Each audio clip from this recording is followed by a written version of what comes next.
Chapter 21. Souvenir from the Two Suns World. The second sign that everything was about to go horribly wrong was the temperature drop. The torch flames flickered and dimmed as frost started creeping across the cave walls, transforming the rough stone into sheets of gleaming ice. Fascinating, Azure chimed in. The spiritual resonance is completely different from standard ice attribute techniques. It appears to be drawing power directly from. The cavern ceiling exploded. Not metaphorically, literally exploded downward in a shower of frozen stone and crimson-tinted ice. Screams filled the air as massive chunks of debris crashed into the refugee camp below.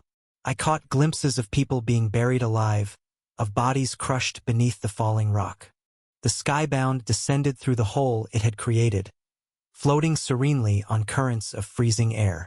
Its robes rippled with patterns of frost, and its eyes gleamed with that same crimson light that drove normal people mad. Found you! Panic erupted instantly. People scattered in every direction, desperate to escape. But the skybound's ice was spreading rapidly, coating the ground and walls, making every surface treacherously slick. I watched in horror as refugees slipped and fell, only to be frozen solid where they lay. Everyone to the eastern tunnels, Maya shouted, trying to organize some kind of evacuation. Henrik, we need to buy them time. The big man was already moving, positioning himself between the skybound and the fleeing villagers. His axe looked painfully inadequate against beings who could shatter stone with a gesture. I stood frozen for a moment, caught in an impossible decision. My physical abilities were beyond any mortals, but against the skybound? Even at my peak, with full access to spiritual techniques, I would barely be a threat to it. Now, limited to mainly physical abilities. You could leave, Azure noted quietly. Your enhanced speed would easily outpace the others. The southern tunnel is clear. He was right. I could escape, save myself. After all, what could I really do against an enemy this powerful? I wasn't some protagonist in a cultivation novel who could overcome impossible odds through determination alone. This wasn't an anime where the hero's conviction magically granted victory. What would you do? Azure asked. If you weren't certain that death would return you to our reality, would you still stay and fight? I watched another group of villagers get frozen solid, their faces locked in expressions of terror. No one wants to die, I admitted quietly. Then I moved, not toward the escape route, but toward Maya and Henrik. I couldn't save everyone, couldn't even save most of them, but maybe I could help some survive. The eastern tunnels are still clear, I called out as I reached them. But we need to move fast. The ice is spreading. Henrik's expression was grim as he watched the skybound methodically freeze another section of refugees. Someone needs to slow them down. Henrik, no. Maya started, but he was already charging forward. His war cry echoed through the cavern as he launched himself at the skybound, axe raised high. For a moment, just a moment, I thought he might actually land a hit. Then crimson ice erupted from the ground, impaling him through the chest. No! Maya screamed. The sound tore at something in my chest. This was why I'd wanted to run. Watching good people die never got easier. We need to move, I said, grabbing her arm. More people will die if we don't get them out now. She resisted for a moment, staring at Henrik's body, now encased in rapidly spreading ice. Then her expression hardened and she nodded. We worked frantically to guide survivors toward the eastern tunnels, trying to establish some kind of order in the chaos. My enhanced strength came in handy for clearing debris and helping injured refugees. I didn't have time to bother hiding it anymore. Tomas? Maya called out as I lifted a massive fallen support beam by myself, something that should have needed at least 3 men. Since when could you? We have bigger problems right now. I cut her off, already moving to clear more debris, like staying alive. She stared at me for a moment longer, her eyes lingering on the muscles that had replaced my once scrawny frame, then shook her head and returned to helping the refugees. Questions about my transformation from a weak village kid could wait. Your physical enhancement is definitely improving survival rates, Azure noted as I continued moving obstacles that should have been well beyond my capabilities. Though the Skybound's ice techniques are concerning. Another explosion rocked the cavern. More screams. More death. The temperature dropped even further as sheets of crimson ice spread across the ceiling. Maya! I spotted her helping an elderly couple toward the tunnel entrance. Above you! She looked up just as the ice-covered rocks began to fall. For a heartbeat, our eyes met. Then the ceiling collapsed. I wasn't fast enough. Even with my enhanced speed, even knowing what was about to happen, I couldn't reach her in time. The debris came down like an avalanche, and Maya disappeared beneath it. Something broke inside me. Not physically, my new body was far too durable for that. But watching her die again, knowing I'd failed to change things despite my foreknowledge. The eastern tunnel is nearly blocked, Azure reported. Remaining survivors are down to 43%. The Skybound appears to be systematically. I know. I cut him off, watching more crimson ice spread across the walls. Help me figure out an escape route for the rest. We managed to get maybe 24 more people out through a secondary tunnel before it too was sealed with ice.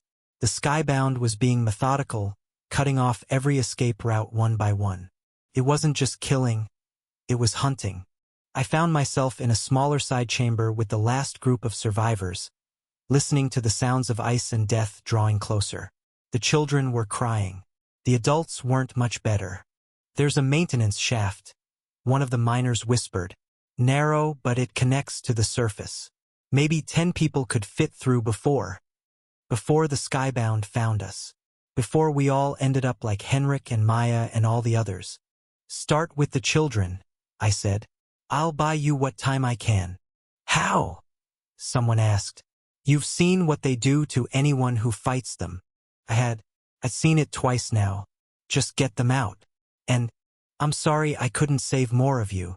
The sounds of ice growing closer. The temperature dropping further. I took up position near the chamber entrance, knowing I was probably about to die. Again. A heroic last stand, Azure mused. Though perhaps futile. Even with your physical enhancements, the power differential is... I know, I said quietly.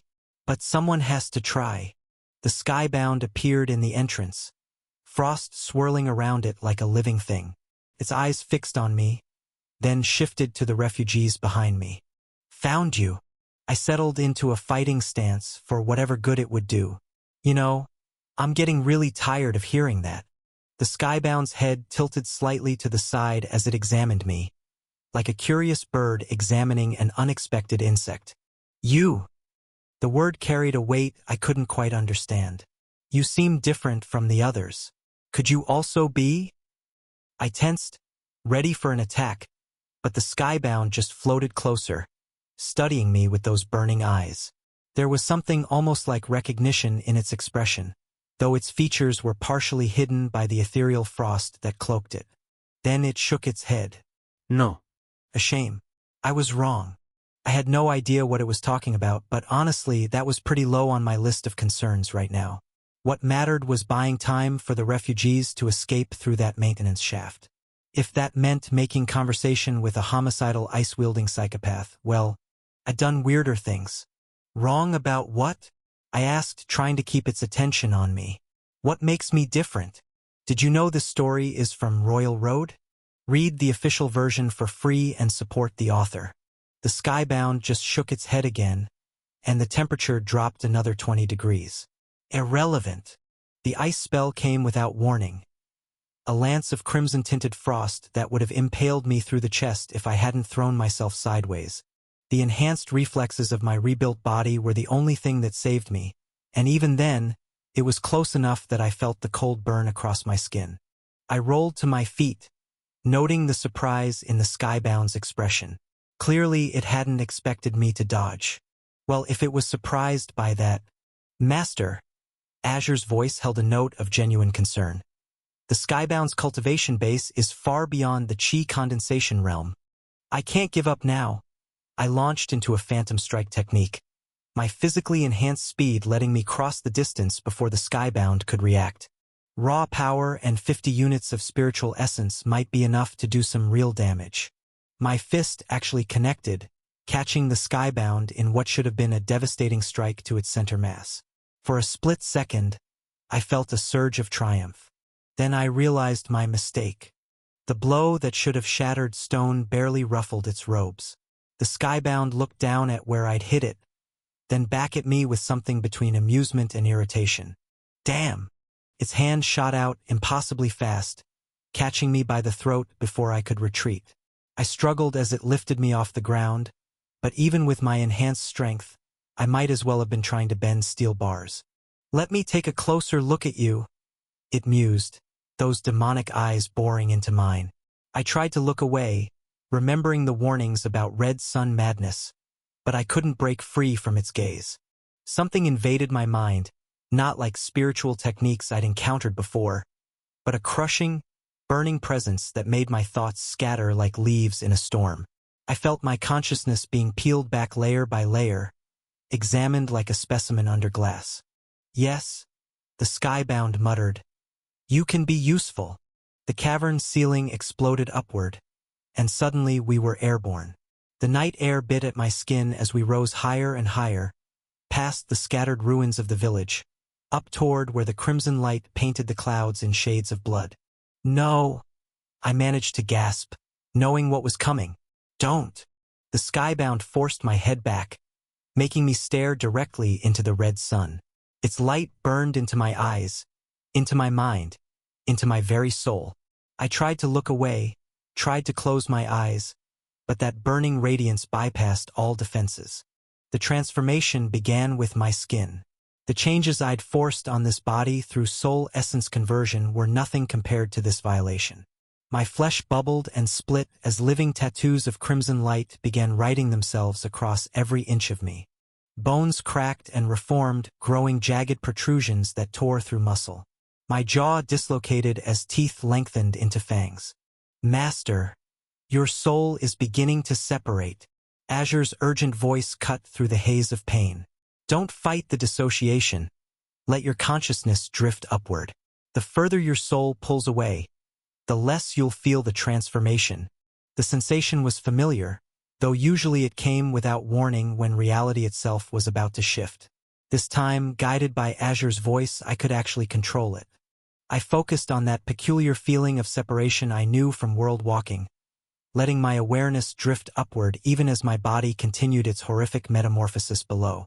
My newly enhanced muscles bulged and twisted, growing far beyond natural limits.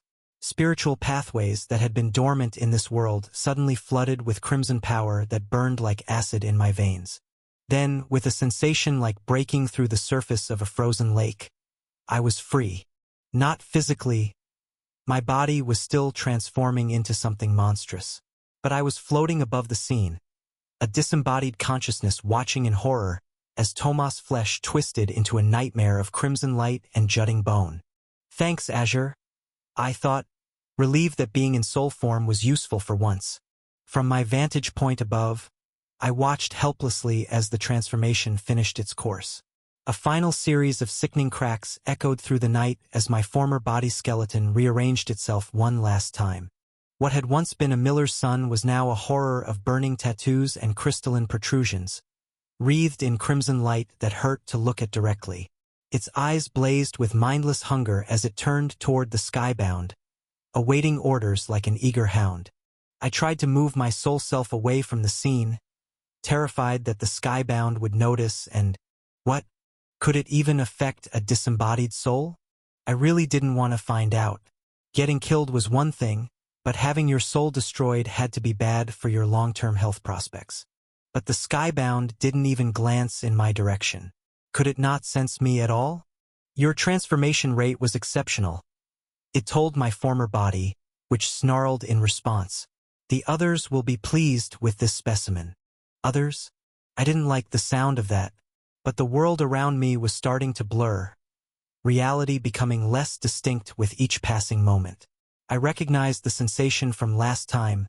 My soul was being pulled back to my original reality. "But I need to finish up before they arrive," the skybound muttered, already turning its attention back to the village below. Can't leave any witnesses. Those were the last words I heard before reality dissolved completely. The red sun's light faded, replaced by the familiar sensation of crossing between worlds. My last glimpse was of my transformed body launching itself toward the village. The transition back was gentler this time. No violent gasping, no desperate struggle for air, just a soft settling into my own body, like easing into a familiar chair. I opened my eyes to find myself exactly where I'd been before the shift. Cross-legged on my meditation mat, early morning light filtering through the paper screens of my quarters. For a moment I just sat there, letting the peaceful quiet wash over me. Such a stark contrast to the chaos and horror I just witnessed. The memory of Maya disappearing under that avalanche of ice-covered stone was still fresh, along with Henrik's final charge and all those refugees frozen where they stood. I took a deep breath, grounding myself in the present. The air here was warm, carrying the faint scent of incense from the main hall. No frost-covered walls, no crimson light, no screaming. Your vital signs are remarkably stable this time, Azure observed. Heart rate elevated but within normal parameters.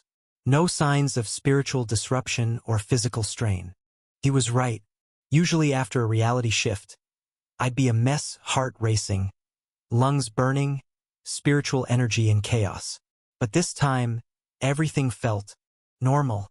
Better than normal, actually. There was an unusual clarity to my thoughts, a subtle vibrancy to my spiritual sense that I couldn't quite place. The transition was different, I said, rolling my shoulders experimentally. No muscle tension, no residual pain. Smoother somehow. I quickly checked my status. Status update. Soul essence. 50/450. Severely depleted. Spiritual essence.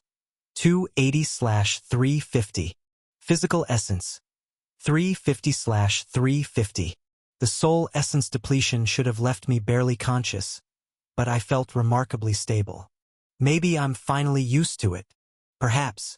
Though I suspect there may be another factor at play. There was an odd note in Azure's voice, something between excitement and concern. It seems you've brought back a souvenir from the Two Suns world. I frowned. What do you mean? Look inside your inner world. Curious now, I turned my attention inward, examining my Danteon. The seed of creation was there as always. But nearby, floating in my inner world, was something that definitely hadn't been there before. A small crimson sphere that seemed to radiate a subtle heat. Azure? I said slowly, hardly daring to believe what I was seeing. Is that what I think it is? Yes, Master, Azure replied. It appears to be a perfect miniature of the red sun itself. Chapter 22. The Red Sun. I stared at the crimson sphere floating in my inner world, trying to process exactly what it meant to have a miniature version of a reality-warping alien sun inside me. The kind of sun that, typically drove people mad and turned them into crystalline monsters. You're sure it's stable? I asked Azure for probably the 5th time. As stable as a fragment of reality-altering cosmic power can be, he replied cheerfully. Though I should note that stable is a relative term when discussing interdimensional phenomena. That's not actually reassuring. The tiny sun pulsed gently, sending ripples of warmth through my inner world. My two-leafed seed seemed to watch it curiously, if a metaphysical construct of pure cultivation energy could be said to watch anything. We should probably test it, I said finally.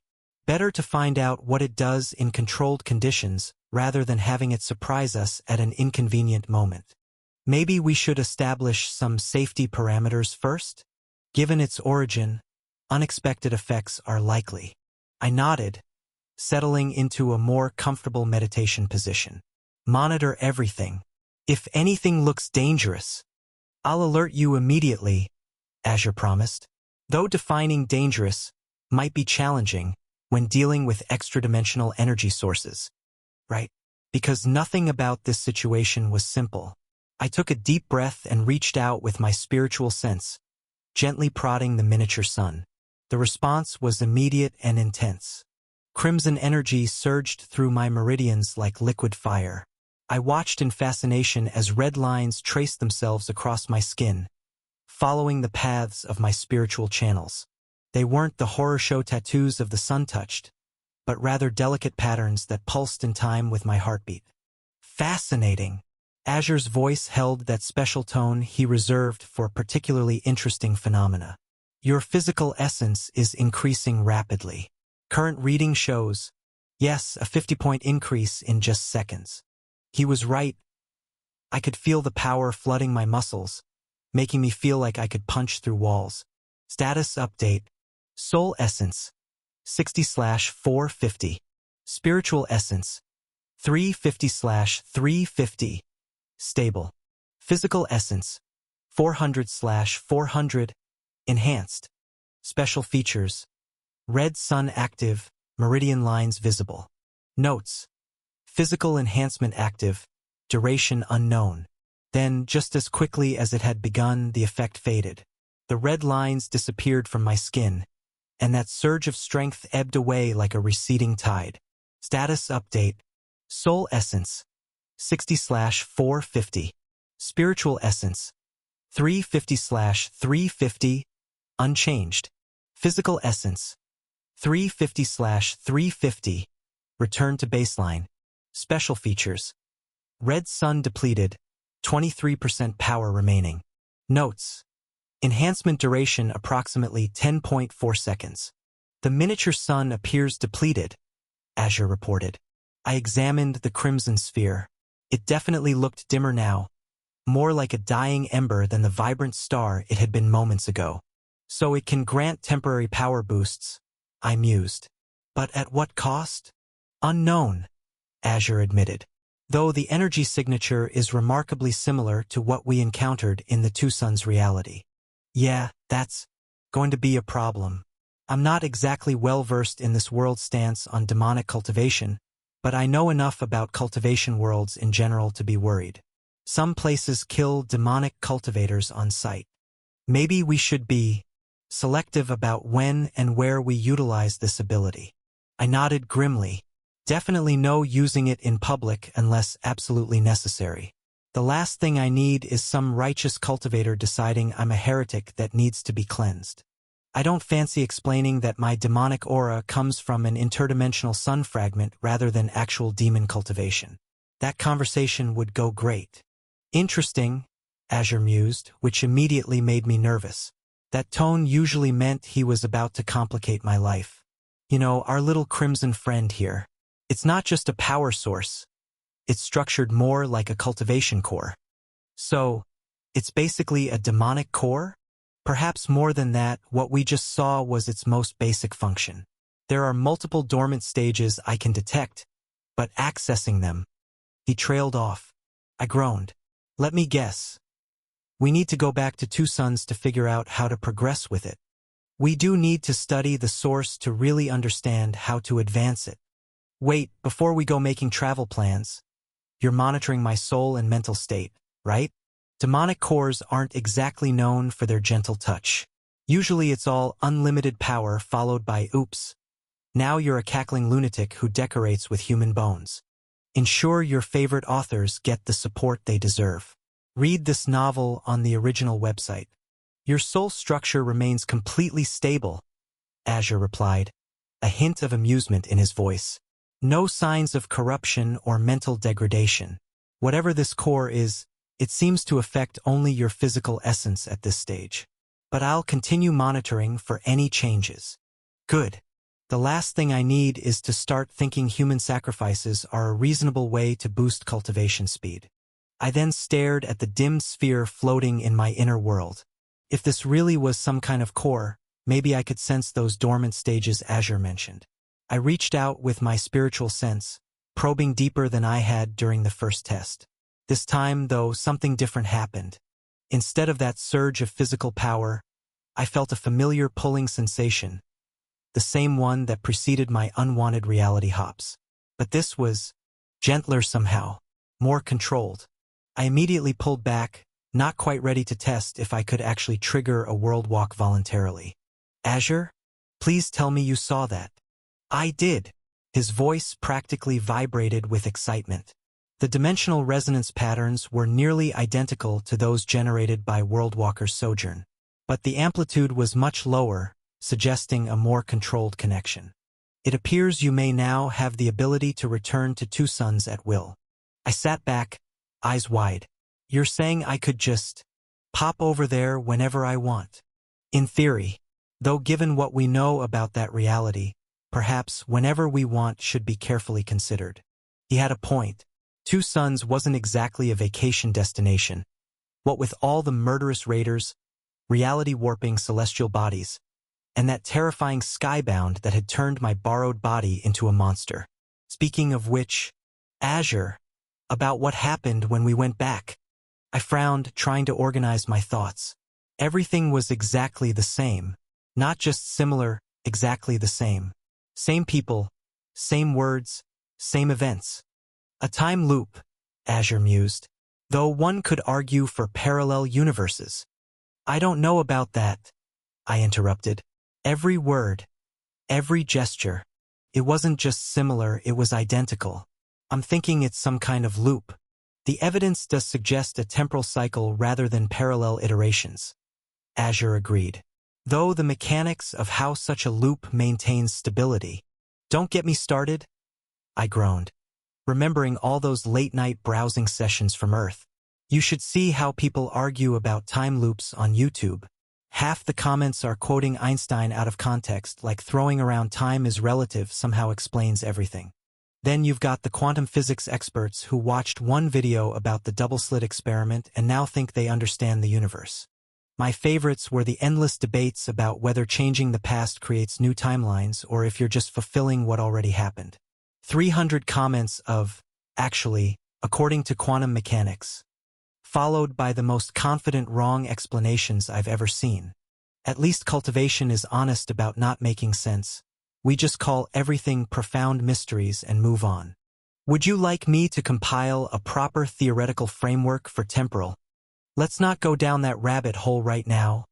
I cut him off. I've got enough to worry about with reaching third-stage chi condensation. That was the real issue at hand. Breaking through meant I needed to choose a primary cultivation method. The basic techniques that had carried me this far wouldn't be enough anymore.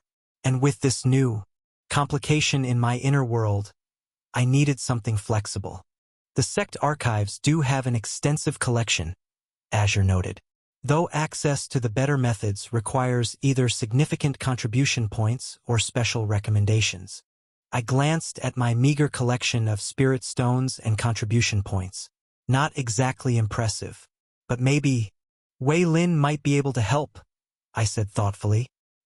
He's been in closed-door cultivation these past few days, probably working on his own breakthrough, and he knows more about cultivation methods than anyone else in the Outer Disciples. Assuming he's finished his cultivation session, Azure reminded me, interrupting a breakthrough attempt would be unwise. I winced, remembering the last time someone had disturbed Wei Lin during cultivation. They'd finally managed to get all the scrolls out of the lotus pond, but some of the koi still had a peculiar glow to them. We'll wait until he's done, I decided. I need his actual advice, not just his sales pitch. With this thing in my inner world, I glanced at the dimmed red sun. I need a cultivation method that can handle some unusual situations. The miniature sun pulsed weakly, as if acknowledging its questionable status. My two-leafed seed continued its serene rotation, maintaining a careful distance from its new neighbor. One step at a time, I muttered.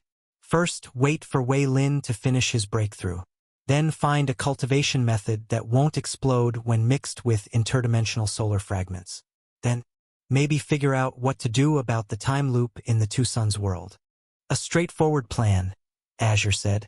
Though perhaps we should add, don't get transformed into a crystalline horror, to the list? That's less of a plan and more of a general life goal. But those were problems for later. Right now, I just had to wait for Wei Lin to finish his cultivation session and hope he was in a mood to offer friendly advice rather than just trying to sell me premium techniques. And maybe start thinking about what I was going to do next time I ended up in that loop. Because there would be a next time, I was sure of that now. The only question was whether I'd be better prepared when it happened. Chapter 23, Cultivation Methods. I'd been standing outside Wei Lin's door for maybe an hour, trying to decide if enough time had passed since his breakthrough, when the door suddenly swung open. Ah! Wei Lin stood there with his usual merchant's grin, looking distinctly unexploded. My customer sense was tingling. "I'm not here to buy anything," I said automatically. Then I actually got a good look at him and paused. There was something different about his spiritual presence, a new depth to his chi that hadn't been there before. We both stood there for a moment, staring at each other. Then, at exactly the same time, "Congratulations on reaching 3rd stage." Wei Lin burst out laughing. "I should have known you'd break through too." He looked me up and down. "Though I have to say, you're handling it better than me. I nearly blew up my ceiling when my inner world expanded." "Is that what that noise was yesterday?"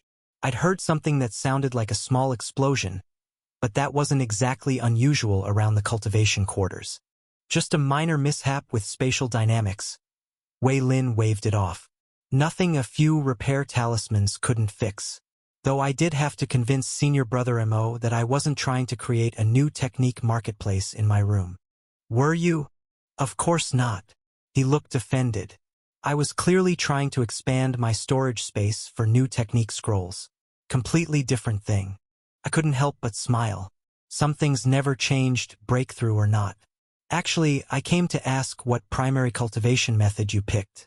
I'm still trying to figure out which one would work best for me." "Ah!" Wei Lin's eyes lit up with that special gleam he got when talking about spiritual techniques. "As it happens, I haven't chosen one yet either. I was just heading to the sect archives to browse their selection. Care to join me? We can compare notes." "You haven't picked one yet?" That was surprising. Wei Lin usually had plans within plans when it came to cultivation resources. He shrugged, falling into step beside me as we headed toward the archive building. "I have some ideas, but my father suggested I look through the sect's collection first. If I don't find anything suitable there," he said he'd ask some of his cultivator friends if they have any recommendations. "Must be nice having those connections," I said, not entirely keeping the envy out of my voice.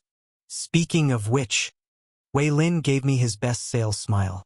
"I could probably convince father to look for 2 methods instead of 1. For a very reasonable finder's fee, of course. Let me guess. The fee would happen to match exactly what I have in contribution points? What a fascinating coincidence that would be." I shook my head, smiling despite myself. "Let's see what the sect has first. I'd rather not owe any favors until I know what my options are." Such suspicion.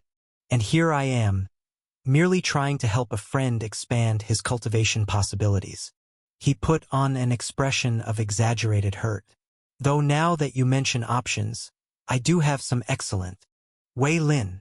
Totally reasonable. Wei Lin. Practically giving them away. "Focus," I interrupted before he could really get going. "Archives first. Sales pitch later." He sighed dramatically. Fine. But just so you know, I'm having a special sale on premium cultivation methods next week. Buy 1, get a second at only twice the normal price. That's not how sales usually work. "Ah, but these aren't usual cultivation methods." He grinned. "Did I mention they come with complementary technique scrolls?" Only slightly singed from that minor spatial incident yesterday. I was saved from responding by our arrival at the sect archives. It was an imposing building that looked like someone had tried to architect ancient wisdom and don't touch anything into physical form. The walls were covered in formation arrays that made my eyes hurt if I looked at them too long. And the doors, well, let's just say they probably weren't worried about theft. "Impressive, isn't it?" I asked, looking at the mini fortress standing in front of us. "Though I don't get why they keep it separate from the regular library." "The archives are different from the regular library," Wei Lin explained with the air of someone who'd memorized every detail about anywhere important texts were stored. "The library is for general knowledge, cultivation theory, sect history, that sort of thing. The archives are where they keep the actual techniques. You know, the stuff that might actually kill you instead of just boring you to death." "Comforting," I muttered. After you, Wei Lin gestured grandly. Let's see what profound mysteries await. The inside of the archives was exactly what you'd expect from a place dedicated to storing potentially lethal knowledge. Lots of dark wood, glowing formation arrays, and the kind of silence that feels like it might bite if you breathe too loud. Look at these formations, Wei Lin whispered, eyes gleaming with professional interest. The containment arrays alone must be worth a fortune. I wonder if they'd sell me the schematics. An elderly woman sat at a desk near the entrance, radiating that special, I've forgotten more cultivation techniques than you'll ever learn energy that all archive keepers seem to have. She looked up from a scroll that was definitely trying to escape. Name and purpose? She asked, casually pinning the rebellious document with one finger. Wei Lin stepped forward with his best merchant's bow. Wei Lin and Ku Yin, outer disciples. We've both reached the third stage of qi condensation and are here for primary cultivation method selection. She nodded, pulling out a much more cooperative scroll. Verification first. Please channel spiritual energy into this formation, one at a time. We each placed our hands on the indicated array. The formation flared blue both times, confirming our breakthroughs. Third stage confirmed, she announced, making notes. I am Elder Chong, head archivist. Follow me. She led us deeper into the archives, past rows of sealed shelves and what looked suspiciously like a cage containing angry paper. The silence felt heavier here, like the knowledge itself was watching. Wei Lin kept stopping to examine various formations, until Elder Chang's pointed looks convinced him to keep moving. Before we proceed, she said, stopping in front of a heavily warded door, there are some things you should understand about cultivation methods. Ah, the mandatory don't kill yourself with ancient wisdom lecture, Wei Lin whispered. Father gives this one to all his new customers. Elder Chong cleared her throat meaningfully. Cultivation methods are ranked in 3 primary tiers, she explained, her tone suggesting this was very important information that I better not forget. Human, earth, and heaven. The ranking indicates both potential and difficulty. She gestured at the door, which opened silently at her touch. Inside was a smaller room lined with shelves, each containing carefully sealed jade slips. Human rank methods are the foundation, she continued. Reliable, stable, and well understood. Earth rank builds on those principles, offering greater power but requiring more careful cultivation. Heaven rank. She smiled slightly. Well, those are beyond your current concern. Are there ranks above heaven? I asked, remembering some mentions in the cultivation novels I'd read in my past life. Her expression grew careful. There are rumors of such things, methods that transcend normal understanding. But that knowledge is not accessible to outer disciples? I asked. Precisely. Elder Chang's expression softened slightly. And with good reason. Your inner world is still developing. Trying to implement even earth rank or heaven rank methods now would be like trying to build a palace on quicksand. Not to mention those other monstrous techniques. The foundation must be solid first. She gestured at the shelves around us. These contain the human rank methods currently available to third stage qi condensation disciples. Each focuses on different aspects of inner world development, creating distinct foundations for future advancement. You could be reading stolen content. Head to the original site for the genuine story. Wei Lin leaned forward with interest as she began removing jade slips from the shelves, laying them out carefully on the reading table. The flowing river method, she said, placing down the first slip. One of our most traditional approaches. It guides disciples in creating water-based terrain within their inner world rivers, lakes, even small seas if properly developed. The flowing water helps stabilize spiritual energy circulation and provides excellent foundations for healing arts or fluid-based techniques. She lifted the slip, showing us the cultivation diagrams etched into its surface. See how the energy patterns mirror natural waterways? Many disciples find this method intuitive since it follows patterns they can observe in the physical world. The main challenge is maintaining proper water pressure.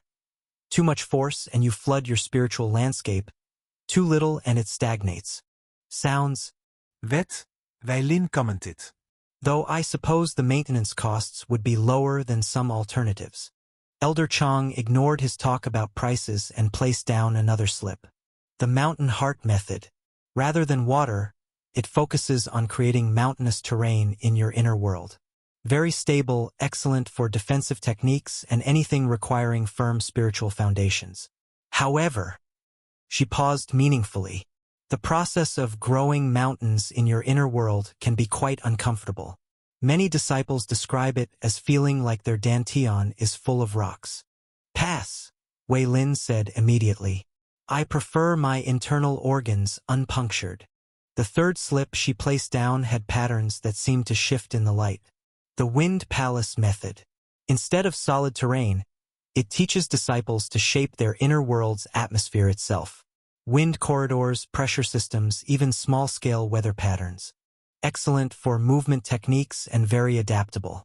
The downside is that maintaining stable atmospheric conditions requires constant attention. Let your focus slip and you might end up with a spiritual tornado.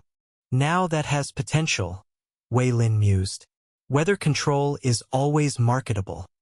It's not meant for external weather manipulation, Elder Chang said sharply. The conditions exist purely within your inner world to facilitate cultivation. Of course, Wei Lin agreed quickly, though I caught him making notes anyway. She placed a fourth slip on the table, this one decorated with intricate botanical patterns. The Verdant Garden Method focuses on creating plant life within your inner world: trees, flowers, medicinal herbs. Very gentle on the cultivation base and excellent for those interested in medicine or plant-based arts. However, she smiled slightly, it requires tremendous patience. You must literally grow your inner world's features from seeds, nurturing them with your spiritual energy.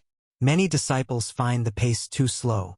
Do the spirit plants have any medicinal properties? Wei Lin asked hopefully. They exist in your inner world, young disciple. They cannot be harvested or sold. Ah, much less interesting then. She continued laying out slips, each describing another approach to inner world development. The Stone Forest Method, which taught disciples to create crystalline formations. The Cloud Palace Method, focused on aerial terrain.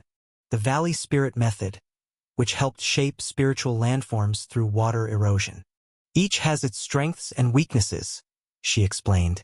The key is choosing one that resonates with your spiritual nature and cultivation goals. Some disciples choose based on their elemental affinities, others on their intended cultivation path. A few even pick methods that complement their personalities. Like how Wei Lin's inner world should probably be a marketplace? I suggested. One time I tried to set up a small technique stall in my dantian, and you never let me forget it, Wei grumbled. Elder Chang's eye twitched slightly. That is not recommended. Your inner world is a foundation for cultivation, not a commercial venue. She gestured at all the displayed methods. These are proven paths, refined over generations. Each one, if properly cultivated, can support advancement well into the next realm. They may seem basic compared to earth rank or heaven rank methods, but they are fundamental building blocks of cultivation. What about disciples who want to develop multiple types of terrain?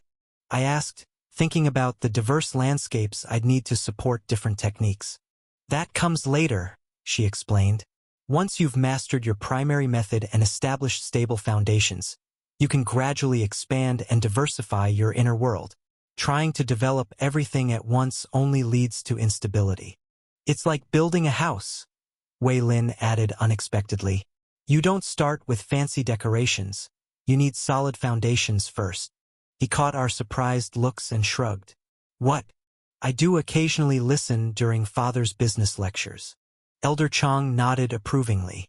A surprisingly apt analogy. Your inner world is indeed like building a house, one that will eventually become a palace, a fortress, perhaps even a small universe unto itself. But first, you need walls that won't collapse. She gestured at the displayed methods. Each of these provides a different architectural approach, so to speak. The flowing river method creates fluid but stable foundations through water circulation. The Mountain Heart method builds solid groundwork through compressed spiritual stone. The Wind Palace method establishes dynamic support structures using atmospheric pressure. And they're all equally viable? I asked. For outer sect disciples? Yes. Beyond that. She smiled slightly. Well, some paths do reach higher than others. But that's a concern for much later in your cultivation journey. I looked at the various methods, trying to imagine how each would affect my inner world. The two-leafed seed and the miniature sun would need space to grow, room to develop whatever strange powers they manifested. And if I kept world-walking, having diverse terrain might help adapt to different realities. Take your time choosing, Elder Chong advised. This decision will shape your entire cultivation foundation. Some disciples spend weeks examining each method before deciding. Or you could do what I do, Wei Lin suggested, and pick whichever one has the best resale value. That is not a valid selection criterion, Elder Chong said firmly. Everything has value, Wei Lin protested. Even cultivation methods. For instance, the Wind Palace method's atmospheric manipulation principles could be adapted for young disciple, she interrupted. If you finish that sentence with anything involving selling whether, you will be banned from the archives. Wei Lin closed his mouth, but I caught him still making notes about potential alternative applications of spiritual atmospheric conditions. I turned back to studying the methods, trying to imagine how each would interact with my unique circumstances. The flowing river method's adaptability was appealing, but water could be unstable. The mountain heart method's solidity would be secure, but possibly too rigid for world walking. The Wind Palace method's atmospheric control was interesting, but maintaining it while jumping between realities seemed risky. These looks promising, Wei Lin mused, then frowned. Though compared to what Father's contacts might have available. He spent the next half hour examining various techniques, but I could tell he wasn't really satisfied with any of them. Finally, he straightened up with a sigh. I think I'll pass for now, he announced. These are good foundations, but Father mentioned some interesting options from his last trade meeting. He turned to me with a grin. Sure you don't want me to ask about a second method? His cultivation friends always have some fascinating techniques available. I was actually considering it. The sex offerings did seem rather basic when something caught my eye. On a shelf near the back, partially hidden behind other slips, was a jade tablet that looked different, older somehow, with patterns I'd never seen before. Could it be? Chapter 24, World Tree Sutra. What about that one? I asked, pointing. Wei Lin followed my gaze and whistled softly. Now that's an interesting piece. Look at those engravings. Definitely pre-formation war-era craftsmanship. Elder Chang's expression tightened slightly. Ah, the World Tree Sutra. I should have known you'd notice it. The World Tree. Wei Lin's eyes widened. I've heard rumors about that one. Supposedly impossible to cultivate. Drives people mad trying to comprehend it. He grinned. Want me to ask Father about something safer? I'm sure he could find. Is it not available to outer disciples? It's complicated.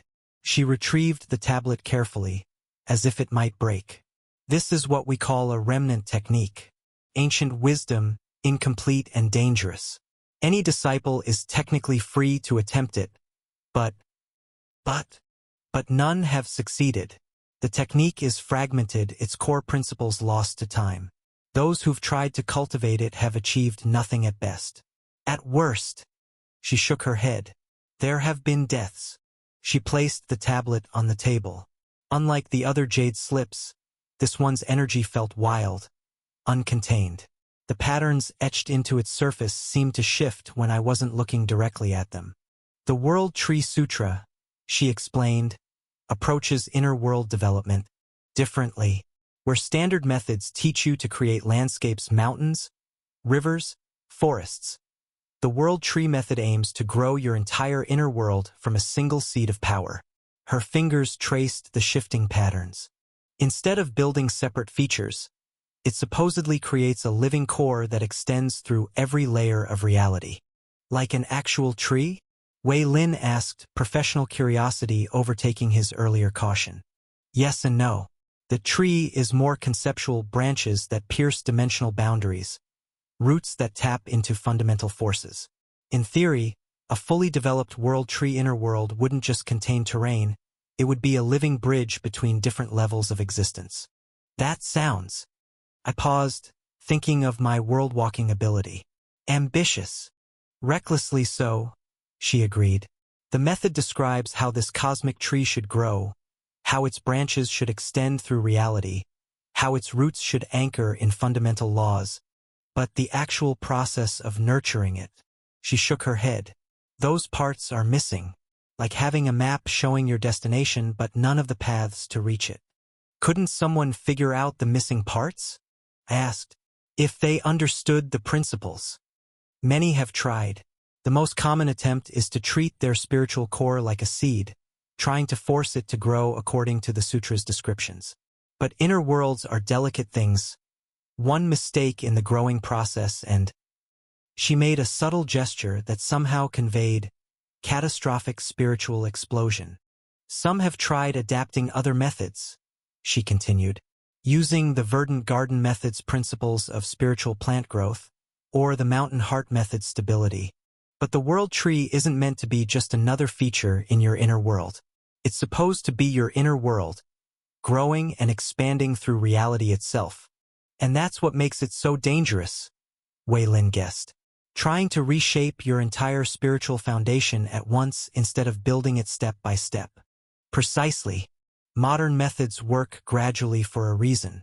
We teach disciples to shape their inner worlds piece by piece, maintaining stability at each stage. The World Tree Sutra suggests completely transforming your spiritual essence in one continuous growth. The power requirements alone are presumably why people keep exploding? Wei Lin suggested helpfully. Elder Chang's expression suggested she could have phrased it more diplomatically but didn't entirely disagree. I show it to you only for completeness. I strongly recommend choosing one of the standard methods. Are there other incomplete methods? I asked before Elder Chang could return the World Tree Sutra to its shelf. In cultivation novels, the most powerful techniques were often the broken ones, fragments of ancient wisdom too profound for modern cultivators to fully grasp. And while taking the obviously dangerous path was usually a terrible idea in real life, I wasn't exactly living in the real world anymore. Elder Chang paused, giving me a puzzled look. Why would you be interested in more broken methods? Just curious about what other ancient wisdom the sect has preserved. She studied me for a long moment, then sighed. Very well. She disappeared into the stacks, returning with 3 more jade tablets. These are our most notable remnant techniques for inner world development, though I can't imagine why you'd want them. She set them on the table one by one. The Celestial Palace Method. It teaches how to shape your inner world into a vast divine palace that exists between heaven and earth. The basic architecture is documented, but the method for properly layering dimensional space within the rooms. She shook her head.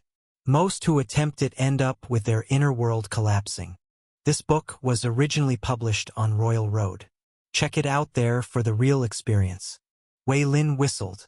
Didn't an inner disciple try that one last year? Yes. His universe imploded. He survived, barely, but his cultivation was crippled. She moved to the second tablet.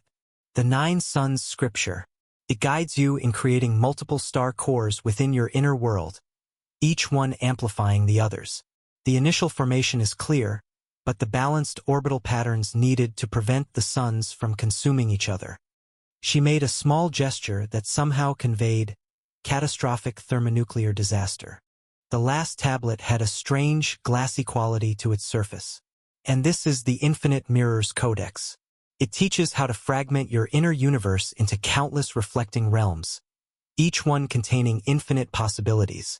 But the method for maintaining consciousness across the fractured space is lost. Those who've attempted it tend to lose themselves in the reflections. I considered each one carefully.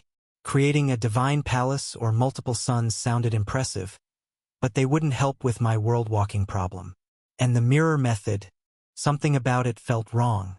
Master, while the other techniques offer significant power, They don't address the fundamental issue of stabilizing your world walking. Azure chimed in. He was right, the World Tree Sutra was different. It wasn't about building something in reality, it was about growing through reality itself.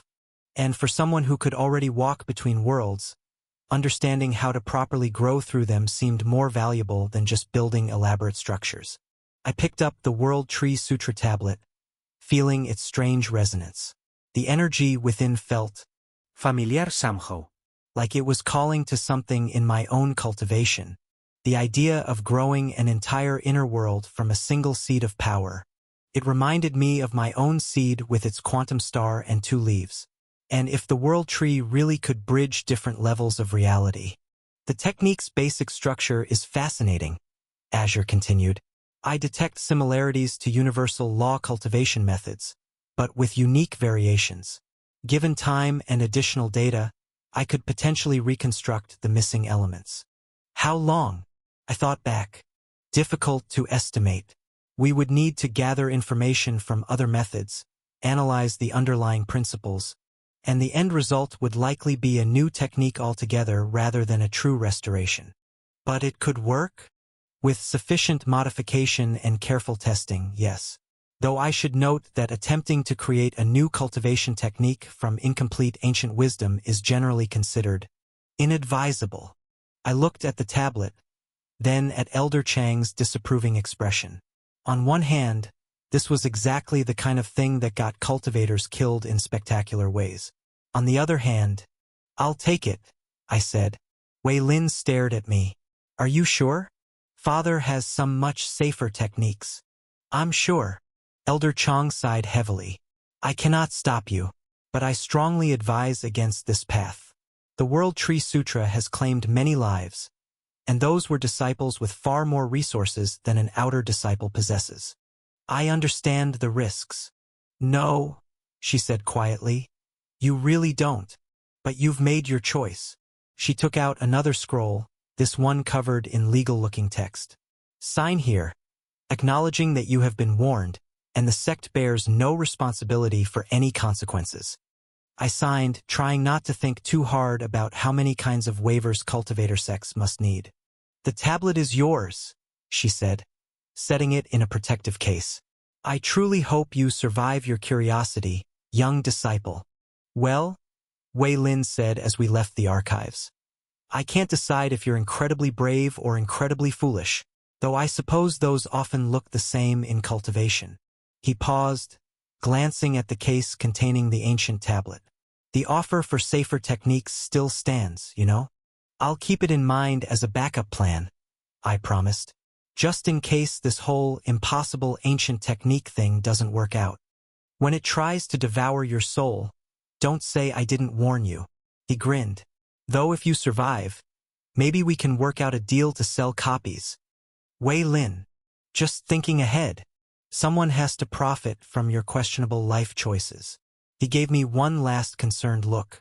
Well, I need to write to Father about those other techniques. Try not to get yourself killed before I can make a sale. Okay? As he headed off toward his quarters, I could feel Elder Chang still watching from the archive's entrance, probably adding another tally to her mental list of disciples who'd chosen the hard way to learn about hubris. You know, Azure said, there's a 67% chance they're right about this being a terrible idea. Only 67%? Well, given our unique circumstances, the technique's focus on connecting to fundamental reality could be particularly relevant to your Worldwalker ability. And the incomplete nature actually works in our favor. It means we can adapt it to our specific needs rather than trying to force traditional methods. I thought about the Two Suns world, about the Skybound and its reality-warping powers. A normal cultivation technique probably wouldn't be enough. But something different, something that worked with my strange affinity for dimensional travel. Besides, I said, when has a supposedly impossible technique ever actually been impossible in cultivation stories? Using narrative tropes as a basis for cultivation decisions seems unwise, says the mysterious spirit helper, who's basically a sentient cultivation system. Point taken. Chapter 25, Genesis Seed. So, I said, staring at the ancient tablet laid out on my meditation mat. How likely is this to make my inner world explode? Based on historical records? Azure's tone was far too cheerful for the subject matter. Quite likely. However, our circumstances are rather unique. I sat cross-legged in my small room, the afternoon sun casting long shadows across the floor. The jade tablet of the World Tree Sutra pulsed with a faint, verdant energy that seemed to resonate with my two-leafed seed. The good news, Azure continued, is that I've managed to analyze the first stage of cultivation in detail. The tablet actually preserves this part completely. It's the later stages that are fragmented. And the first stage involves converting your seed of creation into what the ancients called a cosmic world tree seed. Azure paused. Though perhaps Genesis seed would be a better translation. The classical terminology is rather flowery. I raised an eyebrow. Genesis seed? A seed that contains the potential for an entire world, Azure explained. Think of it as upgrading your spiritual core from a simple cultivation base into something that can actually grow and shape reality itself. And this is the easy part that everyone fails at? Oh yes. Most cultivators either burn out their spiritual cores trying to force the transformation, or drive themselves mad attempting to comprehend multidimensional growth patterns. Azure's enthusiasm for potentially lethal cultivation techniques was sometimes concerning. I glanced at my inner world, where the two-leafed seed floated serenely next to its miniature sun companion. So what exactly do I need to do? The first step is relatively straightforward. You need to infuse your seed with the concept of infinite growth and world creation. Azure paused. Though I should note that relatively straightforward, in this context means probably won't immediately kill you. Your confidence is overwhelming. The interesting part, Azure continued, ignoring my sarcasm, is what comes after the initial transformation. The World Tree Sutra describes a cultivation method that requires different types of energy to grow, essences from different realms of existence. I frowned. Different realms? Like different worlds, Azure confirmed, which is likely why so many cultivators failed. They simply didn't have access to the diverse energy types needed for proper growth. But I do, I said slowly, thinking about my world-walking ability, because I can visit other realities. Precisely. This technique was clearly designed by someone who understood the existence of multiple worlds. So there are people in this world who know about other realities. Yes, though such knowledge is likely restricted to very high-level cultivators. The World Tree Sutra itself is evidence that the ancients understood far more about the nature of reality than most modern cultivators. And what about the later stages? The second stage is mostly intact, Azure explained. Once the Genesis seed begins growing, you can use it to shape your inner world, creating terrain, weather patterns, even small ecosystems. It's similar to traditional methods, but instead of building these features directly, you grow them as extensions of the world tree. And the third stage? That's where things get interesting. The fragments suggest it involves fully merging with the world tree, becoming a living bridge between realities. The cultivator essentially becomes one with their inner world, extending their consciousness through multiple planes of existence. Yeah, let's not do that part, I said quickly. I've read enough cultivation novels to know that reborn as a cosmic tree entity probably sounds better than it actually is. A wise decision, though the fragments about reality transcendence are fascinating from a theoretical perspective. Focus, Azure. Let's worry about the first stage before you start planning my career as a multidimensional plant. Right. So, for the initial transformation, Azure's presence shifted into what I thought of as his teaching mode. The key is understanding that your seed already contains the potential for world creation. We just need to awaken that potential and give it direction. What followed was possibly the most frustrating month of cultivation I'd ever experienced. I sat cross-legged on my meditation mat, the ancient jade tablet propped before me. Its surface flickered with verdant light as I traced the cultivation diagrams with my finger. The first stage was laid out in precise detail, 5 steps to transform a spiritual seed into what the ancients called a Genesis seed. The first circulation pattern requires you to guide spiritual energy in a spiraling helix. Azure explained, his presence hovering attentively in my mind. See how the diagram shows the energy coiling 13 times before returning to the core? I nodded, studying the intricate formation. 13 coils, each slightly offset from the last, creating a 3-dimensional spiral that would theoretically wrap my seed in transformative energy. Simple enough in theory. Drawing in a deep breath, I gathered my spiritual energy and began the first attempt. My chi followed the prescribed path, coiling around the 2-leafed seed. 1 spiral, 2, 3. By the 7th coil, sweat beaded on my forehead. By the 10th, my meridians burned with strain. The spacing is too wide, Azure noted. The coils need to be tighter, more precise. See how each loop in the diagram intersects with exactly 7 points on the previous coil. I gritted my teeth, trying to maintain the pattern. 12 coils. Almost. The 13th spiral collapsed, my spiritual energy dispersing in a flash that sent needles of pain through my dantian. The seed pulsed once and remained stubbornly unchanged. Well, Azure said cheerfully, at least nothing exploded. The text mentions that the first circulation must be perfect before attempting the second stage. Shall we try again? The second attempt went marginally better. I managed all 13 coils, but when I tried to initiate the second pattern, a downward-flowing curtain of energy meant to wash away physical limitations. The whole formation destabilized. The seed sprouted a 3rd leaf, then immediately withered back to its original form. The washing pattern requires steady pressure, Azure pointed out, highlighting another section of the tablet, like a gentle rain rather than a waterfall. And see these notation marks? They indicate the energy should be cycling through all 5 elemental phases with each descent. By the 3rd day, I could maintain both the spiral and the washing patterns, but the 3rd stage, described as awakening the seed's world heart, proved maddening. The diagram showed spiritual energy flowing inward through 9 different channels simultaneously, each at a different frequency meant to resonate with fundamental laws of reality.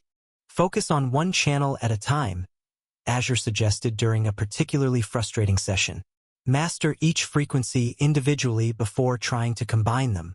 I spent hours just working with the first channel, trying to match my spiritual energy to what the tablet described as the resonance of growth. Too fast and the energy scattered. Too slow and nothing happened at all. The second channel needed to vibrate at the frequency of boundaries dissolving. The third had to match the pulse of world birth. The 4th day brought a breakthrough with the channels. I discovered that if I thought of them like musical notes rather than energy frequencies, I could hold the patterns more easily. The 9 channels became a chord in my mind, each note ringing at its own pitch but harmonizing with the others. Now for the 4th stage, Azure said once I'd mastered the channels. This is where most cultivators falter. The diagram shows how to fold space around the seed, creating a cradle of bent reality. The tablet's instructions for reality folding were surprisingly precise. Each fold had to occur at exactly the right angle, creating a geometric pattern that looked simple until you realized it couldn't exist in 3-dimensional space. My first few attempts felt like trying to fold a paper airplane while blindfolded and wearing mittens. You're still thinking in normal space, Azure noted. Look at how these lines intersect. They're not meant to meet in physical reality at all. Each fold should connect on a higher dimensional plane. That sparked something. I'd been trying to create the folds around my seed, but what if? I reached out with my spiritual sense, using my world-walking affinity to feel the places where reality was already thin. Instead of forcing new folds, I could use the natural creases that existed between dimensions. The 5th day, I managed to complete all 4 patterns simultaneously: the spiral, the washing curtain, the resonating channels, and the reality folds. For a brief moment, I felt it working. My seed began to transform, its simple physical form giving way to something more abstract, more fundamental. Then it all collapsed again. The careful patterns dissolved like smoke and wind, leaving me with a headache that felt like I'd tried to headbutt my way between dimensions. Actually, That was excellent progress. Azure's excitement was undimmed. You achieved partial transformation for almost 3 seconds. The tablet mentions that moment of failure is crucial. It shows exactly where your understanding needs refinement. I spent the 6th day not cultivating at all, just studying my seed and the tablet. The final step, the one I'd been missing, wasn't about imposing new patterns. It was about recognizing the patterns that were already there. My seed had crossed dimensions before. It had survived in my soul through reincarnation. It already knew how to transcend normal limits. It just needed the right key to unlock that knowledge. The story has been illicitly taken. Should you find it on Amazon, report the infringement. After 3 weeks of practice, I had mastered the first 4 steps. The basic patterns were embedded in my spiritual muscle memory, each one flowing naturally into the next.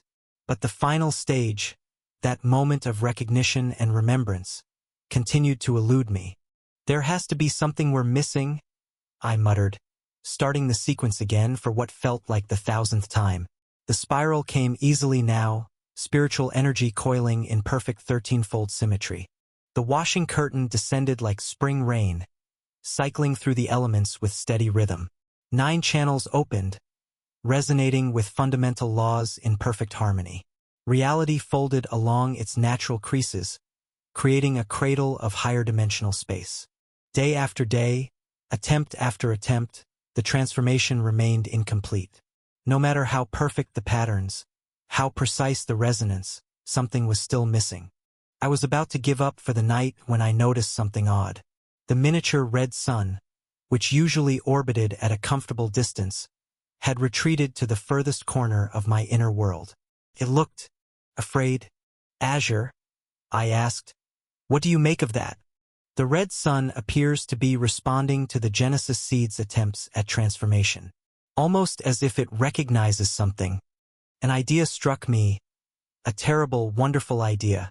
The sun contains reality-altering power, I said slowly. Power from another world. And we need our seed to transcend normal reality. Master, this could work, but we should be careful. I reached out with my spiritual sense, grasping the miniature sun. It tried to dodge radiating waves of what could only be described as terror. I'm sorry, I whispered, then forced it toward my seed. The moment they touched, everything changed. The sun's crimson energy didn't just flow into the seed. It was devoured, consumed in a single moment of hungry transcendence. My inner world lit up with bloody light as the seed absorbed every trace of that reality-warping power. For a moment, I thought I'd made a terrible mistake. The seed pulsed with chaotic energy, patterns spinning wildly as it tried to integrate this new power. Then, finally, everything clicked. The change began at the quantum level. My seed's physical form remained the same, but its underlying structure shifted, becoming more real, more true. The 2 leaves weren't just leaves anymore. They were expressions of growth and potential given form. The simple shape held depths within depths, fractals of possibility reaching into dimensions I could barely perceive. The tablet called this final stage, remembering the truth of world birth. My seed wasn't changing into something new. It was remembering what it had always been, somewhere deep in its essential nature. A fragment of creation itself, a pattern that contained the potential for infinite growth and world-shaping change. When the transformation completed, my inner world held something both familiar and completely new. The Genesis seed hung in my spiritual core like a cosmic embryo, simultaneously plant and star and possibility given form. Its 2 leaves had become abstract patterns of growth and creation, expressed in pure spiritual energy that pulsed with the same frequency as reality itself. My inner world felt strangely empty without the miniature sun, but the Genesis seed more than filled that void. Where the sun had been a fragment of borrowed power, the seed was now something truly transcendent. The pattern is perfect, Azure said softly. Every aspect stable, every resonance aligned. You've done it, the first stage is complete. I examined my transformed spiritual core, hardly daring to believe it had worked. No chance of delayed explosions? The transformation is permanent and stable, he confirmed. Though this is just the beginning. Now we need to help it grow. But let me first show you your status. Cultivation level. Qi condensation 3rd subrealm. Genesis seed. Size, volleyball equivalent. 2 transcendent leaves. Energy configuration world creation phase. Inner world. Size, 55 cubic meters. Stats. Soul essence, 650/650. Spiritual essence, 550/550. Physical essence, 550/550. Special features. Genesis world tree pattern, 1st stage. Reality connection. 2 suns world. Enhanced. I stared at the numbers. Azure, these increases. They're massive. The transformation seems to have dramatically enhanced all your core attributes. No, I sat up straighter despite the exhaustion weighing me down. I've been tracking cultivation method rankings. Human rank methods usually give around 50 points. Earth rank ones about 100. Heaven rank techniques top out at 150. And this gave you 200. Azure finished. Which would suggest the World Tree Sutra. Beyond heaven rank like I suspected. I whispered, then started laughing. Oh heavens! This is too perfect. A thought suddenly occurred to me. But what about the red sun's power? Will it still boost my stats like before? The essence is now part of the Genesis seed structure, Azure replied. I don't see why it wouldn't. If anything, it should be more efficient now that it's properly integrated into your cultivation base. Only one way to find out. I reached inside, searching for that familiar crimson power. Where the red sun had once orbited, I now found its essence woven throughout the Genesis seed structure. The energy felt different, refined and transformed, but still distinctly red. I drew on it cautiously. The response was immediate and explosive. Crimson lines blazed across my skin, tracing my meridians in familiar patterns. But this time, the surge of power felt different, cleaner somehow, more integrated with my own essence. The world around me sharpened, every detail crystal clear as my senses enhanced beyond normal limits. Fascinating. Azure's voice held that special tone he reserved for particularly interesting phenomena. Your physical essence is increasing. Wait, that can't be right. The readings show a 100-point increase. He was right. The power flooding my muscles was far stronger than before. I flexed my hand, watching the red lines pulse with each movement. 100 points? But it was only 50 when we had the actual sun. I have a theory about that, Azure said enthusiastically. Before, you were merely borrowing the sun's power, forcing it to work within your cultivation system. But now it's actually part of me, I finished, understanding dawning. Part of my Genesis seed. Precisely.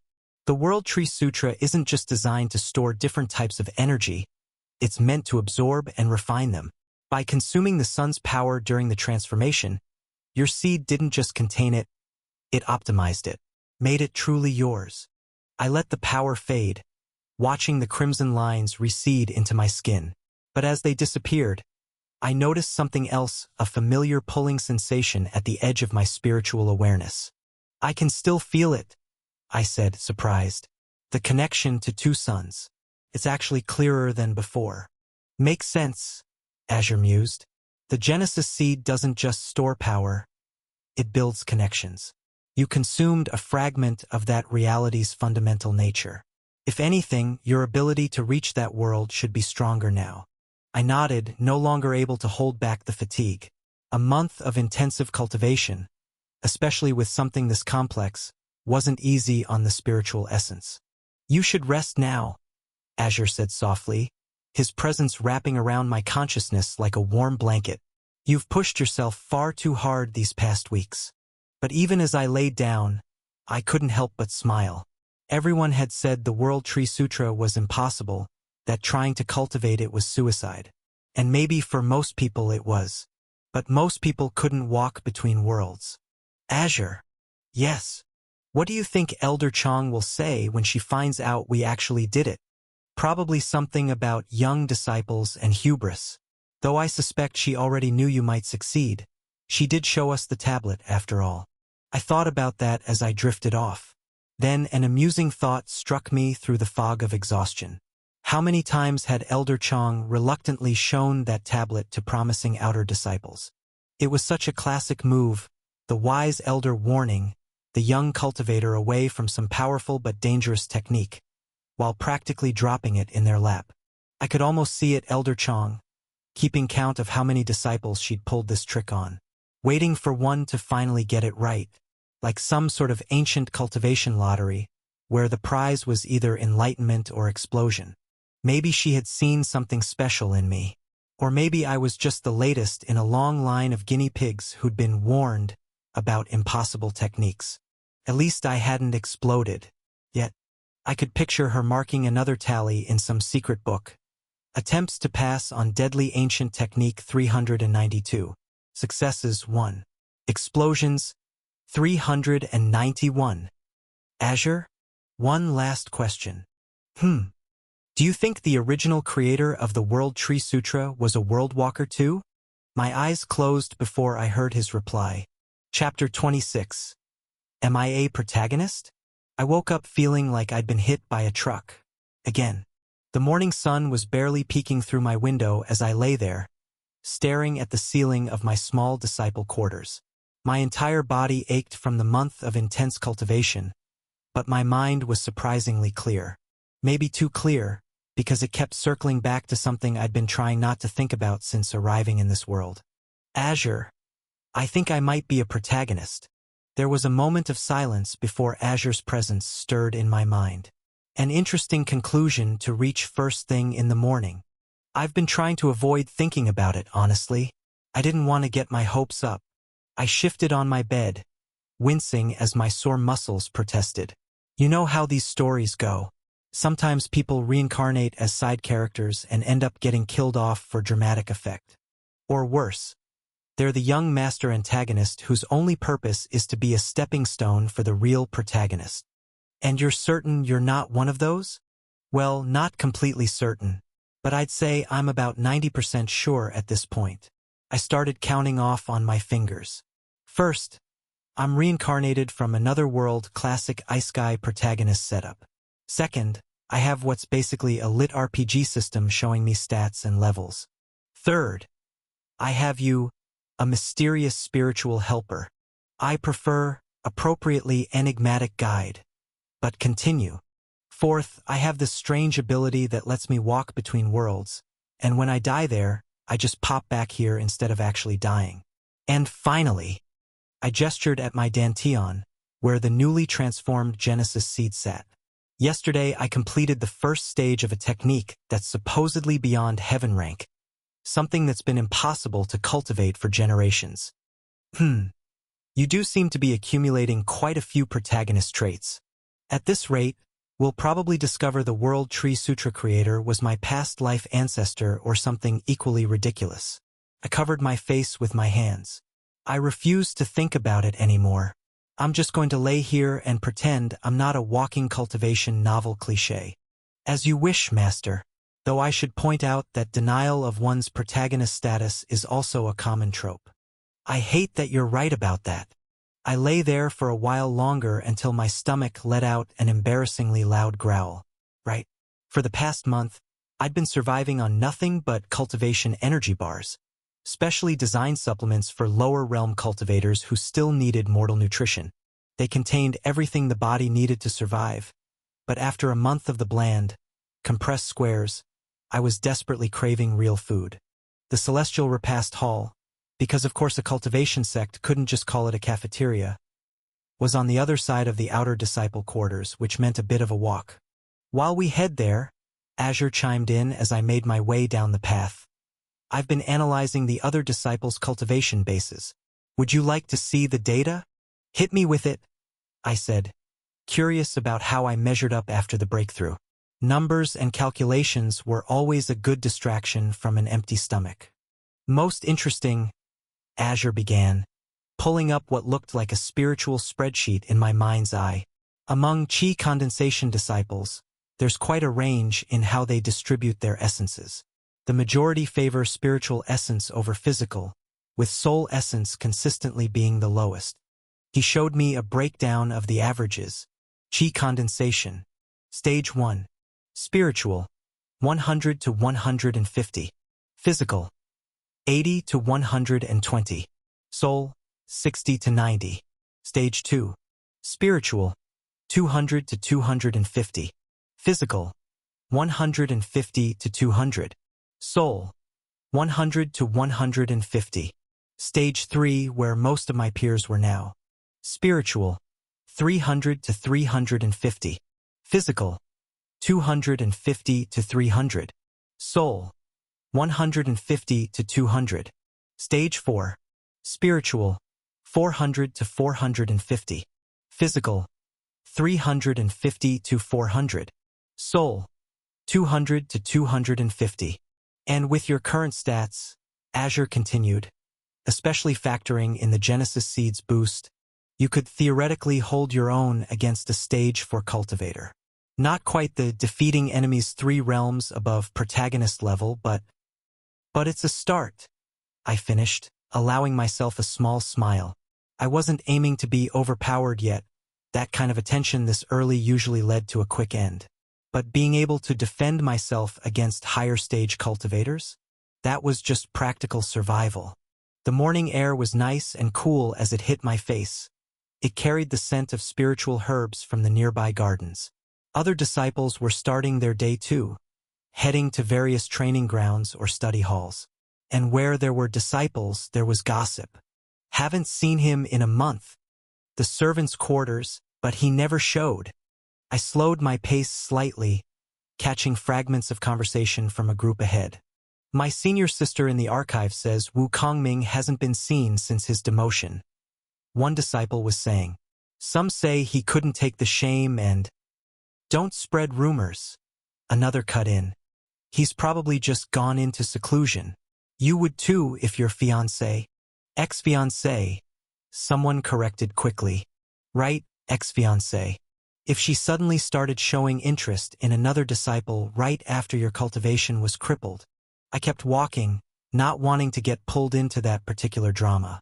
Though I couldn't help wondering if this was setting up for the classic presumed dead young master returns with mysterious power-up plot. It would fit the usual pattern: humiliation, disappearance, dramatic return. Well, whatever Wu Kongming was planning, I wanted no part of it. Keskivikoen. I looked up to see Lin Mei waving from near the Celestial Repast Hall's entrance. She was still wearing her herb garden work robes, dirt stains and all, looking exactly like someone who prioritized practical cultivation over appearances. "Breakthrough, buddy!" She grinned as I approached, then punched my shoulder, hard. "Also, what's this I hear from Wei Lin about you picking the World Tree Sutra? Are you trying to get yourself killed?" I rubbed my shoulder, wondering if she'd been practicing some sort of herb-enhanced strength technique. "It felt right," I said with my best mysterious cultivator expression. Sometimes on the path of cultivation, one must follow the heart's calling, letting wisdom flow like a river through. "Oh, stop it," she laughed. "You sound just like Senior Sister Lu with all that profound nonsense." "I'll take that as a compliment." "You would." She shook her head, but her expression turned more serious. "Really though, what made you choose something so risky?" Wei Lin said Elder Chong practically begged you not to try it. I shrugged, careful to keep my expression neutral. "Just felt an affinity for it." "What about you? Which method did you pick?" Stolen content warning.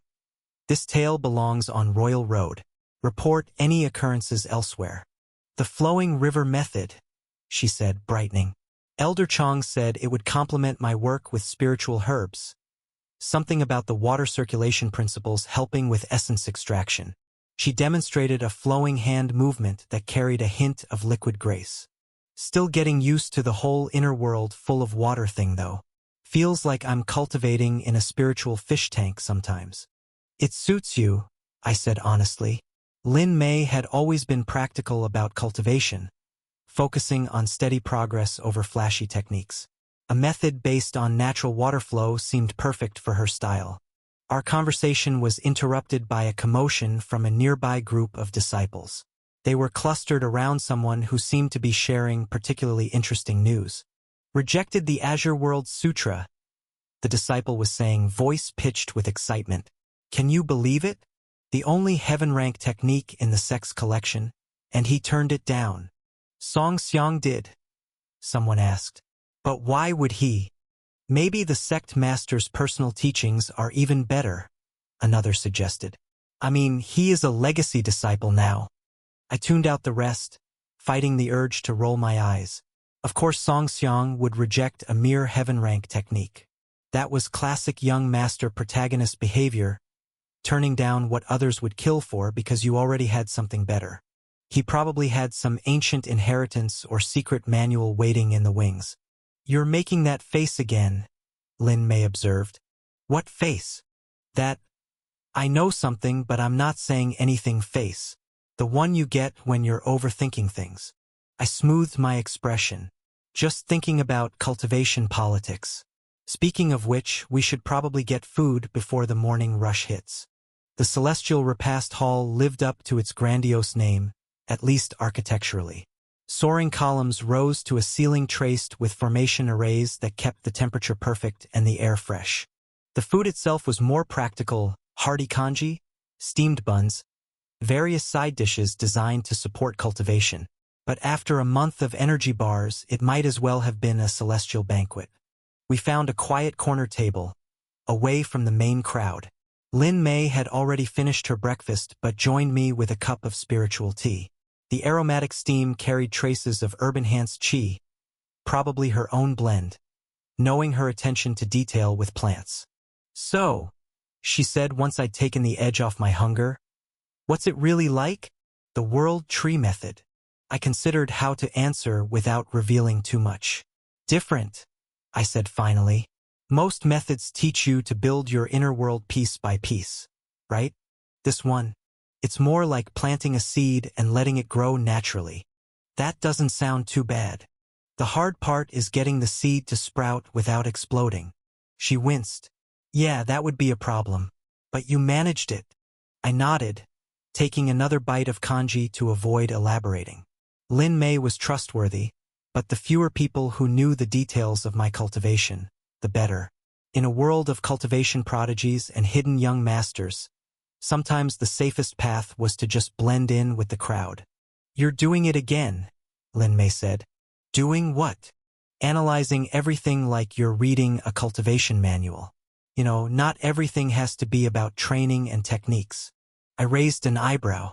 Says the person who spends her free time experimenting with herb combinations? That's different. I actually enjoy working with plants. You. She paused, searching for the right words. Sometimes it feels like you're always preparing for the worst, like you just know something is going to go wrong. Speaking of preparing for the worst, I said, changing the subject, how's the herb garden rotation going? Still dealing with that batch of particularly aggressive spirit herbs. Lin Mei's eyes lit up, and she launched into an enthusiastic explanation of her latest gardening adventures. I listened, letting her enthusiasm wash away some of my heavier thoughts. This was nice. Just sitting with a friend, eating real food, not worrying about cultivation politics or protagonist plots. Lin Mei suddenly perked up, waving at someone behind me. Wei Lin. Over here. His spiritual essence is impressive, Azure noted as Wei Lin approached our table. Around 450 units. He must have got his hands on an earth-rank cultivation method. Wei Lin looked me up and down as he joined us, a grin on his face. Well, I'm surprised you're still in one piece. I take it you succeeded. I nodded, swallowing a mouthful of congee. It was difficult, but I got lucky. Sure, Wei Lin drawled. I'm sure that's all it was. His tone suggested he didn't believe in luck any more than he believed in fair prices. What about you? I asked, deflecting. Which cultivation method did your father's connections provide? The merchant's path, Wei Lin said, settling into what I recognized as his sales pitch posture. It's an earth-rank method that shapes the inner world into a spiritual marketplace. Each shop represents a different aspect of cultivation, and the flow of spiritual energy mimics trade routes. I nearly choked on my kanji. Wait, there's actually a cultivation method that lets you build a marketplace in your inner world? I was joking when I said, I stopped myself, shaking my head. I should know better by now.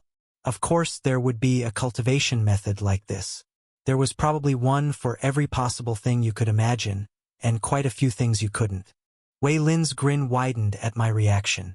The best part is how it naturally enhances resource absorption and energy conversion rates. Perfect for someone who understands the true value of efficient cultivation. That. I paused, still processing the fact that my joke had somehow been actual cultivation reality. That actually sounds exactly right for you. Of course it does. Father's connections never disappoint. He leaned forward conspiratorially. Speaking of which, I might be able to get you a copy for a very reasonable. Wei Lin, Lin Mei interrupted. He already has a cultivation method. One that hasn't killed him yet, surprisingly. Ah, but backup methods are always good to have. You never know when. How's your inner marketplace developing? I asked quickly before he could launch into a full sales pitch. Wei Lin brightened. Wonderfully. I've already established the main trading district and started work on the auction house. Though I did have a small issue with some rebellious spirit stones trying to establish their own black market. We spent the next hour trading cultivation stories and sect gossip. Wei Lin described how his first attempt at establishing a spirit stone exchange nearly destabilized his entire inner world. The conversion rates were all wrong. Whilst Lin Mei talked about her latest experiments with aquatic spirit herbs. As for me, I mostly listened, offering the occasional comment while being careful not to reveal too much about my own cultivation. Eventually, I scraped the last bit of kanji from my bowl and stood up. I should head out. Need to get some practice in. Watch your back for Wu Lihua, Wei Lin warned. She's been snooping around more than usual lately. I'll do my best, but she'll find me soon enough. I sighed. She always does. Chapter 27. Cultivating Plants. The morning dew still clung to the grass as I made my way through the outer sect training grounds, searching for somewhere quiet to practice. Most disciples preferred the maintained areas near the main courtyard, with their perfectly level ground and regularly renewed formation arrays. But those spots required spirit stone reservations, and my cultivation resources were limited. There has to be a usable space somewhere, I muttered, pushing through another patch of overgrown bushes. The back area of the training grounds had been partially reclaimed by nature, creating a maze of old practice fields separated by vegetation. Not ideal for most cultivation methods, but maybe I finally found what I was looking for. A small clearing tucked away behind a cluster of ancient trees. The ground was uneven and scattered with fallen leaves, but the space was open enough for practice. More importantly, it was well hidden from the main paths. This should work, I said, setting down my water flask and cultivation manual. At least until Wu Lihua finds you? Azure suggested. I estimate we have approximately 6 hours before she tracks down your location. I sighed. The core disciple's habit of observing my practice sessions was becoming a real problem. She never did anything overtly inappropriate, just watched from a distance with that weird smile. But try explaining to sect elders why you're uncomfortable with a beautiful senior sister taking an interest in your cultivation, especially when you're just an outer disciple. 6 hours is better than nothing, I said, settling into a cross-legged position. So, Azure, now that we've stabilized the Genesis seed, what combat techniques does the World Tree Sutra actually teach? Most of the advanced techniques are either beyond your current cultivation level or lost to time, Azure replied. However, there are a few fundamental arts that should be accessible at Qi condensation.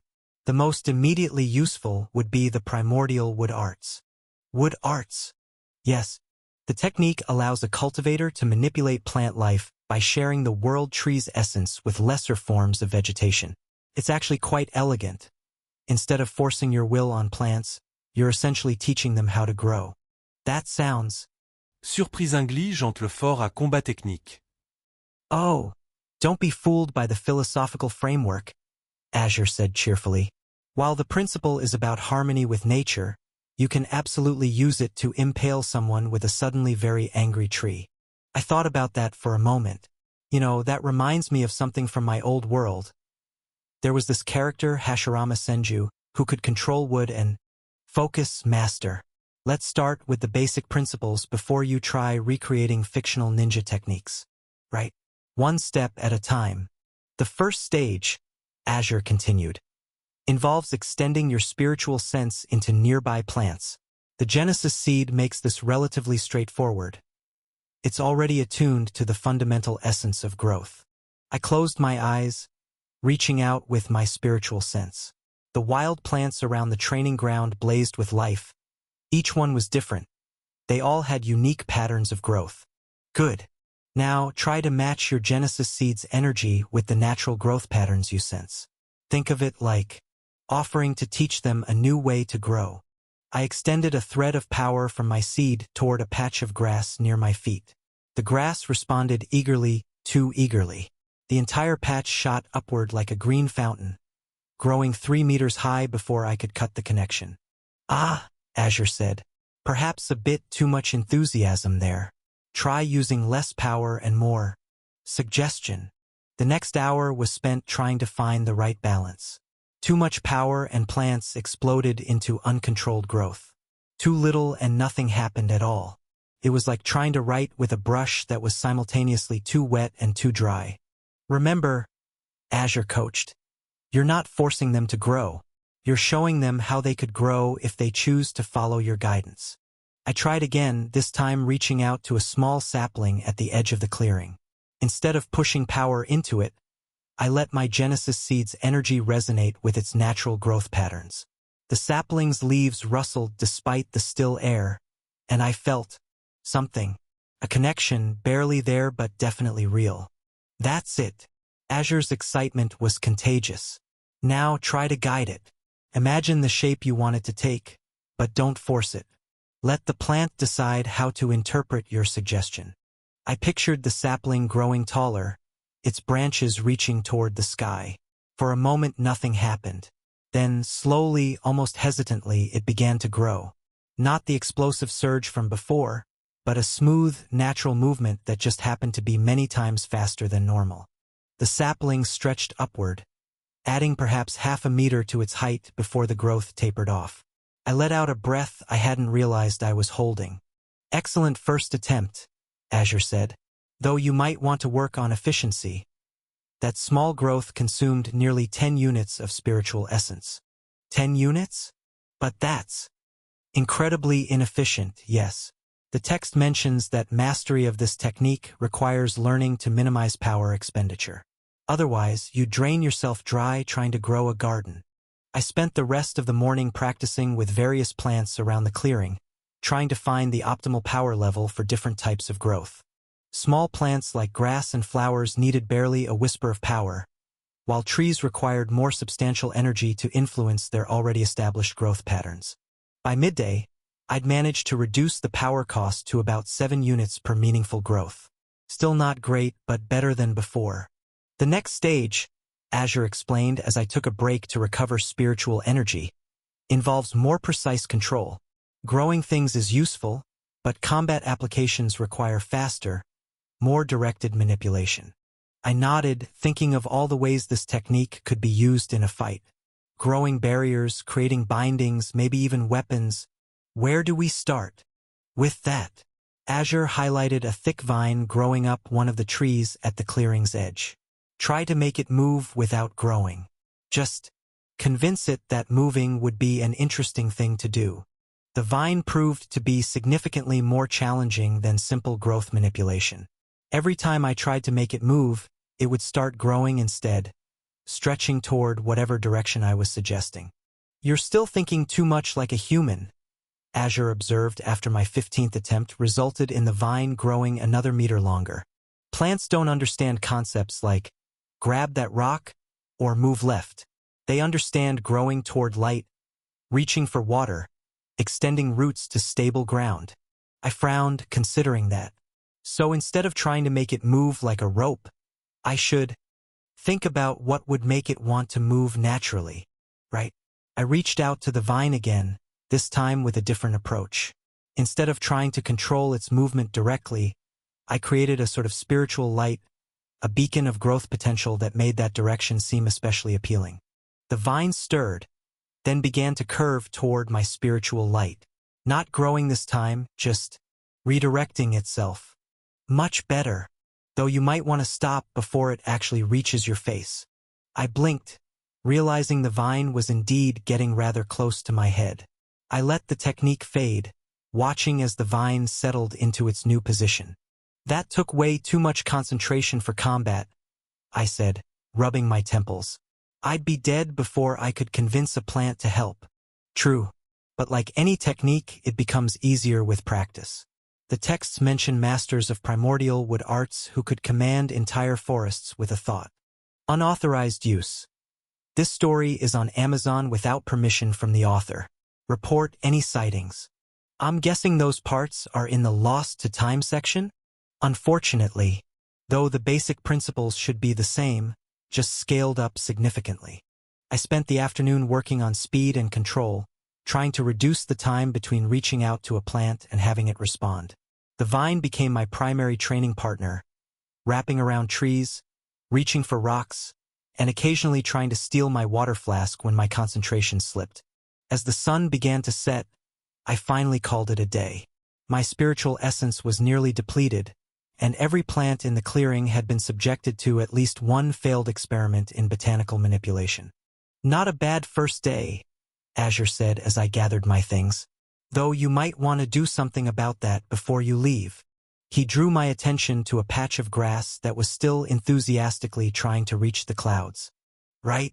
I reached out one last time, gently suggesting that perhaps being 3 meters tall wasn't the best life choice for grass. It took some convincing, but eventually the patch settled back to a more reasonable height. The next few weeks fell into a routine. I'd arrive at ground 17 early each morning, spend the day practicing different aspects of the primordial wood arts, and leave exhausted but slightly more skilled than before. The technique began to make more sense as I worked with it. Plants, I discovered, had their own kind of intelligence. Not consciousness exactly, but patterns of growth and adaptation that could be guided if you understood them properly. Trees were stubborn, set in their ways and requiring significant energy to influence.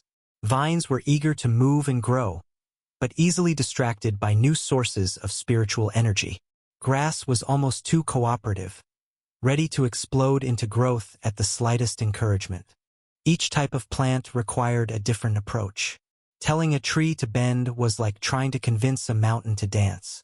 But suggesting that perhaps there was something interesting in that direction, something worth reaching for, I learned to work with their natures rather than against them. Instead of forcing a thorny bush to attack, I could show it a pattern of growth that happened to include very sharp branches moving very quickly.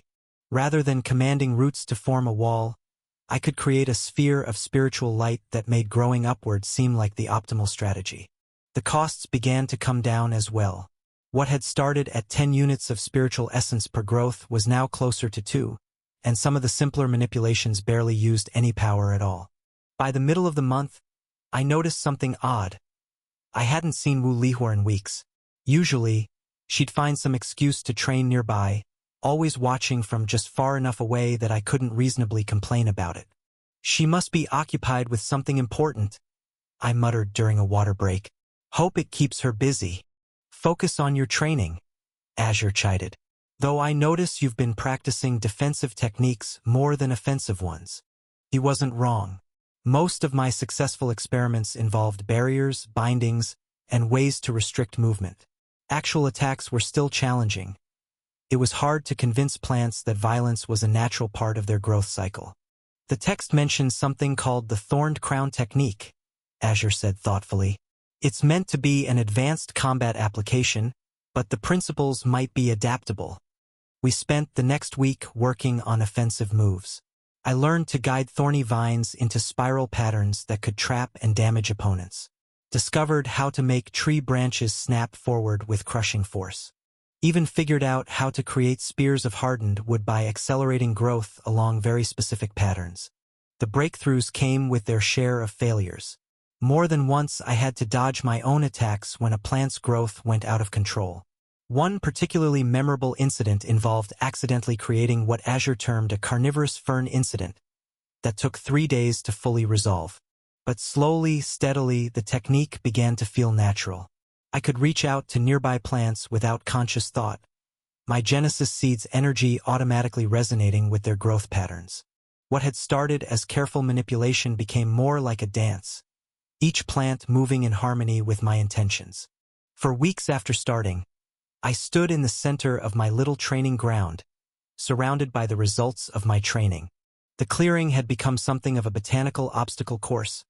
Trees with branches trained into specific patterns, vines that could move like serpents, patches of grass that could shift from soft to razor-sharp in moments. "Ready to test it?" Azure asked. I nodded, then reached out with my spiritual sense. Energy flowed from my Genesis seed into the surrounding plants, each one responding to my call. A thorny vine whipped through the air, wrapping around an imaginary opponent. Tree branches swept down like battering rams while roots erupted from the ground to trap and bind. The entire sequence took less than 3 seconds and used barely 20 units of spiritual essence. "Well," Azure said with satisfaction, "I'd say you're combat ready, though you might want to do something about the clearing's appearance before someone finds an excuse to file a complaint." I looked around at the rather dramatic changes my training had caused. The once wild training ground now looked more like some sort of botanical testing facility, with plants grown into decidedly unnatural shapes. Good point. It took almost an hour to convince everything to return to approximately natural-looking forms. The trees were cooperative enough, their branches settling back into normal patterns. The vines took more convincing, especially the ones that had gotten used to moving freely.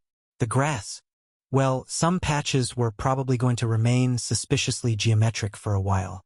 As I prepared to leave, I felt a familiar warmth from my Genesis seed. The month of intensive practice had done more than just teach me a new technique. It had helped the seed's own growth, establishing stronger connections with the natural world. I hadn't become a master of primordial wood arts, not even close. But I had a foundation now, a practical combat technique that played to my strengths. And more importantly, I understood better how the World Tree Sutra approached power, not through domination, but through connection and growth. Azure. Yes. You know how you said most of the combat techniques were meant for higher realms? I can't wait to see what else this cultivation method can do. They are significantly more impressive than convincing some vines to dance. But remember, Master, reaching those realms is far from guaranteed. Many cultivators never progress beyond chi condensation. Always the optimist. I smiled. Of course. I believe you have a real chance at breaking through, Master. My smile widened at that. It was nice having someone believe in me. Before heading back, I took one last look at my secret training ground. The clearing looked almost normal now, just another patch of wild growth at the edge of the Sex territory. But I knew better. Every plant here had learned something new, grown in ways they never would have without the World Tree's guidance. Kind of like me, really. Now I just had to hope Wulihua stayed busy with whatever had been keeping her occupied. I had techniques to practice, and an audience would just complicate things. But that was a problem for another day. Right now, I had a very specific plan: food, sleep, and absolutely no talking to plants for at least 12 hours. The plants, I noticed, seemed a bit disappointed by that last part. Chapter 28. The protagonist returns. I was in my usual spot at the back of the training grounds, trying to convince a particularly stubborn oak tree that growing straight up wasn't its only option in life, when excited shouts from the main path caught my attention. "Did you hear? At the outer sect entrance. Going to be a battle." A group of outer disciples rushed past my hidden training area, their robes fluttering in their wake. The oak tree took advantage of my distraction to snap back to its original position with what felt suspiciously like satisfaction. "Well," Azure said, "sounds like the disciples are excited about something violent again." I sighed, letting the wood manipulation technique fade. "Should we check it out?" Given how these things usually go in cultivation novels, Probably wise to know what's happening, at least. I gathered my things and headed toward the main path, where I spotted Wei Lin walking in the same direction as the crowd. "Wei Lin," I called out. "What's going on?" He turned, waiting for me to catch up. "You haven't heard? Some servant challenged an inner disciple to mortal combat." I nearly stumbled. Mortal Kombat? "Are you sure? That's what everyone's saying. Come on, we don't want to miss this." As we hurried toward the outer sect entrance, I thought about what mortal combat meant in this world. The Azure Peak sect, like most righteous sects, had strict rules about disciples killing each other. It made sense. You couldn't build a powerful cultivation sect if your disciples were constantly murdering each other over petty grievances. The rules were simple. Disciples of the same cultivation level couldn't kill each other without proper cause. Breaking this rule meant immediate execution. Of course, this just meant most cultivators got creative. Why kill your rival when you could accidentally cripple their cultivation during a sparring match? Or arrange for them to have an unfortunate accident during a dangerous mission? The only legal way to kill another disciple was through an official Mortal Kombat challenge. But even then, there were rules. The challenger had to have legitimate grievance, and both parties had to be of similar cultivation level. A core disciple couldn't just challenge an outer disciple they didn't like. That would be seen as bullying the weak, which was beneath the dignity of a righteous sect. A servant challenging an inner disciple, I mused as we walked. That's either someone very confident or very desperate. Or very stupid, Wei Lin added. Though I heard the servant used to be. He cut off as we reached the growing crowd at the outer sect entrance. People were forming a loose circle around two figures, and the moment I saw them, I knew exactly what was happening. Wu Kongming stood facing Zhou Ming, but he looked nothing like the pale, sickly outer disciple I remembered. His bearing was straight and proud. His face had filled out, and there was a dangerous grace to his movements that definitely hadn't been there before. He wore simple white robes that somehow looked more elegant than Zhou's elaborate water-patterned blue garments. "Oh no," I muttered. "Oh no. Master," Azure asked. "Your heart rate just spiked. Remember how I said Wu Kongming had all the signs of being a protagonist? Mysterious disappearance, cultivation crippled by an arrogant young master, lost love interest." I watched Wu Kongming's stance, noting how he seemed completely at ease despite facing someone supposedly several cultivation levels above him. This is the scene after his power-up, the revenge scene. Zhou Ming was staring at Wu Kongming with a mixture of confusion and disdain. "You dare challenge me to mortal combat? A mere servant who couldn't even maintain his position as an outer disciple." If Zhou had any genre awareness, he'd be on his knees begging for mercy right now. But of course, that's not how these scenes played out. The arrogant young master never recognized the danger until it was too late. "Do you even qualify to know my name?" Zhou continued, his voice dripping with contempt. "I don't even know your name. I've stepped on too many insects to remember them all." The crowd's reaction was immediate. Such arrogance. But he is an inner disciple. The servant must have a death wish. Fight. Fight. Fight. I caught Wu Kongming's eyes flickering toward a shadowed alcove near the sect gates. There, partially concealed behind a pillar, stood Wu Lihua. Her expression was unreadable, but I noticed how her fingers gripped the pillar just a bit too tightly. Wu Kongming's small smile suggested he'd spotted her too. "This is going to be bad," I whispered to Wei Lin. "Really, really bad." "What do you mean?"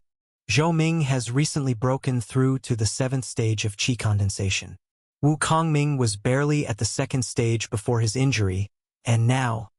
Wei Lin trailed off, finally noticing what I'd been staring at. "Is that a sword on his back?" It was indeed a sword, a plain-looking weapon with a black scabbard. Nothing fancy or obviously magical, but something about it made my spiritual sense tingle uncomfortably. Wu Kongming had never shown any skill with a sword before. Hell, most outer disciples were still learning basic weapon arts, too focused on cultivation to master specific weapons. This book's true home is on another platform. Check it out there for the real experience. The crowd's excited chatter died as they began parting like waves, revealing Senior Sister Lu. Her aura alone was enough to cause weaker disciples to instinctively step back. "A challenge has been issued," she declared. "Wu Kongming, formerly of the Outer Sect, now a servant of the Azure Peak Sect, has challenged inner disciple Zhou Ming to mortal combat. State your grievance." Wu Kongming's voice was calm, almost gentle. "During the combat assessment 3 months ago, Zhou Ming deliberately attacked with the intent to cripple, not test. He destroyed my cultivation base and forced me from the path of advancement." A slight pause. "I am here to return the favor tenfold." Murmurs rippled through the crowd. "He admits he wants revenge. But he's just a servant now. Look at his eyes, though. I think he has lost his mind. Zhou Ming should just refuse." But I knew Zhou wouldn't refuse. His face was flushed with anger. His pride stung by being called out by someone he considered beneath him. Even if he sensed something wrong, his own arrogance wouldn't let him back down. "Since you're courting death," Zhou snarled, "I'll grant your wish." Senior Sister Lu nodded. "The challenge is accepted. All witnesses, proceed to the combat arena. This matter will be settled properly." As the crowd began moving toward the arena, I fell into step beside Wei Lin and Lin Mei, who had just joined us. "This is wrong," Lin Mei said quietly. "Zhou Ming might be arrogant, but he's still an inner disciple. Wu Kongming was barely keeping up with other outer disciples before his injury. Now he's challenging someone several realms above him. Unless," Wei Lin mused, "he's not as weak as he appears." "He's definitely not," I said, still watching Wu Kongming's sword. "Notice how he walks? That's not a crippled cultivator's gait. That's someone very, very comfortable in their own power." The combat arena was a sight to behold. I'd never been here before. Outer disciples usually trained in the smaller practice fields. This was where the real battles happened, where tournaments determined advancement and challenges were settled permanently. The arena itself was a raised platform about 50 meters across, ringed with formation arrays that glowed with protective power. Tiered seating surrounded it, currently filling with excited spectators. The afternoon sun cast long shadows across the stone surface, which showed signs of countless previous battles. "The Outer Sect tournament will be held here in 3 months," Wei Lin commented, noticing my interest. "You planning to participate?" I considered it. With the Primordial Wood Arts, I actually had a decent chance, unless some other hidden protagonist showed up. Maybe. Though after today, I'm thinking tournaments might get more interesting than usual. We found seats near the middle level, close enough to see clearly but hopefully far enough to avoid any stray energy blasts. The protective formations should handle those, but I'd read enough cultivation novels to know how these fights could escalate. Zhou Ming stood at one end of the arena, going through an elaborate stretching routine that sent ripples of water-attributed qi through his blue robes.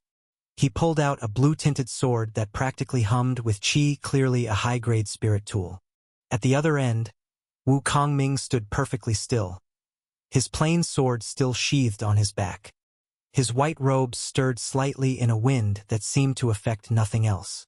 "You know," Azure mused, "for a bully, Zhou Ming's got some impressive numbers. His spiritual essence is around 1,500 units. That tracks for 7-stage qi condensation. Physical essence at 1,700, soul at 1,000. His Mountain Maker technique appears to favor overwhelming force. And Wu Kongming?" A pause. Unable to get clear reading. "His qi signature is strange. Almost as if..." I grimaced. "Let me guess. His spiritual fluctuations match the patterns typically associated with possessed cultivators? Not exactly possessed, but definitely not normal. There's a secondary energy signature intertwined with his own, centered around that sword. Perfect. Not only had Wu Kongming probably found some ancient inheritance during his conveniently timed disappearance, but he might actually have a literal sword ghost helping him. That moved him from probable protagonist to definitely the main character of this subplot. "This is a Mortal Kombat challenge," Senior Sister Lu declared from the edge of the arena. "Victory can only be achieved through death.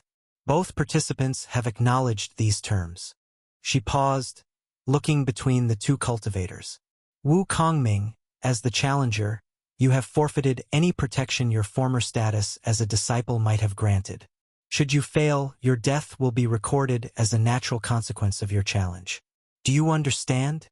I understand, Wu Kongming replied simply. Zhou Ming, as the challenged party, you have accepted combat with one officially beneath your station. Should you fail, the sect will record that you chose this battle of your own free will. Your clan will not be compensated. Do you understand? Just start the match, Zhou growled. I'll make this quick. Senior Sister Lu's expression didn't change, but I sensed a flicker of disapproval in her chi. Very well. This match will only end when one dies. Begin. Chapter 29. Sword of Judgment. The word had barely left her mouth when Zhou Ming exploded into motion, his sword trailing streams of water-attributed chi as he charged. The air itself seemed to thicken with spiritual pressure as he activated his Mountain Maker technique. Wu Kongming hadn't moved, hadn't even reached for his sword. He just stood there, watching Zhou's approach with an expression that might almost be called pity. He's dead, Wei Lin whispered. There's no way he can. The rest of his sentence was lost in the gasps of the crowd as Wu Kongming finally moved. It was a simple step to the side, barely a handspan of movement, but somehow Zhou's perfect strike passed through empty air. Not blocked, not deflected, just missed as if Wu Kongming had never been there at all. Zhou's momentum carried him forward another 2 steps before he managed to turn. His face twisted with fury. Lucky dodge.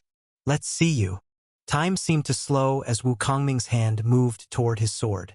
The entire arena held its breath, disciples leaning forward in their seats. Even the wind itself seemed to pause, waiting to see what would happen next. The sword left its sheath with a whisper, a sound so soft it shouldn't have been audible across the arena. But somehow everyone heard it.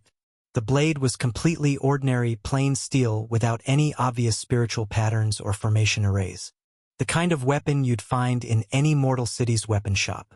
That made it all the more terrifying when Wu Kongming vanished. There was no technique activation, no gathering of chi, no warning at all. One moment he was standing there, sword just cleared from its sheath, and the next, the strike came from above. A perfectly horizontal slash aimed at Zhou Ming's neck. The blade moved with such precision that the air itself seemed to part before it, creating a visible distortion in its wake. Zhou's eyes widened with genuine fear, his body already starting to move. But everyone could see he wouldn't be fast enough. The sword would take his head before he could even begin to dodge. Then the rocks came. They erupted from Zhou's skin like a living armor, coating his entire body in a layer of stone just as Wu Kongming's blade connected. The clash of steel on stone rang out across the arena, followed by the sound of Zhou's body being launched backward by the sheer force of the blow. He stumbled back several steps before regaining his balance, one hand instinctively going to his neck where the sword had struck. His fingers came away red with blood. Zhou stared at his bloodied fingers as if they belonged to someone else. His face cycled through a series of expressions: shock, confusion, fear, anger, and something that looked suspiciously like an urge to run. His eyes darted to the crowd, taking in the blue-robed inner disciples watching from their privileged seats. Then to the outer disciples, many of whom were trying and failing to hide their grins at seeing their tormentor bleed. That, Wei Lin whispered beside me. That shouldn't be possible. Zhou's Mountain Maker technique is famous for its defensive capabilities. No one below the 7th stage of chi condensation should be able to cut through it like that. Look at Zhou's face, Lin Mei added. He's thinking the same thing. Zhou spat on the arena floor, his chi fluctuating with barely controlled rage. I'm going to take your head, he snarled, raising his blue-tinted sword, and then I'll mount it on the sect gates as a warning to other servants who forget their place. Flowing rivers art. 9 dragon streams. Zhou called out, his blade weaving through a complex pattern. Water-attributed chi coalesced around the sword, forming 9 intertwining dragon-shaped streams that spiraled outward. Each stream moved independently, creating a cage of water that could attack from multiple angles while defending against counterstrikes. It was the kind of technique that had earned him his position as an inner disciple, beautiful yet deadly, combining offense and defense in a way that most qi condensation cultivators couldn't hope to match. Wu Kongming's response was a single step, not back or to the side, but at a precise 45-degree angle that positioned him perfectly between two of the water dragons. His plain sword moved in what appeared to be a simple diagonal slash, but the timing was so perfect that it caught all 9 streams at their weakest point where they intersected. 9 Heaven's astral blade, thread-cutting, he whispered, his blade glowing ever so slightly. The clash rang out like a temple bell, but while Zhou's 9 dragons exploded into a shower of water qi, Wu Kongming's sword continued its motion without so much as a tremor. His single strike had not only neutralized the technique but disrupted the qi patterns maintaining it, causing the entire elaborate formation to collapse. It was like watching a master craftsman snip a single thread and unravel an entire tapestry, devastating in its simplicity. I watched as Zhou launched into a series of increasingly desperate attacks. Each strike was technically perfect, backed by the full power of his 7th stage cultivation. Water-attributed qi formed weapons, waves, and countless other shapes as his sword danced through elaborate patterns. And none of it mattered. Wu Kongming moved like water between raindrops, his plain sword always exactly where it needed to be. When Zhou attacked high, Wu Kongming's blade was there to deflect. When Zhou tried to feint low, Wu Kongming had already moved to counter the Real strike aimed at his midsection. Did you know this story is from Royal Road? Read the official version for free and support the author. He's toying with him, Lin Mei said softly. Look at those cuts. They're all superficial. He could have ended this 5 times already. She was right. Every time their blades met, Wu Kongming's sword would slip past Zhou's guard just enough to leave a small cut. Nothing serious, nothing potentially fatal, just perfect little reminders that death was only being delayed by Wu Kongming's choice. I can now get a sense of his cultivation, Azure reported. Wu Kongming appears to be interesting. His actual cultivation is only at the 5th stage of qi condensation. I blinked in surprise. He's completely overwhelming a 7th stage cultivator. The power difference alone should make this impossible, yes. But he's using superior technique to bridge the gap. Watch his footwork. Every step is perfectly placed to minimize energy expenditure while maximizing tactical advantage. His sword movements are so precise that he's actually using Zhou's own power against him. It's like watching a master craftsman who has reduced his art to its purest essence. Or like watching someone who has a sword Saint Ghost teaching them. I thought back. The way Wu Kongming moved, the impossible perfection of his technique. It all pointed to the kind of inheritance that protagonists stumbled upon in ancient tombs or received from mystical masters. Sweat poured down Zhou's face despite the cool afternoon air, and his breathing was becoming ragged as he continued to miss. Stand still and die, he roared, charging forward with his sword held high. Wu Kongming actually smiled at that. It wasn't a kind expression. His plain sword moved in what looked like a simple horizontal slash, but somehow the blade was everywhere at once. Zhou's elaborate attack sequence was dismantled in seconds, his guard broken by movements so subtle that most of the audience probably couldn't even follow them. Another small cut appeared on Zhou's cheek, drawing a thin line of blood. This is impossible, Zhou panted, backing away. You're just a failed outer disciple, a servant. How are you?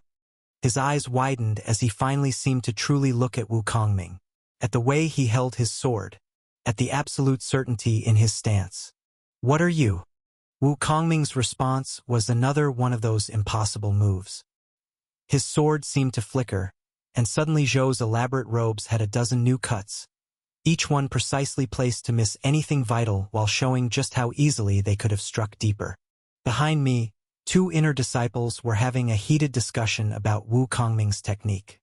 Those movements, they're like the legends of the ancient sword saints. Impossible. That knowledge was lost centuries ago. Even the sect's sword manuals are just pale imitations. Then how do you explain what we're watching? Zhou seemed to have heard them too. His face twisted with fury as he realized that not only was he losing, but his fellow inner disciples were already treating this as a lesson in ancient sword techniques rather than a proper fight. With a roar of pure rage, Zhou hurled his spiritual sword at Wu Kongming like a spear. The weapon streaked through the air, trailing water qi in a comet-like tail. It was actually an impressive technique, the kind of desperate move that might catch even a skilled opponent off guard. Wu Kongming caught it. His free hand moved with that same impossible precision, plucking the spiritual sword out of the air as casually as someone might catch a thrown fruit. He examined the blade for a moment, turning it to catch the light. "Quite well made," he said, his first words since the battle began. "The water attribute formations are particularly elegant. Such a waste." Then he closed his hand, and the spiritual sword shattered. Fragments of metal and dissipating formation arrays scattered across the arena floor as the weapon's accumulated spiritual energy dispersed in a flash of blue light. The audience gasped. Destroying a spiritual weapon was no small feat, especially one as well-crafted as Zhou's sword. No. Wei Lin's anguished cry drew several strange looks. "Do you know how many spirit stones that was worth? The materials alone would have fetched." I couldn't help but smile at his reaction. Trust Wei Lin to see the monetary value in every situation, even a life-or-death battle. But he wasn't wrong. In a sect where resources meant everything, watching spirit stones literally shatter before your eyes was its own kind of torture. Zhou stared at the fragments of his sword scattered across the stone floor. Something in his expression changed, the last traces of arrogance burning away to reveal something darker. "Fine," he snarled, his qi surging violently. "I was saving this for that bastard Wang Li, but I'll use it to kill you instead." His hands formed a series of complex seals as he gathered power. Mountain Maker Art. Stone Giant Transformation. The temperature in the arena dropped several degrees as Zhou's qi expanded exponentially. Rocks began erupting from his skin again, but this time they didn't stop at a simple armor. They kept growing, building upon each other in layers of rapidly expanding stone. Zhou's body swelled, his form distorting as the transformation took hold. His arms thickened into pillars of living rock. His torso expanded until he towered over the arena floor. His face became a mask of stone with glowing eyes, and his voice deepened to a rumble that shook the protective formations. "Now die!" Chapter 30. Death of a Disciple. The transformed Zhou was easily 4 meters tall, his body a perfect fusion of flesh and stone. Patterns of mountain-attributed qi swirled across his rocky skin, and his aura had reached what Azure identified as the peak of 7th stage qi condensation. When he moved, the arena floor cracked under his weight. Each step sent tremors through the entire structure, and his stone fists left visible distortions in the air as they swung. For the first time since the battle began, Wu Kongming's expression turned serious. He raised his plain sword, holding it in a stance that looked deceptively simple. "9 Heavens Astral Blade Art," he whispered. His voice could somehow still be heard clearly despite Zhou's thunderous approach. Azure Edge. Qi rushed into his sword with such intensity that the blade began to glow with a soft blue light. The energy was completely contained, completely controlled, not a single unit wasted on display or intimidation. Zhou's transformed body was less than 2 meters away when Wu Kongming moved. It was a single slash, so pure and perfect that it seemed to cut the air itself. A massive blade of blue energy extended from his sword, stretching across the entire arena in a perfect arc. The energy blade passed through Zhou's stone body as if it were made of paper. For a moment, nothing seemed to happen. The transformed Zhou continued his charge, one massive fist already swinging down toward Wu Kongming's position. Then the stone giant began to crack. It started at the point where the energy blade had passed through, a single line appearing in the rocky surface. That line spread, branching into dozens, then hundreds of fractures that raced across Zhou's transformed body. Zhou managed one final step before his transformation literally fell apart. The stone giant crumbled like a statue struck by lightning, chunks of rock falling away to reveal nothing. Zhou's physical body had been bisected so cleanly that there wasn't even any blood. The arena was absolutely silent as the last pieces of Zhou's stone form crashed to the ground. Wu Kongming stood exactly where he had made that final strike, his sword still glowing faintly blue. Senior Sister Lu stepped forward. "The winner of this mortal combat," she declared, "is Wu Kongming." The crowd erupted in a chaos of shocked whispers and excited exclamations. Inner disciples were already arguing about the sword technique they'd witnessed, while outer disciples seemed torn between celebration and terror at seeing one of their former tormentors so thoroughly destroyed. I noticed Wu Lihua had vanished from her watching spot, though whether she left before or after that final strike, I couldn't tell. Wu Kongming sheathed his sword with the same casual grace he'd shown throughout the entire battle. As he turned to leave the arena, his eyes met mine for just a moment. There was something ancient in that gaze, something that didn't belong in the eyes of a young cultivator. Then he smiled, not the cold expression he'd shown Zhou, but something else, something I couldn't quite recognize, and walked away. "Well," Wei Lin said into the continuing chaos, "I guess we know where he disappeared to for those 3 months. And who he was learning from," I added, though I kept that thought private. Whether it was a Sword Saint's ghost or some other inheritance, Wu Kongming had definitely found something during his absence. Something that had turned a failed outer disciple into the kind of swordsman that appeared in ancient legends. "The sect is going to be interesting for a while," Lin Mei observed. "An inner disciple killed by a servant? Using lost sword arts? Every young master in the sect will be." She trailed off, and I followed her gaze to where a group of blue-robed disciples were already gathering, their faces dark with anger. Of course, Zhou Ming might have been arrogant, but he was still one of them. His death at the hands of a former outer disciple, someone they considered beneath them, would be seen as an insult to all inner disciples. "We should go," I said quietly. "Things are about to get complicated, and I'd rather not be around when they do." As we left the arena, I couldn't help but think about how this would play out. Wu Kongming had just announced his protagonist status in the most dramatic way possible, complete with mysterious power-up and public humiliation of an arrogant young master. Support the creativity of authors by visiting the original site for this novel and more.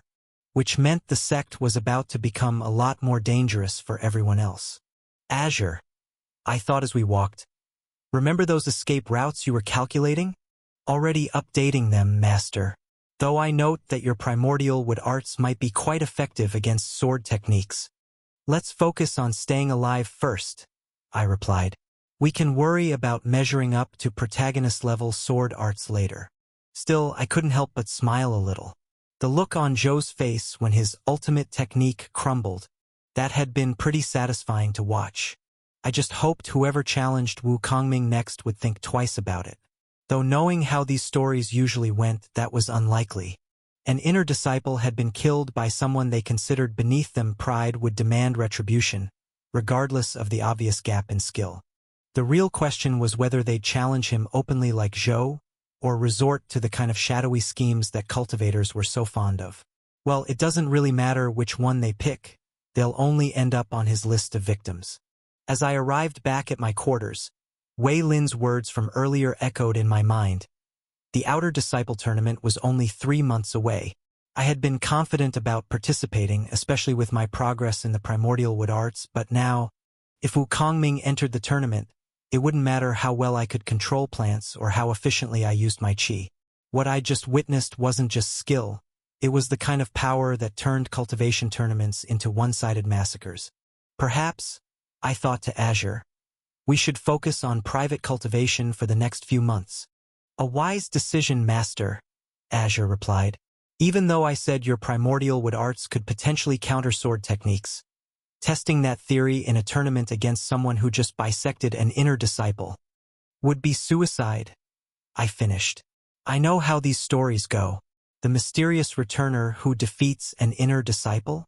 He's definitely going to be forced to enter that tournament to become an inner disciple. And as someone who's probably also a protagonist," I sighed. "Well, you know how these things work. The narrative conventions would suggest a confrontation between two hidden talents is practically inevitable. Exactly. Between my world-hopping ability, the Genesis Seed, and that whole mastering an impossible cultivation technique thing, I'm definitely not a normal character in this story. I grimaced, which means no matter how hard I try to avoid this tournament, something is going to force me to participate. Though at the rate you're progressing, I think you might have a real chance against him in 3 months' time. Azure continued. The World Tree Sutra is considered beyond heaven rank for a reason, and your ability to control multiple plants simultaneously could theoretically counter even perfect sword techniques. You really think so? I asked, then I tilted my head. If we're going to be forced into this anyway, we might as well start preparing now. Start analyzing every movement Wukongming made in that fight. His sword techniques, his footwork, his chi usage, everything. If he's got a sword saint teaching him, we need to figure out ways to counter perfect sword arts. An interesting approach, Master. Using genre awareness as a tactical advantage. If we're stuck in a cultivation novel, we might as well use it to our advantage. He may have ancient sword techniques, but we have something just as rare, a world tree growing in our Danteon. Let's see how his sword saint techniques handle fighting an entire forest. Beginning analysis now, Azure replied.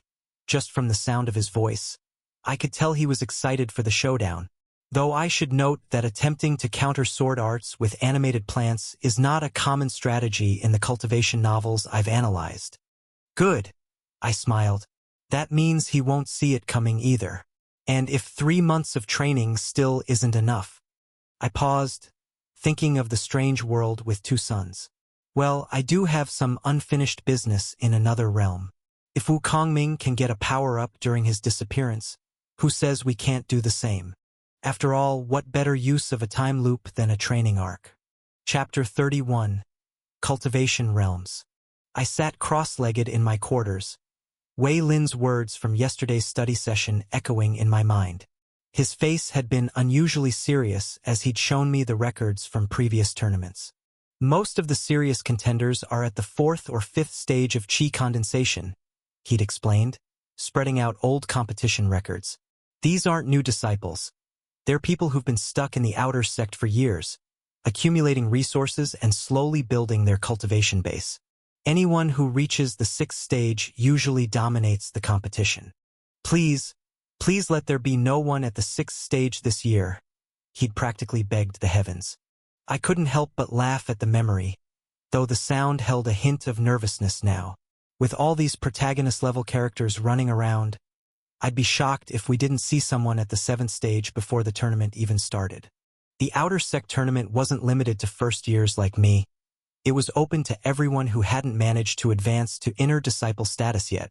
That meant facing disciples who'd been cultivating for years, some of them having failed to advance multiple times. The last new disciple to win the tournament was 10 years ago. Wei Lin had told me. Mingyu, she's a core disciple now. Most first years are lucky to make it into the top 20, and that's assuming they're brave enough to participate at all. My stomach clenched at the thought. I needed to reach at least the 5th stage of chi condensation to have any chance. As that realization settled over me, my mind drifted back to Senior Sister Lu's lecture from a few months ago. Her words had seemed academic then, but now they held new meaning. The path of cultivation, she had said, is fundamentally about creating your own universe. Each realm represents a different stage in this cosmic creation. Her hands had moved gracefully as she spoke, using chi to create illustrated examples in the air. First is the chi condensation realm, where everything begins. Think of it as preparing the canvas for your masterpiece. You start by awakening a void within your soul, a space of infinite potential. Then you gather primordial energy to stabilize this void, making it suitable for creation. Finally, you plant what we call a seed of creation, the foundation of your universe. I remembered how some disciples had shifted uncomfortably at the mention of void energy. Even at the basic level, working with such forces could be dangerous. Next comes the elemental realm, she had continued. This is where you introduce the fundamental building blocks of existence: earth, water, fire, air, and ether. These must be perfectly balanced, or your entire universe could collapse.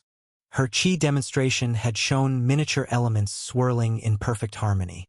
The stellar realm follows, where you create the celestial bodies that will power your universe. Stars, planets, moons, each one must be carefully crafted and set into proper orbit. This is where many cultivators fail, as the energy requirements are immense. The memory of her next words was particularly clear.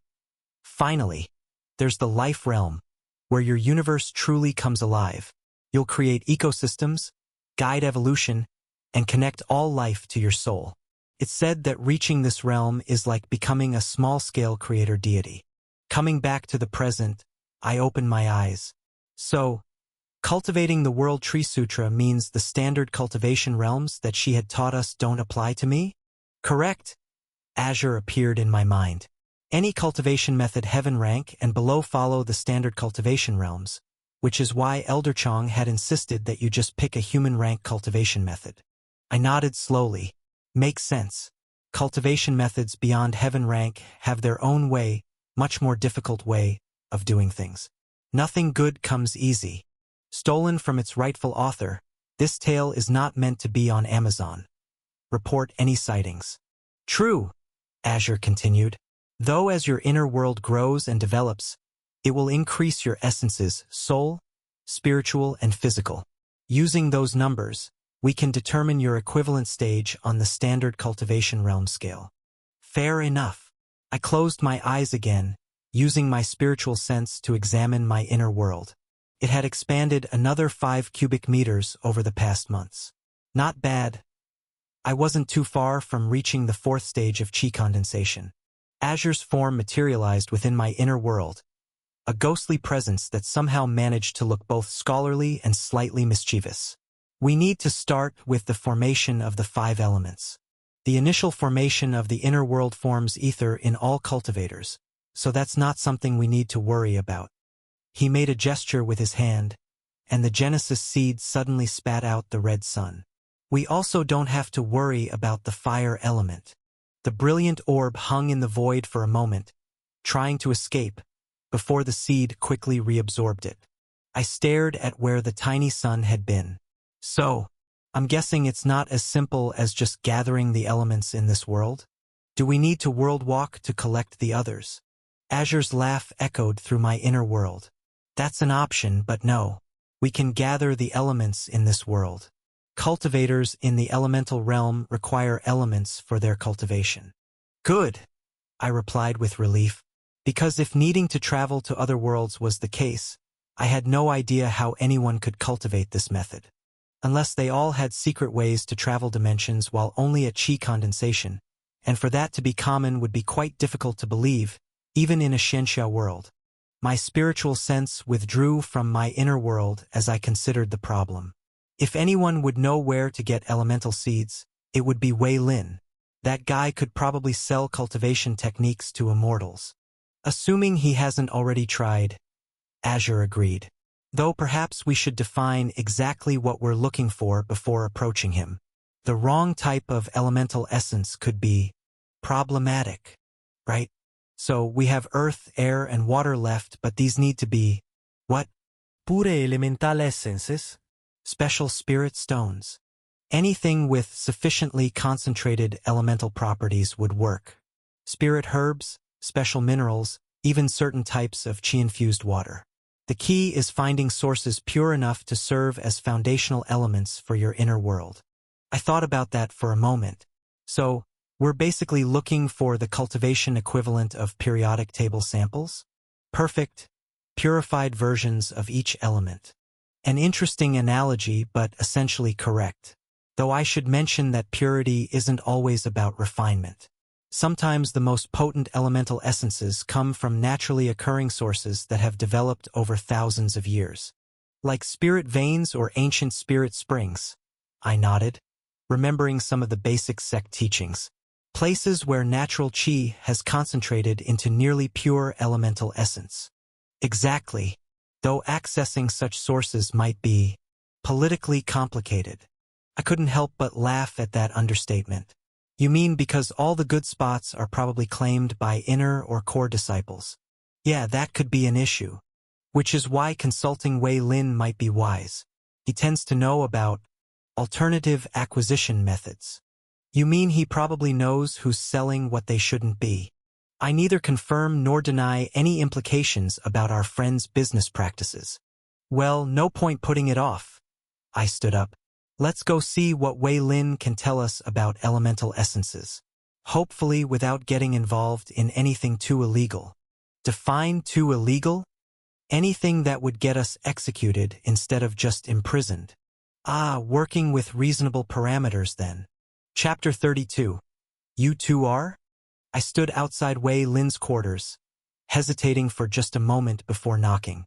The sound echoed oddly in the pre-dawn quiet. Most disciples wouldn't be awake for hours yet. The door opened to reveal Wei Lin, shirtless and wearing a smile that faltered the instant he recognized me. His hair was disheveled in a way that suggested it hadn't been messed up by sleep. "You're back, Alra." His expression faltered as he registered who was actually standing there. The smile shifted into something more awkward as he quickly grabbed a nearby robe. Qu'est-ce qui vi en? I wasn't expecting someone else? I couldn't help but grin at his uncharacteristic fumbling. Wei Lin, master of the smooth transaction, actually looking flustered? This was too good to pass up. He started to form what was undoubtedly going to be a perfectly reasonable explanation when movement from around the corner caught my attention. Lin Mei appeared, her face flushed as she tried to casually walk past. "Oh, Queen, I left some herb catalogs here earlier." I looked between them, Wei Lin's lack of a shirt, Lin Mei's flustered attempt at nonchalance. The way they both seemed to be trying very hard to appear normal. I pointed at them, my finger moving back and forth as my mind processed this new information. "You two are?" Lin Mei's composure cracked first. She turned an even deeper shade of red before punching Wei Lin's shoulder, hard enough to make him wince. "I can't believe you. We agreed to keep it quiet, and you couldn't even manage a month without being obvious." "He's my best friend," Wei Lin protested, rubbing his shoulder. "He would have figured it out eventually anyway." "Best friend," I echoed, feeling a strange mix of happiness and guilt. While I'd been buried in cultivation and survival planning, my friends had been living, not just training or plotting or preparing for the next crisis. "The path to the Tao is a lonely one," cultivators often said. Even at just the Qi condensation realm, I was starting to understand why. The constant drive to improve, the endless hours of solitary practice, the weight of secrets that couldn't be shared. It was easy to lose touch with the simple human connections that made life worth living. "I'm happy for you both," I said, meaning it, though I have to ask, how did this happen? Lin Mei blechstiepend. He kept coming to the gardens to buy spirit herbs, but his technique for essence extraction was terrible, absolutely wasteful. So I offered to teach him, and I offered to teach her about resource management in return. Wei Lin finished. One thing led to another. He means I got tired of his horrible attempts at flirting through business metaphors and kissed him to shut him up. Couldn't help but laugh at that. It was so perfectly them. Wei Lin trying to turn everything into a transaction. Lin Mei cutting straight through it with practical action. "I should have noticed sooner," I admitted. "Been a bit wrapped up in my own cultivation lately." Lin Mei's expression softened. "You've had good reason to be. We all saw what happened at the arena." She exchanged a look with Wei Lin. "Actually, we've been worried about you. You've barely left that training ground of yours except to eat." Speaking of which, Wei Lin cut in, apparently eager to change the subject. "What brings you to my humble abode at this hour? Usually when you show up unannounced, it means you need something interesting, right? Business. I could tease them more later." "I need some elemental essences," I said. "Pure ones. Earth, air, and water." Wei Lin's expression shifted from embarrassed to confused. "Elemental essences? But those are for..." He trailed off, frowning. "Those are materials for elemental realm cultivation. Why would someone at Qi Condensation need pure elemental essences? I shrugged. The World Tree Sutra is complicated. It's always complicated with you. Wei Lin ran a hand through his hair. Do you have any idea how expensive those materials are? You'd need at least 1,000 spirit stones for even the lowest grade suitable for foundation building. He did some quick mental math. About 50 times your monthly stipend as an outer disciple. Is there no way to get them? I asked. I'm not picky about the source. Lin Mei looked concerned. Queen, if you're thinking about some of the less legal trading houses in the city, those wouldn't work anyway. Wei Lin cut in. The black market dealers water everything down. Using impure elemental essence for foundation building would be suicide. He scratched his head thoughtfully. Though maybe. I recognized that expression. It was the same look he got when working out particularly complex trade routes. Let me put on a proper robe, he said finally. We need to make a few visits. Stolen from Royal Road. This story should be reported if encountered on Amazon. At this hour? Best time for it, actually. Fewer eyes watching. He disappeared into his quarters, returning moments later fully dressed in his outer disciple robes. Lin Mei caught his arm as he stepped out. Be careful, she said quietly. Both of you. Wei Lin's expression softened as he looked at her. Always am. Don't wait up.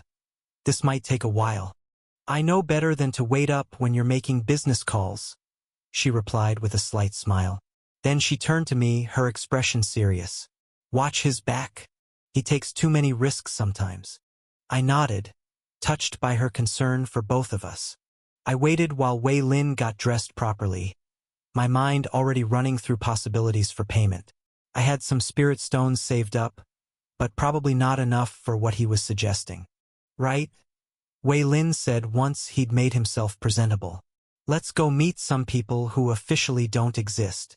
As we walked away from Wei Lin's quarters, I couldn't resist asking, So, you and Lin Mei? I like her. Wei Lin smiled, then his expression turned serious. She's different, you know?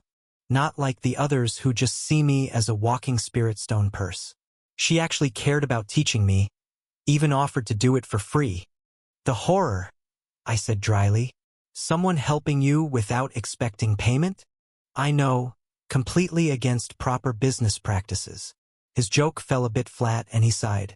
Look, I know my family's reputation. The Wei clan isn't exactly known for putting relationships above profit. But with her, you don't have to explain, I said quietly. I get it. Wei Lin led me away from the disciple quarters, taking a winding path that seemed designed to lose any potential followers. We passed through 3 different formation arrays that I knew were meant to detect spiritual energy, but Wei Lin had clearly done this before. He showed me exactly where to step to avoid triggering them. The sect actually encourages this sort of thing, you know, he said as we walked. Oh, they'll punish you if you get caught, but they want disciples to learn how to navigate underground networks. Can't be a proper cultivator without knowing how to work in the gray areas. Is that what your father taught you? Among other things. He grinned. The cultivation world runs on resources, and official channels can only provide so much. Someone has to handle the rest. We ended up in a part of the outskirts of the sect I'd never seen before, a maze of old storage buildings that looked abandoned at first glance. But I noticed subtle signs of use, worn paths between buildings, recently oiled door hinges, the occasional flash of concealment formations. The thing about elemental essences, Wei Lin continued as we walked, is that they're actually fairly common. You can find traces of them anywhere. The problem is getting pure samples, ones concentrated enough to use for cultivation. He stopped in front of a particularly decrepit-looking building. Most disciples think they need to find natural sources, spirit veins, ancient springs, that sort of thing. But there's another way. Artificial refinement? Exactly. It's technically forbidden because the process is dangerous and the results are sometimes unstable. But if you know the right people... He knocked on the door in a complex pattern. There was a long pause, then the sound of multiple locks disengaging. The door opened to reveal a young woman in servant's robes. But the casual way she wore them, combined with the calculating look in her eyes, suggested she was anything but a servant.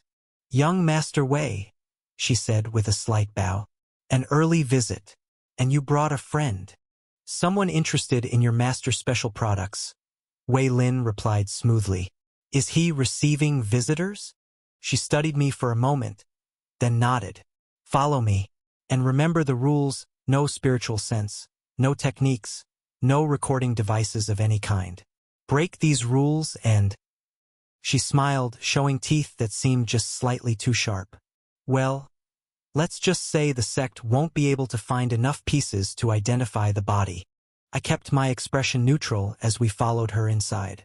The building's shabby exterior was a perfect cover for what lay within, a sophisticated alchemy lab filled with equipment I'd never seen before.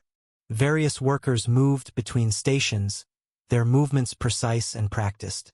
None of them wore sect robes or cultivation equipment, but I could sense suppressed power in many of them. Former disciples? Rogue cultivators? It was probably safer not to know. Our guide led us to a back room where an elderly man sat behind a desk covered in jade tablets and spirit stones. His appearance was completely ordinary, the kind of person you'd pass in the street without a second glance, which probably meant he was the most dangerous person in the building. Chapter 33, Essence. "Young Master Wei," the old man said without looking up from his work. "What brings you to my humble establishment at this hour?" "My friend here is interested in some of your special products," Wei Lin replied. "The pure varieties." Now the man did look up, his eyes fixing on me with unsettling intensity. "Pure elemental essences?" "For an outer disciple," he chuckled. "You're either very ambitious or very foolish, young man. Possibly both." I looked at the old man, pushing down any hint of offense at his words. Getting angry at someone who could help me would be foolish, no matter how condescending they might be. "You're right on both counts," I admitted with a slight bow. "I am ambitious and probably foolish too, but I still need the essences for earth, air, and water if you're willing to sell them." The old man's expression shifted slightly. Was that approval? He reached beneath his desk and brought out 3 jade boxes, each carved with different patterns. When he opened them, I had to stop myself from gasping. The first contained what looked like liquid starlight, constantly shifting and flowing within its container.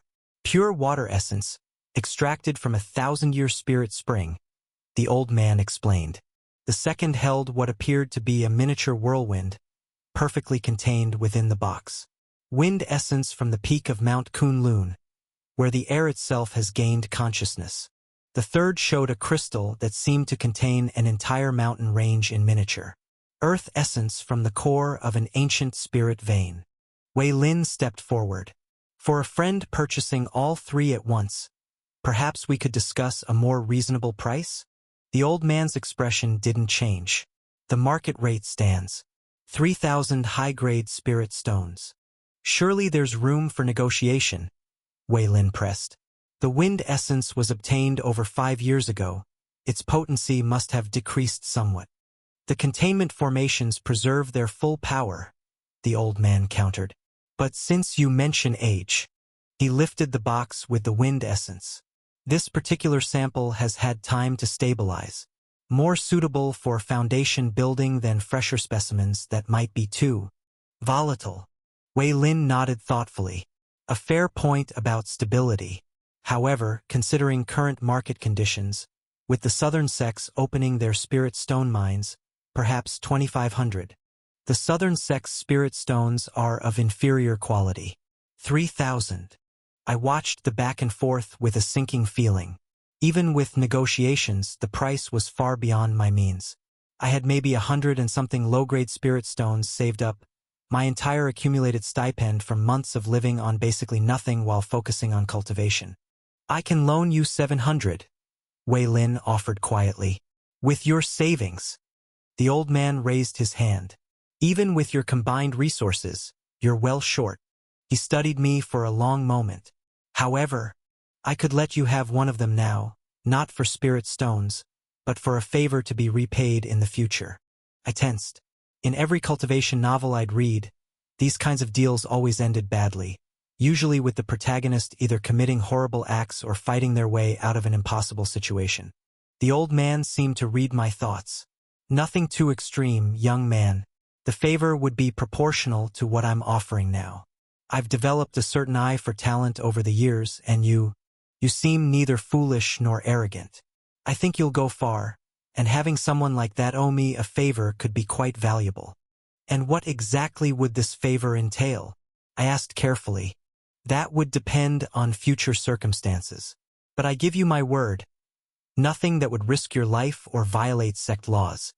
Many things that don't technically violate sect laws can still be problematic, I pointed out. The old man actually smiled at that. Cautious. Good. Let me be more specific then. Nothing that would risk life, limb, or cultivation. Nothing that would force you to harm others or betray your principles. Simply a favor, proportional to the help I'm offering now. Wei Lin leaned close. Favors are a currency of their own in our world, he whispered. Sometimes worth more than spirit stones. I nodded slowly. Then I accept with those conditions. Take the water essence, Wei Lin advised. It's usually the hardest to acquire. If you spot this narrative on Amazon, know that it has been stolen. Report the violation. The old man carefully resealed the water essences box and handed it to me. A pleasure doing business with you, young cultivator. I look forward to seeing how far you progress. Thank you for your generosity, elder. I bowed deeply. I won't forget this kindness. See that you don't, he replied, but his tone was more amused than threatening. Our guide reappeared to escort us out. As we reached the door, the old man called out one last time. Young Master Wei, do give my regards to your father. Tell him his last shipment of Ceylon spirit wine was particularly interesting. Wei Lin's expression didn't change as he bowed. I'll pass along your compliments.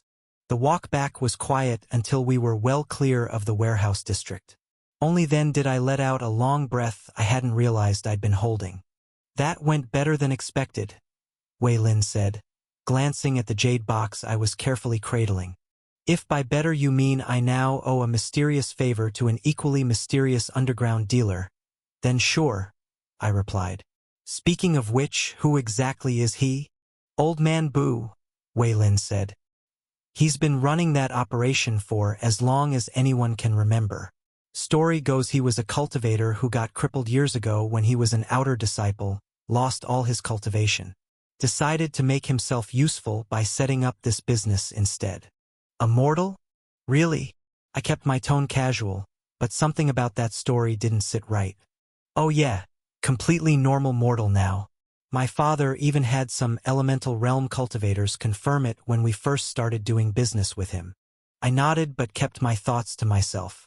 Having elemental realm cultivators confirm someone had no cultivation was about as reliable as a child declaring there were no adults hiding during hide and seek. Anyone powerful enough could mask their chi from lower realm cultivators. If anything, this just confirmed my suspicion that Old Man Bu was another example of the seemingly powerless elder who's actually absurdly powerful trope. But if he's been around so long, I asked, why does the sect seem so opposed to disciples dealing with him? Wei Lin's expression grew serious. Because Old Man Bu doesn't discriminate in what he sells. Sure, he has righteous cultivation materials like what we just bought, but he lowered his voice. He also deals in demonic cultivation materials, cursed artifacts, things that can corrupt your core if you're not careful. The sect can't shut him down. He has too many powerful connections, but they strongly discourage disciples from going to him. Too many have been tempted by what he offers and strayed from the righteous path. Still, Wei Lin continued, his tone lightening. He's always been fair in his dealings. I just nodded again, my mind already moving ahead to the problem of the remaining essences. Making enough spirit stones quickly enough seemed impossible. If only I had some kind of alchemy cheat ability, I could at least stay safely in the sect while getting rich. Going outside to find natural sources was an option, but the death rate for Qi condensation cultivators in the outside world was horrifyingly high. There's always the two suns world, Azure suggested in my mind. Death there isn't permanent, after all. I nodded slightly. No matter how many times I died there, I'd just reset. Surely they must have some kind of elemental resources. How important is this, really? Wei Lin's voice interrupted my thoughts. The elemental essences, how vital are they to your cultivation? Pretty vital, I admitted. Without them, I can't properly progress. Wei Lin was quiet for a moment, then smiled. Then I guess we're making a trip outside the sect. I immediately tensed. Wei Lin, that's too dangerous. We're going to my family home, he interrupted. I stared at him in confusion. My clan has wind essence, he explained. Not as pure as what that old man was selling, but it should be good enough for foundation building. I can't accept something like that for free, I protested. That's too valuable. What are friends for? Wei Lin spread his hands. You said it's important to your cultivation. Of course I'll help. Not for free. I shook my head firmly. I won't take advantage of our friendship like that. Wei Lin sighed dramatically. Fine. You can owe me. Happy now. I couldn't help but laugh. Happy. Chapter 34. Life Realm. Old Man Bu watched from his desk as the two young disciples left his warehouse. The water essence would serve the boy well, assuming he had the skill to use it properly. More interesting was how naturally he'd handled the negotiation, humble without being obsequious, cautious without being paranoid. No visitors for the next few hours, he told the woman who'd guided them in. I have some private business to attend to. She bowed and left without comment. Good help was so hard to find these days, but at least this one knew when not to ask questions. Once alone, he made his way to a hidden door behind his desk, triggering a formation that revealed a staircase leading down. The warehouse above might be his public face, but this was his true sanctuary. The room below was completely unlike the cluttered workspace above. Ancient spirit wood panels lined the walls, each carved with preservation formations that had taken decades to perfect. Shelves held row upon row of wine vessels, not the common spirit wine most cultivators drank, but true immortal vintages. Some had been aging for centuries, their spiritual essences growing more potent with each passing year. Old Man Bu's fragile appearance shimmered and faded like morning mist, revealing the youthful features of Elder Chun Yong. He stretched, letting his spiritual pressure expand now that he no longer needed to maintain the illusion of a crippled mortal. That boy, he mused, selecting a particularly promising jar from his collection. The World Tree Sutra of all things. No wonder he needs elemental essences. The wine's aroma filled the room as he poured hints of mountain peaks and summer storms, with an undertone of starlight that spoke to its quality. Chun Yong took an appreciative sip, letting the spiritual essence mingle with his own. The sect master was right to take an interest, he continued his musing. Though I doubt even Yuan expected him to attempt something like this. A beyond heaven rank cultivation method at Qi condensation. He chuckled. Either brilliant or suicidal. Possibly both. The wine was already working its magic, its spiritual essence merging with his cultivation as he poured another cup. Most cultivators saw drinking as a vice, a distraction from proper cultivation. They never understood that anything properly refined could become a path to immortality. His thoughts drifted back to Kuyin. The boy had potential, certainly. More importantly, he had the right kind of caution, not the paralyzing fear that kept so many disciples bound by convention, but a practical wariness that might actually keep him alive long enough to achieve something interesting. A favor from someone like that could be valuable indeed, Chen Yong murmured, though in truth he had no specific favor in mind. Let the other elders play their political games and scheme for advantage. He just wanted to drink in peace and watch the show unfold. The second jar went down easier than the first, its spiritual essence creating patterns of light that danced through the air. Everyone thought he was just a lazy drunk who'd somehow stumbled his way to the peak of the stellar realm.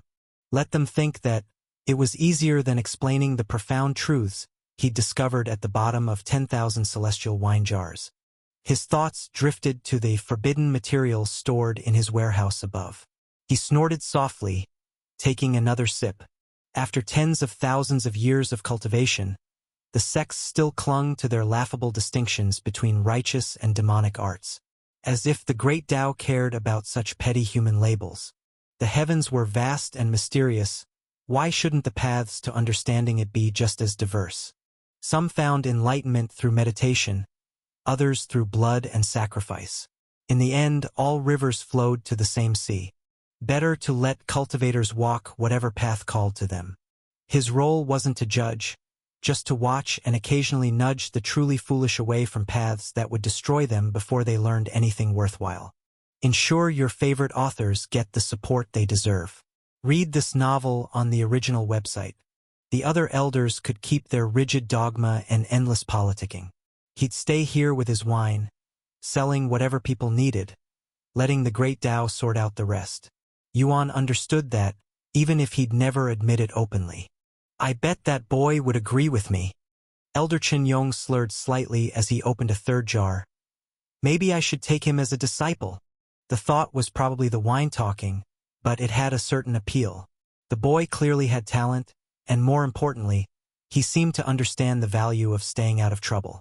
Unlike certain other disciples who treated cultivation like a competition to see who could attract the most dangerous enemies. As the third jar's contents began to work their magic, Chen Yong's spiritual sense turned inward to his inner world. Where most cultivators at his level had precisely ordered cosmic systems, his inner universe was unique. Rivers of wine flowed between stars that burned like distilled moonlight. Planets made of crystallized spiritual wine orbited suns that glowed with the essence of 10,000 fermented experiences. The very void between celestial bodies was filled with a fine mist of spiritual alcohol, creating auroras of intoxicated enlightenment. It was beautiful in its own chaotic way, a universe that followed the natural laws of inebriation rather than the rigid patterns most cultivators sought to impose. And there, in a particular convergence of wine rivers and starlight, Chen Yong squinted, his physical body swaying slightly as he focused on the anomaly in his inner world. A tiny spark of awareness had appeared in one of his wine oceans, a primitive life form born from the intersection of spiritual alcohol and celestial forces. Creator, no, no, no, he groaned, waving his cup as if to shoo away the thought. Don't you dare call me that. I'm not ready for this kind of responsibility. He'd been deliberately holding back this breakthrough for decades. Advancing to the life realm meant facing tribulation, and tribulation meant having to actually exert himself. Much easier to just stay at the peak of the stellar realm, drinking his wine and avoiding troublesome responsibilities. But like an unwanted child, the spark refused to be ignored. The tiny life form had already begun to multiply, its existence reverberating through his inner world like ripples in a cosmic wine cup.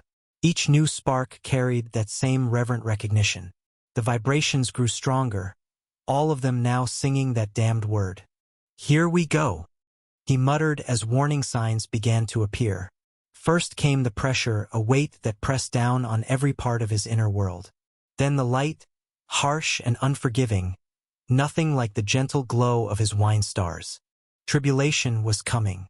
Not the simple lightning strikes that marked minor breakthroughs, but a true heavenly trial meant to test his understanding of the Tao of drunken immortality. Chen Yong frowned, looking at his unfinished wine. He'd have to actually focus now, had to face whatever the heavens thought would be an appropriate challenge for his rather unique cultivation path. Should have just stuck to drinking, he sighed as the first waves of tribulation energy began to manifest in his inner world. So much for a peaceful evening. The tribulation clouds gathered, dark and ominous above his wine rivers and starlight seas. Chen Yong could only hope this wouldn't take too long. He had several very promising vintages he'd been planning to sample tonight. Maybe if he dealt with this quickly enough, they'd still be properly chilled when he finished. Assuming he survived, of course. Though dying drunk wouldn't be the worst way to go. Well, at least the boy's visit had made things interesting.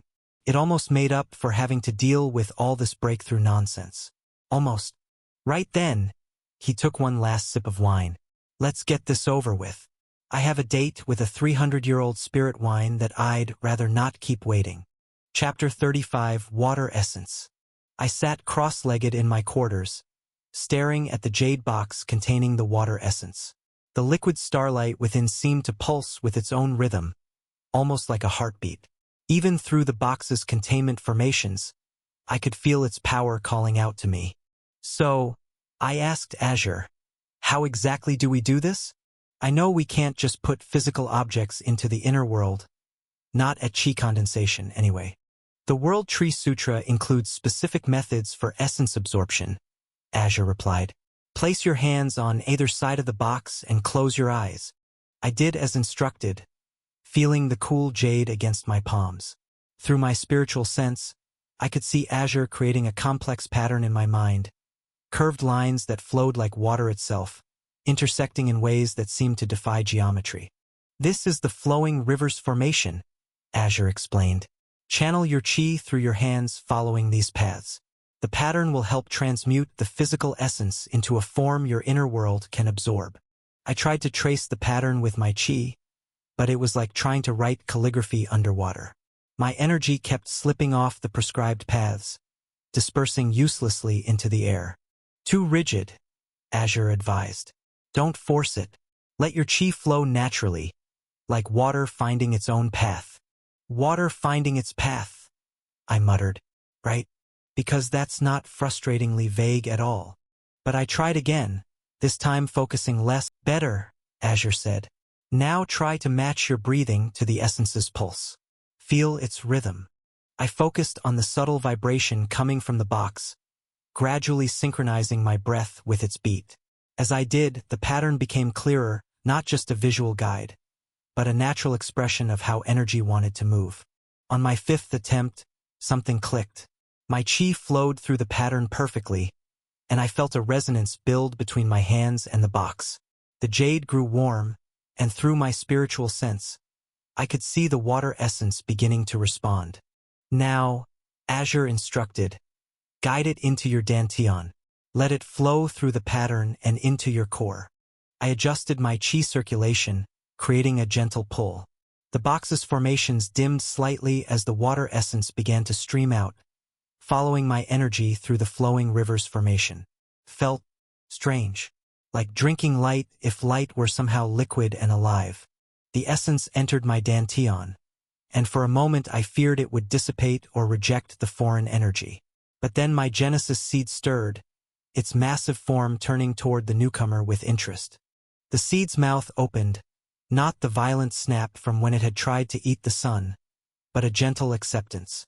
The water essence flowed in and I felt completion, like a piece I hadn't known was missing had just clicked into place. Excellent, Azure said. Take a moment to observe how it settles. I directed my spiritual sense inward.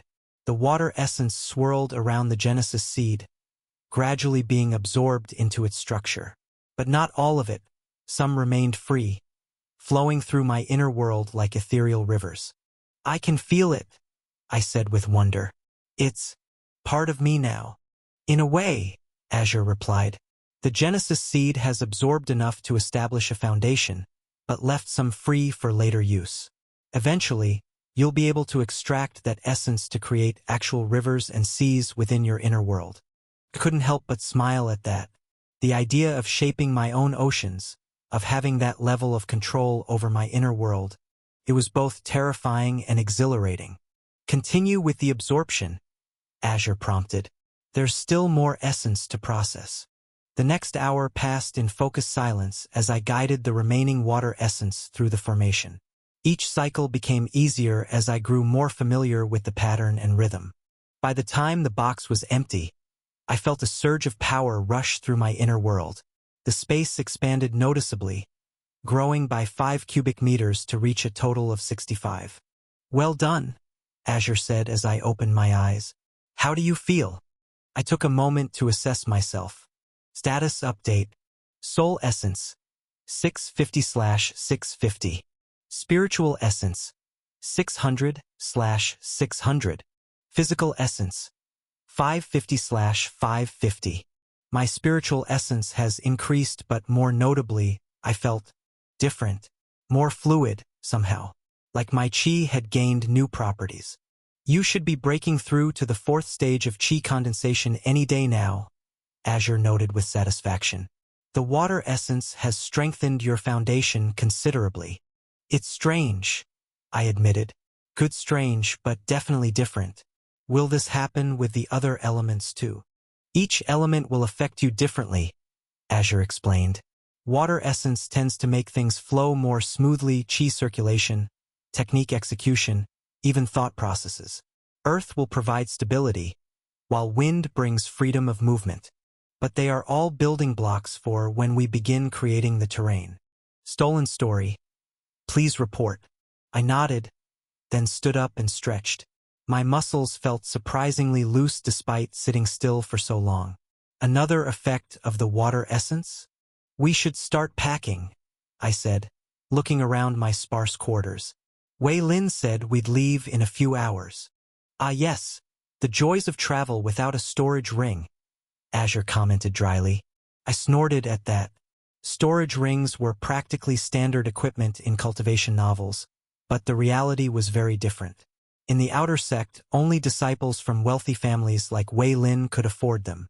The rest of us had to make do with regular bags and careful packing. I was just finishing a mental inventory of what I'd need when someone knocked on my door. Opening it revealed Wei Lin and Lin Mei, both smiling and already prepared for travel. Ready to go? Wei Lin asked cheerfully. I blinked in surprise at seeing Lin Mei. You're coming too? She nodded, adjusting the strap of her travel bag. Wei Lin thought it would be a good opportunity. He hasn't introduced me to his family yet. I figured why not combine trips? Wei Lin grinned. I can show off my best friend and my girlfriend at the same time. Lin Mei's smile turned slightly dangerous. I notice how you said, best friend first. Wei Lin's expression shifted to mild panic. That's just because Kuyin's standing right there. You know you're the most important. I'm just teasing. Lin Mei cut him off, but her eyes sparkled. Though you might want to work on your prioritization skills before we meet your family. I couldn't help but laugh. It was still strange seeing them as a couple, but they worked surprisingly well together. Give me a few minutes to pack, I said, stepping back to let them in. I don't have a storage ring, so it might take. Already handled. Wei Lin interrupted, tapping the plain black ring on his right index finger. I've got space in mine. Just grab what you absolutely need for the journey itself. I started to protest. Storing items in someone else's storage ring was a significant show of trust. But Wei Lin waved it off. You're my friend, he said simply. And I know exactly how much everything you own is worth. So don't worry about theft. How reassuring, I said dryly, but I was touched by the gesture. Lin Mei was examining my quarters with interest. You live very simply, she observed. Most disciples have more decorations. She was being polite. My room was practically bare compared to most outer disciples' quarters. No ornamental weapons on the walls, no cultivation artwork, not even the basic comfort items most disciples acquired over time. Just the cultivation books that I had borrowed from the library along with my messy notes. I spend most of my time training, I said with a shrug. Haven't had much reason to accumulate things, or much money to spend on them, but that went unsaid. We all knew outer disciples without family support lived on tight budgets. Speaking of training, Wei Lin said as I gathered my essentials. How did the water essence absorption go? No explosive accidents or spontaneous mutations. Everything went fine, I assured him, though I'm pretty sure I felt my seed trying to drink it like tea. Your cultivation method is so weird. He shook his head. The World Tree Sutra is unique, I agreed. No need to mention just how unique. Heaven-rank techniques were rare enough, but what I was practicing went beyond that. Lin Mei was looking thoughtful. The principles sound similar to how spirit herbs absorb natural essence, she said. They don't just take in energy, they process it, transform it into something they can use for growth. I nodded, impressed by her insight. That's actually a really good comparison. The seed does something similar, just on a much larger scale. Fascinating as cultivation theory is, Wei Lin cut in. We should get moving if we want to make good time. It's a 3-day journey to my family's estate, and that's assuming we don't run into any trouble. Trouble? Lin Mei asked. The road's generally safe, Wei Lin assured her. But there are always bandits hoping to catch cultivators off guard. Not to mention wild spirit beasts, rival sect patrols, and the occasional crazy hermit who thinks everyone's trying to steal his enlightenment. That last one sounds oddly specific, I noted. Let's just say my last trip home was interesting. Wei Lin grimaced.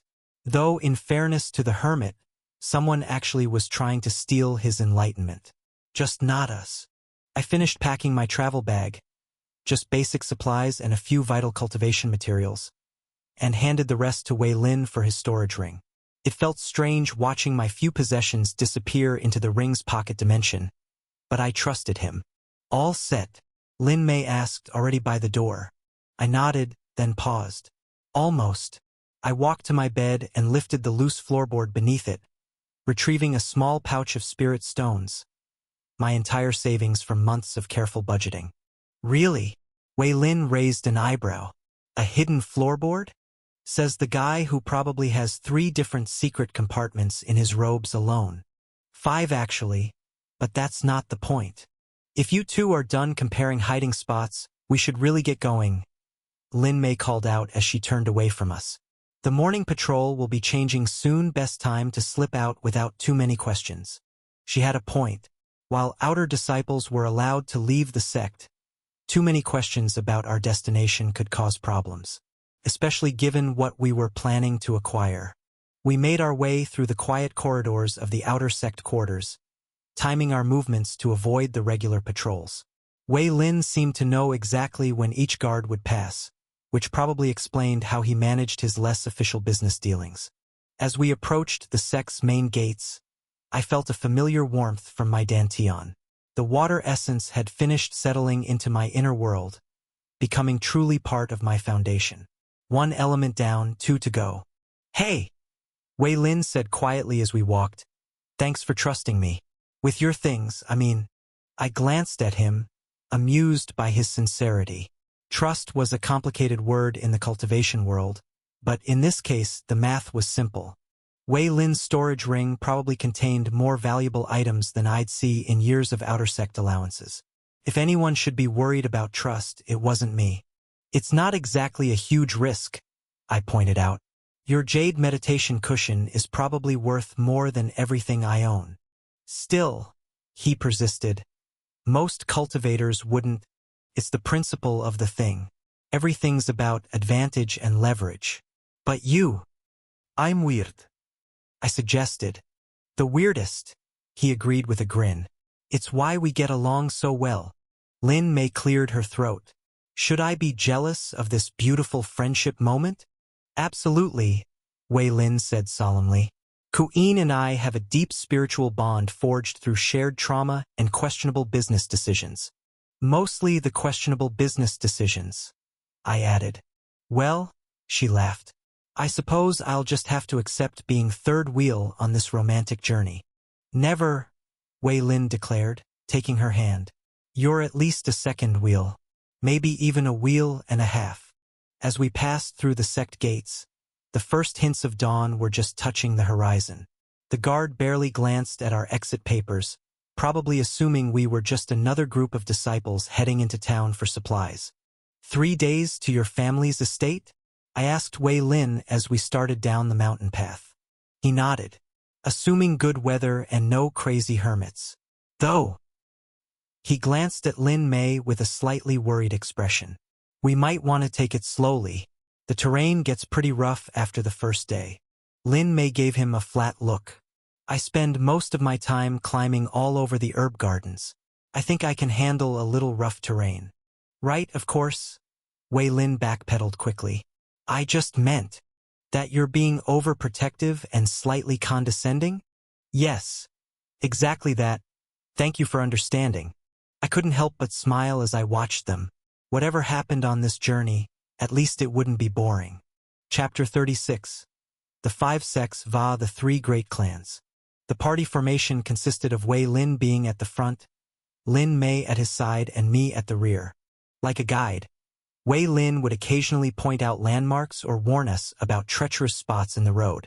Lin Mei somehow managed to identify and catalog various spirit herbs even while walking. At the back, I was lost in thought about how little I actually knew about this world beyond the sect walls. So, Wei Lin called back. We'll be passing through Three Rivers Town tomorrow. Should we stop at the Wei family shop there? Or push straight through to save time? I nodded, as if I had any idea where Three Rivers Town was or that the Wei family had a shop there. The original Ku Yin's memories were selective. I had clear images of his family, their small tailor shop in floating reed village, even the day he was discovered to have cultivation potential. But everything else was frustratingly vague, like trying to recall the plot of a book read years ago. Three Rivers is the main trading hub for this region, right? Lin Mei asked, carefully stepping over a loose stone. I've heard they have an excellent spirit herb market. Second largest in the Yen Kingdom, Wei Lin confirmed proudly. Though nothing compared to the capital's Golden District, of course. I must have made some sort of face because Lin Mei caught my expression and laughed. Don't tell me you've never been to Three Rivers? It's barely 2 days from your village. I scrambled for an excuse that wouldn't sound pathetic. Back at the village, I was busy helping out at my father's shop, and then after joining the sect, I was focused on cultivation. Didn't see much reason to leave the mountain. Wait! Wei Lin turned to stare at me. You mean you haven't left Azure Peak at all since joining? Not even for the seasonal town fairs? I shrugged, trying to play off that I was just too afraid to venture out. The sect provides everything I need. Everything except a basic understanding of the outside world. Wei Lin shook his head in mock despair. No wonder you're so. You sometimes. Lin Mei, we have failed this poor ignorant soul. We must educate him. I'm not that ignorant, I protested. I know about. I searched the original Ku Yin's memories for something impressive. The 5 great sects? Oh? Name them then, Wei Lin challenged with a grin. Well, there's us, Azure Peak sect, I started confidently. And the Holy Light sect. And, Lin Mei prompted, clearly enjoying this. The Heavenly Jade sect. That's 3, Wei Lin nodded. What about the other 2? I racked my borrowed memories but came up blank. The very important cultivation sect and the Weir, also a major sect. Lin Mei burst out laughing while Wei Lin clutched his chest in mock pain. The Black Palm sect and the Three-Leaf Clover sect, he corrected. Though I suppose very important cultivation sect isn't far off from how the Black Palm disciples act. Those are demonic cultivation sects though, right? I asked, grabbing onto this scrap of knowledge. Technically yes, though they're still considered among the 5 great sects of the Eastern continent. Lin Mei explained. They follow different paths to power, but they're too strong to ignore. The sect politics get complicated, Wei Lin added. Officially, we're all enemies. Unofficially, there's too much trade and too many shared interests for open warfare. So, everyone maintains a careful balance. Like the 3 great clans, Lin Mei nodded. They help keep the peace, even if only to protect their own interests. The balance of power is interesting, I said thoughtfully, seeing an opportunity to confirm some details that were a little blurry in my mind. Everyone knows the Yen clan rules, but I've heard different opinions about which of the other 2 truly holds more influence. Wei Lin's eyes lit up. He loved any chance to show off his political knowledge. Ah, the eternal debate. The Shao clan controls the trade routes and therefore the flow of cultivation resources. But the Wang clan's spirit beast army gives them incredible military power. Not to mention the Wang clan's rumored connection to the ancient beast tamers, Lin Mei added. Though if you believe those stories, half the noble families have some mythical bloodline. I nodded, letting them continue. This was much better than asking directly. People loved sharing their opinions on politics. Personally, Wei Lin lowered his voice. I think the Shao clan has the real power. The Yan clan needs their economic support to maintain the kingdom, and even the Wang clan's army requires resources that flow through Shao-controlled trading routes. But the Shao clan's trade routes could be disrupted by any high-level cultivator, Lin Mei countered. It's a complex web of interdependence. So, if I'm right, the sects focus almost exclusively on spiritual resources, spirit stones, cultivation techniques, enlightenment opportunities? I asked. Yes, the sects will fight viciously over a single spirit spring, but barely care about ruling actual territory or dealing with mortals. Wei Lin nodded. But the clans want it all. Land, wealth, armies, and cultivation resources. Not to mention their obsession with bloodline purity. The Wang clan won't even let their core family members marry cultivators without at least 3 generations of documented ancestry. Lin Mei added with a slight eye roll, as if anyone could fake their precious beast-taming bloodline. That's why the balance works, I concluded. The sects are too focused on cultivation to properly manage secular power, and the clans are too busy maintaining their bloodlines and trying to rule mortals to bother with the sects. Though I guess that doesn't stop either side from trying to gain advantages when they can. Now you're thinking like a proper politician, Wei Lin grinned. Though don't let my father hear you analyzing power structures so casually. He'd probably try to recruit you into the family business. But where does your family fit into all this? I asked, genuinely curious. Wei Lin's expression turned calculating. We're well-positioned. Not powerful enough to threaten the great clans, but useful enough to be worth protecting. We handle a lot of the resource distribution between sects and clans. He means his family profits from everyone's conflicts while being too valuable to eliminate. Lin Mei translated dryly. I prefer to think of it as providing essential services to all parties. Wei Lin sniffed. It's not our fault if those services happen to be very profitable. I absorbed this information, trying to fit it into my growing understanding of this world. So, when you said your family has wind essence, acquired through perfectly legitimate business dealings that technically didn't violate any sect regulations or clan agreements, Wei Lin finished smoothly. Though perhaps we shouldn't discuss the exact details on an open road. If you encounter this story on Amazon, note that it's taken without permission from the author. Report it. Speaking of the road, Lin Mei cut in. We should probably break for lunch soon, unless you want to explain the entire political structure of the Eastern continent on an empty stomach. We found a small clearing just off the path, protected from view by a stand of ancient trees. Wei Lin produced food from his storage ring, actual fresh bread and meat rather than the dried travel rations I'd expected. Storage rings are wonderful things, he said, noticing my surprise. Preservation formations keep everything fresh, though they cost enough that most people just use them for cultivation materials. As we ate, I carefully asked more questions, trying to fill in the gaps in my knowledge without being too obvious about my ignorance. Wei Lin and Lin Mei were happy to explain, though they occasionally exchanged worried looks at some of my more basic questions.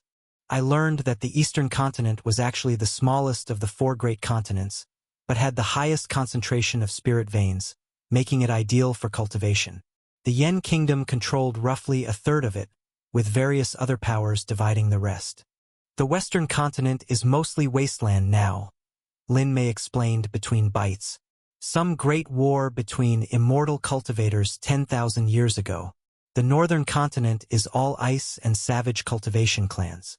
And the southern continent. Best not to talk about the southern continent. Wei Lin cut in. Bad luck. I noticed they both made a subtle warding gesture. Clearly there was a story there, but some instinct told me not to push. My thoughts turned to the red sun lurking within my Genesis seed.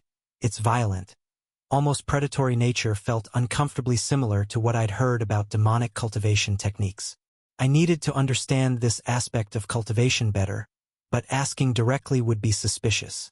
Earlier you mentioned the demonic sects, I said carefully. What exactly makes cultivation demonic versus righteous? The boundary seems less clear than the sect elders would have us believe. Now that's a complicated question. Wei Lin's eyes lit up. Officially, Demonic cultivation is anything that takes power from others without consent or deals with corrupted energy. But unofficially, he glanced around before continuing. Many righteous techniques started as demonic ones that were gradually refined into more acceptable forms. Like the Crimson Heaven scripture, Lin Mei added thoughtfully. Everyone knows it was originally a blood cultivation technique, but after 10 generations of modification, it's now considered a legitimate fire attribute method. So, it's not always about good versus evil? I pressed, thinking of my own struggles with the Red Sun's energy. I did not want to use the Red Sun's power during the tournament only to be labeled a heretic. It's about balance and control, Lin Mei said. Any power can be dangerous if handled poorly. Some of our most respected elders use techniques that skirt the edge of what's considered righteous cultivation.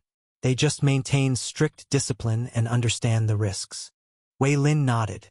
From a practical perspective, demonic cultivators are just another part of the cultivation world. They pay premium prices for certain goods since most merchants won't deal with them. As long as you maintain proper precautions. Wei Lin, Lin Mei scolded, but I noticed she didn't actually disagree. What? I'm just being honest, he shrugged. Power is power. It's how you use it that matters. I absorbed this, feeling slightly better about my own situation. If even righteous sects acknowledged these gray areas, maybe the Red Sun's nature wasn't as concerning as I'd feared. It was all about control and understanding the power you wielded. Though speaking purely hypothetically, Wei Lin added with a merchant smile, if anyone were interested in learning more about alternative cultivation methods, I might know some people who know some people. Now that you mention it, I joked. Lin Mei rolled her eyes. This is why I worry about leaving you two alone. Who knows what trouble you'll get into? Us? Trouble? Wei Lin affected a wounded look. We're just simple cultivators on a completely normal journey to acquire some totally legitimate cultivation materials. Speaking of which, I cut in. How exactly did your family get wind essence? Since we're off the main road and all. Wei Lin glanced around before leaning in. Well, it's actually a funny story involving 3 very lost Holy Light sect disciples, a spirit beast migration, and my father's exceptional talent for being in exactly the right place at exactly the right time. The rest of our lunch break passed with Wei Lin spinning tales of his family's various adventures in resource acquisition, each story more outrageous than the last. Lin Mei occasionally corrected details or pointed out obvious exaggerations, while I just listened and learned. Not just about Wei Lin's family or the various political powers, but about how this world really worked. The complex web of relationships between sects and clans. The importance of maintaining face while secretly breaking every rule. The way power flowed not just through qi and cultivation, but through trades and favors and carefully maintained connections. It was like a giant game of chess, except everyone was playing by slightly different rules, and half the pieces were secretly working for the other side, and no one could quite agree on what winning looked like. We should get moving, Lin Mei said eventually, noting the sun's position. If we want to reach the next way station before dark. Way station? I asked before I could stop myself. Wei Lin gave me that look he reserved for when I was being particularly cultivation-brained. Sometimes I forget you literally think about nothing but cultivation. Yes, there are way stations. The Shao clan maintains them along all major trade routes. You know, those buildings with defensive formations where normal people rest while traveling. I was a bit preoccupied during my journey to the sect, I admitted sheepishly.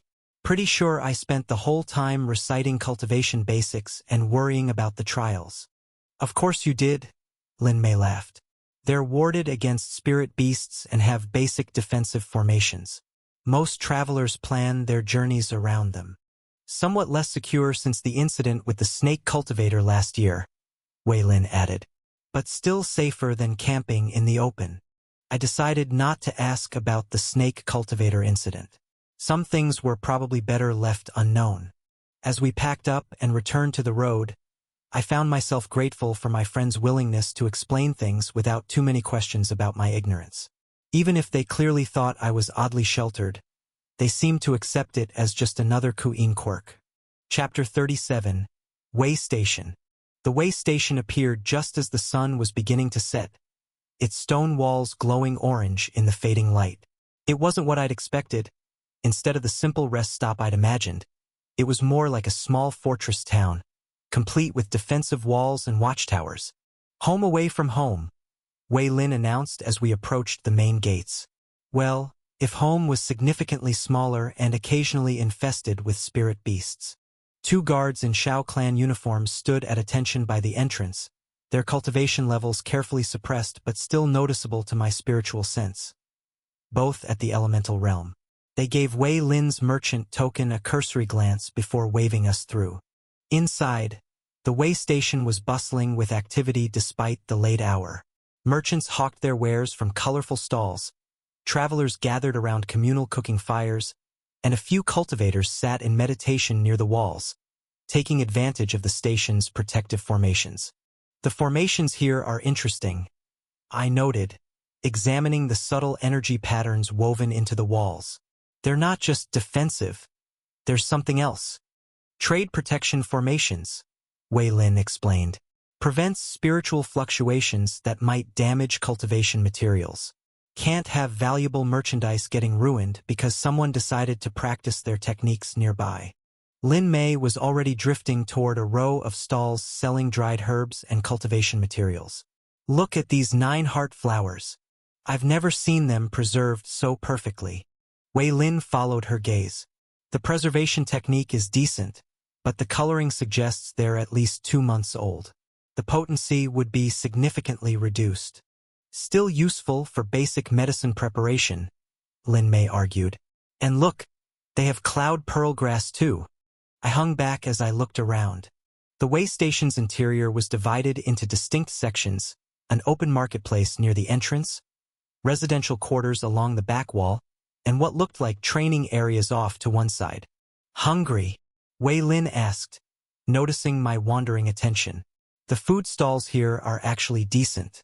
Nothing like sect food, but better than travel rations. I finished. My stomach growled in agreement.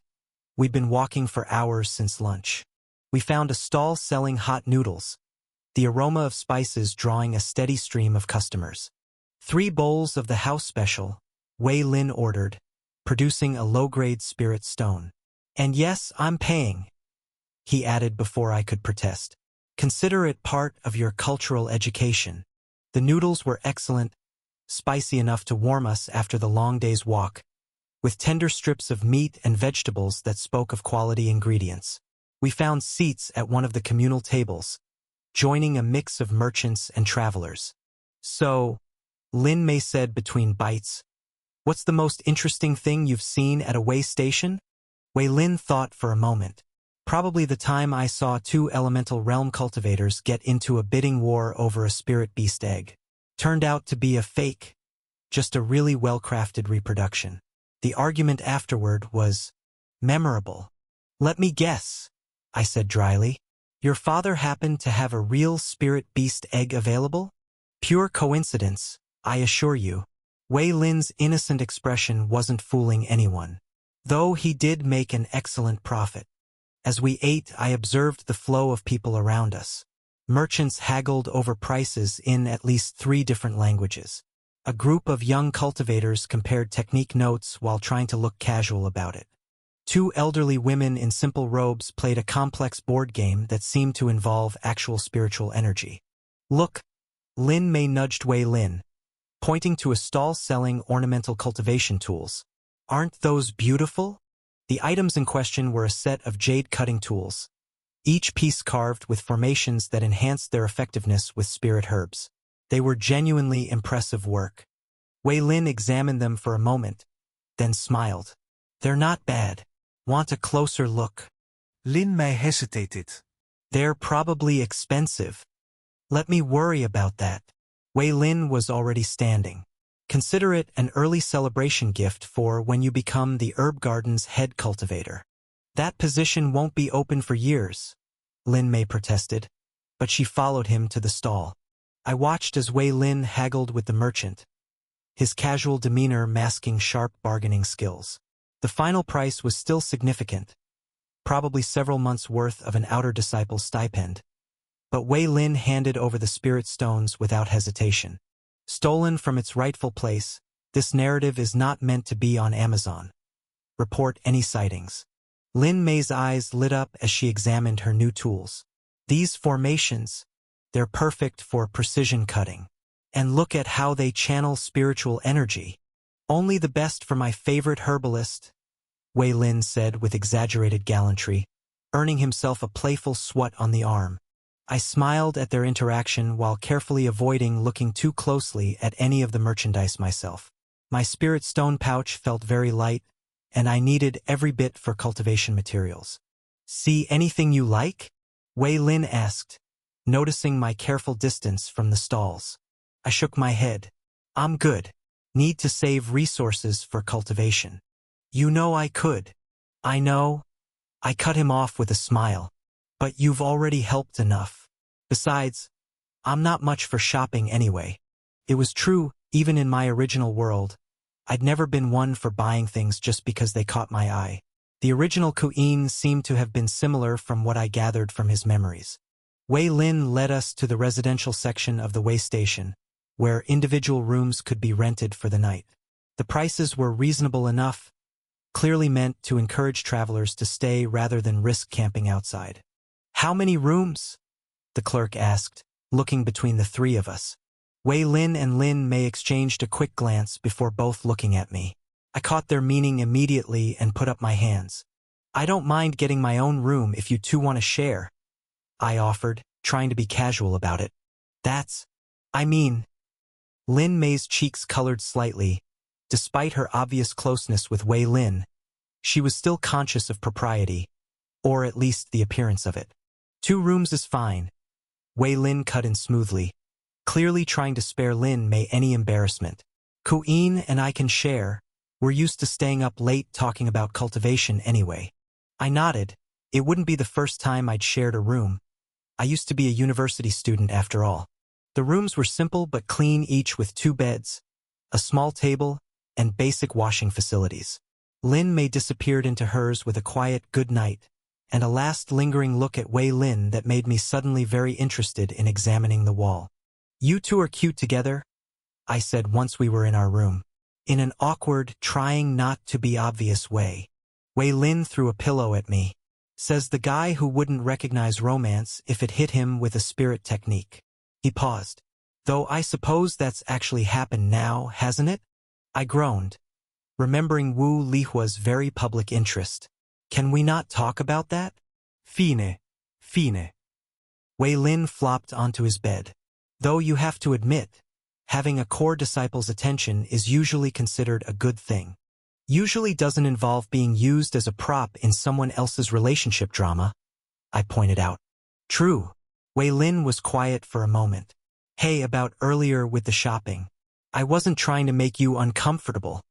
You didn't, I assured him. I really am fine without buying things. Never been much for material possessions. Wei Lin was quiet for a moment, staring at the ceiling from his bed. You know, I'm actually glad you're coming with us to meet my family. Oh, I turned to look at him, surprised by the sudden shift in tone. I haven't been home since joining the sect. My father, he's going to ask a lot of questions about the sect, about opportunities, about who's worth knowing. Wei Lin's voice grew softer. It'll be good to have someone else there who understands how things really work. I waited, sensing there was more he wanted to say. He doesn't know about Lin Mei yet, Wei Lin finally admitted. I haven't told him. Ah. I understood now why he seemed troubled. You're worried about his reaction? Everything with my father is about advantage, Wei Lin said, frustration creeping into his voice. Who can provide what benefit, which connection leads to better opportunities? When he finds out I'm serious about someone from a normal family, he trailed off. Lin Mei's talented, I pointed out. She practically runs the herb gardens already. I know that. You know that. Wei Lin sat up, running a hand through his hair. But my father will only see a missed opportunity. He's been hinting about arrangements with other merchant families or one of the big clans, connections that could advance our interests. The last words came out bitter. Have you told him how you feel about that? Wei Lin laughed quietly. Feelings aren't exactly part of the Wei family business strategy. Maybe that's exactly what he needs to hear, I suggested. That for once, this isn't about strategy or advantage. It's just about you being happy. You make it sound so simple. It is simple. You're his son, not just his business heir. I paused, choosing my words carefully. And if he's half as shrewd as you say, he'll understand that having you genuinely happy and motivated is better for the family than any arranged alliance. Wei Lin was quiet for a long time. You really believe that? I do, I said firmly. And who knows, Lin Mei might go on to revolutionize spirit herb cultivation within a few years. Your father might end up thanking you for making such a profitable connection. That got a genuine laugh out of him. Using business logic to justify following my heart? You're getting better at this. I learned from the best. I grinned. Now get some sleep. You'll need your energy for all that family diplomacy. Thanks, Wei Lin said quietly, for listening. What are friends for? We settled into comfortable silence after that. Just before drifting off, I heard Wei Lin murmur, "She really does make me happy, you know?" "I know," I replied softly. "That's what matters." In the quiet that followed, I found myself wondering about my own path. Would I end up like those legendary cultivators in the stories? The ones who live for thousands of years, always chasing the next breakthrough, the next realm, until one day they look back and realize they've walked their road entirely alone? It was a common theme in cultivation stories, the powerful but solitary immortal, watching generations of family and friends pass while they remained forever apart, bound to their endless pursuit of power. Even now, I could feel that pull, the constant drive to improve, to solve the next challenge, to grow stronger. "You're brooding," Azure observed. "Just thinking," I replied in my mind. Seeing Wei Lin and Lin Mei together, it makes you wonder, doesn't it? About balance, about what we might miss while chasing cultivation. "The path doesn't have to be lonely," Azure said after a moment. "Even the world tree had its forest." I smiled at that. Trust Azure to make his point with a cultivation metaphor. Still, he wasn't wrong. Maybe there was a middle way, one that didn't require choosing between power and connections, between cultivation and humanity. Chapter 38. Arrogant Young Master. I woke to the sound of raised voices filtering through the way station's walls. Wei Lin was already up, standing by the window with a concerned expression. "Trouble?" I asked, reaching for my outer robe. "Young master throwing his weight around," Wei Lin replied. "Shao clan, from the looks of it." I joined him at the window. In the courtyard below, a group had gathered around what appeared to be a confrontation. At the center stood a young man in elaborate silver-trimmed robes, his chi flickering with barely contained aggression. Around him stood several attendants, all wearing the cloud pattern that marked them as Shao clan servants. "Shao Feng," Wei Lin said before I could ask. "Third son of the Shao clan's fourth branch, known for his forceful negotiations." The target of Shao Feng's attention was a young cultivator in plain brown robes, the mark on his sleeve identifying him as a disciple from one of the smaller sections. The Stars Rest sect, if I remembered correctly, barely worth mentioning in most cultivation circles. "You dare claim your sect's spirit herbs are equal to the Shao clan's?" Shao Feng's voice carried clearly across the courtyard. "A third-rate sect like yours should know its place." The Stars Rest disciple stood his ground, though I could see the slight tremor in his hands. "Our herbs are grown with traditional methods passed down through generations. The quality speaks for itself." I felt movement beside me as Lin Mei slipped into our room, her expression troubled. I heard the commotion. That disciple, his technique for growing winter frostgrass is actually quite innovative. I saw his samples yesterday. Innovative or not, Wei Lin said quietly, he should have known better than to compete with a Shao clan merchant group. The crack of flesh striking flesh drew our attention back to the scene. Shao Feng had backhanded the disciple, sending him stumbling back. The way station guards studiously looked elsewhere, their practiced indifference speaking of long experience with such disputes. Lin Mei started forward. We can't just. I caught her arm, shaking my head. Wait. But. Look. I nodded toward a figure at the edge of the crowd.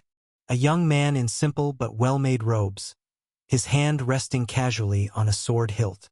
His chi signature was carefully masked, but there was something about his bearing that caught my attention. The way he watched the scene, the controlled anger in his stance. Could he be amateur? Wei Lin muttered, following my gaze. He's going to. How dare you? The sword-bearing cultivator stepped forward, his voice ringing with righteous indignation. Bullying a fellow cultivator over mere business? Have you no shame? And you are. Xiao Feng turned, his expression a perfect mix of amusement and disdain. Li Yuan, disciple of the Flowing Stream sect. The young man's voice carried that particular tone I'd come to recognize. Absolute confidence backed by either tremendous power or tremendous foolishness. And I cannot stand by while you abuse your position. Flowing Stream sect. Xiao Feng laughed. At least the Stars Rest sect knows herbs. What does a sect of river watchers know of anything? Li Yuan's response was to draw his sword in one smooth motion. The blade seemed to catch the morning light and hold it. Perhaps a demonstration is in order? The crowd quickly backed away, forming a rough circle around the two cultivators. I noticed the guards shifting position, maintaining their studied disinterest while ensuring they had clear lines of sight. Thousand Ripples sword art. Li Yuan moved first, his blade tracing patterns that somehow reminded me of sunlight on water. The technique was genuinely impressive, each strike flowing into the next with liquid grace. Xiao Feng sneered and raised his hand. Stone wall palm. Li Yuan's sword strikes splashed against Xiao Feng's defense like waves against a cliff, neither giving ground. Not bad, Wei Lin murmured. The Flowing Stream sect's techniques are known for wearing down defenses over time. If he can maintain the pressure. Li Yuan pressed his advantage, his sword moving faster. Flowing Stream's third form, Cascading Rapids. The attack pattern changed, becoming more aggressive. Strikes rained down from multiple angles, each one testing Xiao Feng's defense for weaknesses. It was beautiful to watch, like a dance where every movement carried lethal intent. Xiao Feng's expression shifted from contempt to concentration as he was forced to actively defend. His stone wall palm technique began to show cracks, spiritual energy leaking through gaps in his defense. Mountain crushing strike. Xiao Feng suddenly abandoned defense for a single powerful attack. The chi-enhanced blow should have been devastating, but Li Yuan's blade was already moving. Flowing Stream's ultimate technique, River Cuts Mountain. The sword technique shifted again, transforming from multiple strikes into a single perfect cut. Li Yuan's blade found the exact point where Xiao Feng's chi was weakest, slicing through his defense like water through sand. Xiao Feng went flying, landing hard among the market stalls. His elaborate robes were torn, and blood trickled from where the sword's chi had cut his chest. The crowd was silent. Li Yuan stood calmly, his sword still glowing with that strange inner light. It was exactly the kind of scene that usually preceded a young master's dramatic revelation of hidden power or, this book was originally published on Royal Road. Check it out there for the real experience. Xiao Feng pushed himself up, wiping blood from his mouth. Then he started laughing. Damn, I muttered. That kind of laughter never meant anything good. Do you actually think, Xiao Feng's voice was eerily calm, that I would travel alone? The air suddenly grew heavy with killing intent. Two figures materialized from nowhere, cultivators in the same cloud-marked robes as the other servants. But these ones radiated power that made my skin crawl. Elemental realm, Wei Lin breathed. Both of them. Li Yuan's confident stance faltered as the pressure of their combined auras pressed down on him. You would hide behind servants? Where is your cultivator's pride? Pride. Xiao Feng's smile was cruel. Pride is for those who can afford it. Power is all that matters. Chongli, teach him. One of the elemental realm cultivators, Chongli, apparently vanished.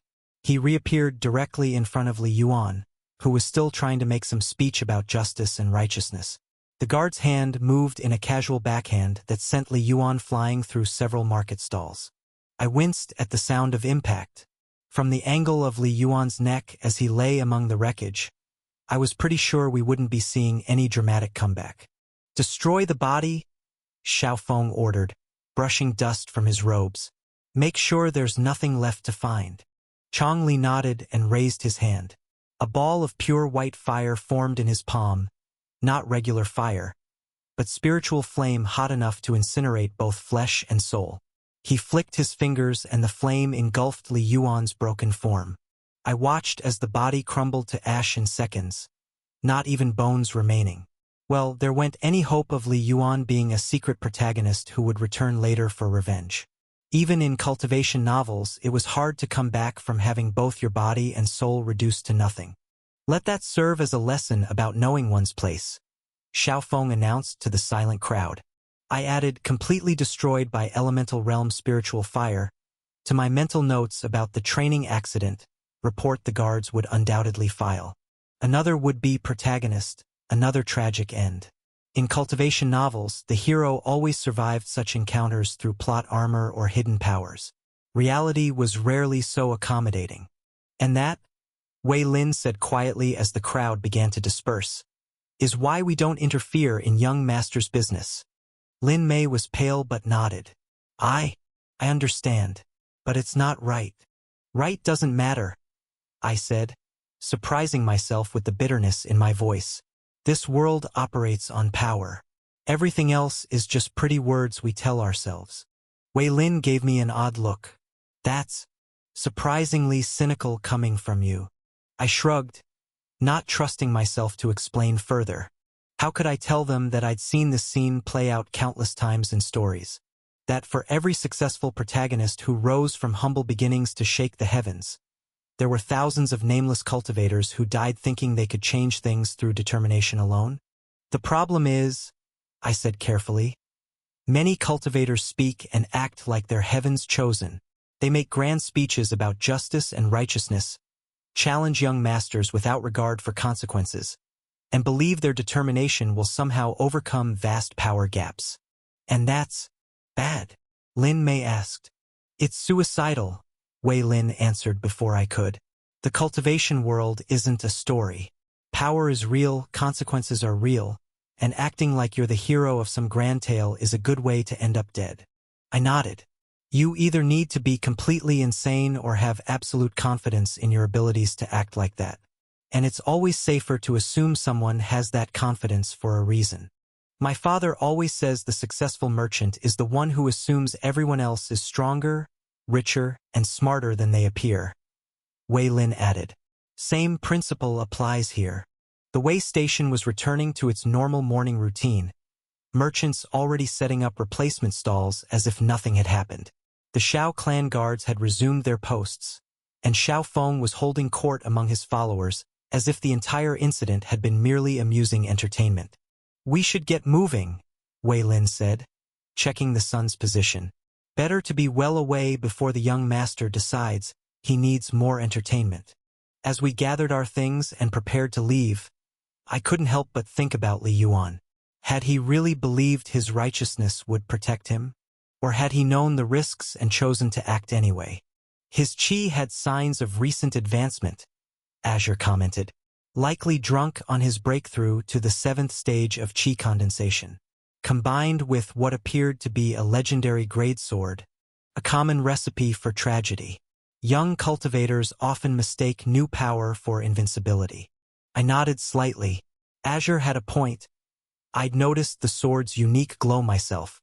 Too bad the Xiao clan had confiscated it. But how many resources had the flowing stream sect invested in Li Yuan, only for him to throw it all away in a moment of righteous indignation? Either way, his story had ended here, just another cautionary tale reminding me about the difference between cultivation novels and reality. Chapter 39. Rocky. The morning sun was just starting to burn away the mist as we made our way along the road toward Myriad Paths City. According to Wei Lin, we were only a few hours away from our destination, but something felt off. Maybe it was the memory of ash scattering in the wind, or maybe something more immediate, but I couldn't shake the feeling off. I found myself scanning the treeline more frequently, paying extra attention to any rustling leaves or odd shadows. The road had been suspiciously peaceful, no bandits, no spirit beasts, not even a single crazed hermit demanding we acknowledge his enlightenment. Lin Mei noticed my unease. "What's on your mind? You keep looking around like you're expecting trouble." "It's just..." I hesitated, not wanting to sound paranoid. "The journey's gone surprisingly well, hasn't it? Almost too well." Wei Lin groaned. "And now you've done it. You never say things like that out loud. It's like inviting the heavens to prove you wrong." "Hey, don't blame me," I protested, raising my hands. "I just answered a question. Next thing you know, we'll be ambushed by spirit beasts." Wei Lin continued dramatically.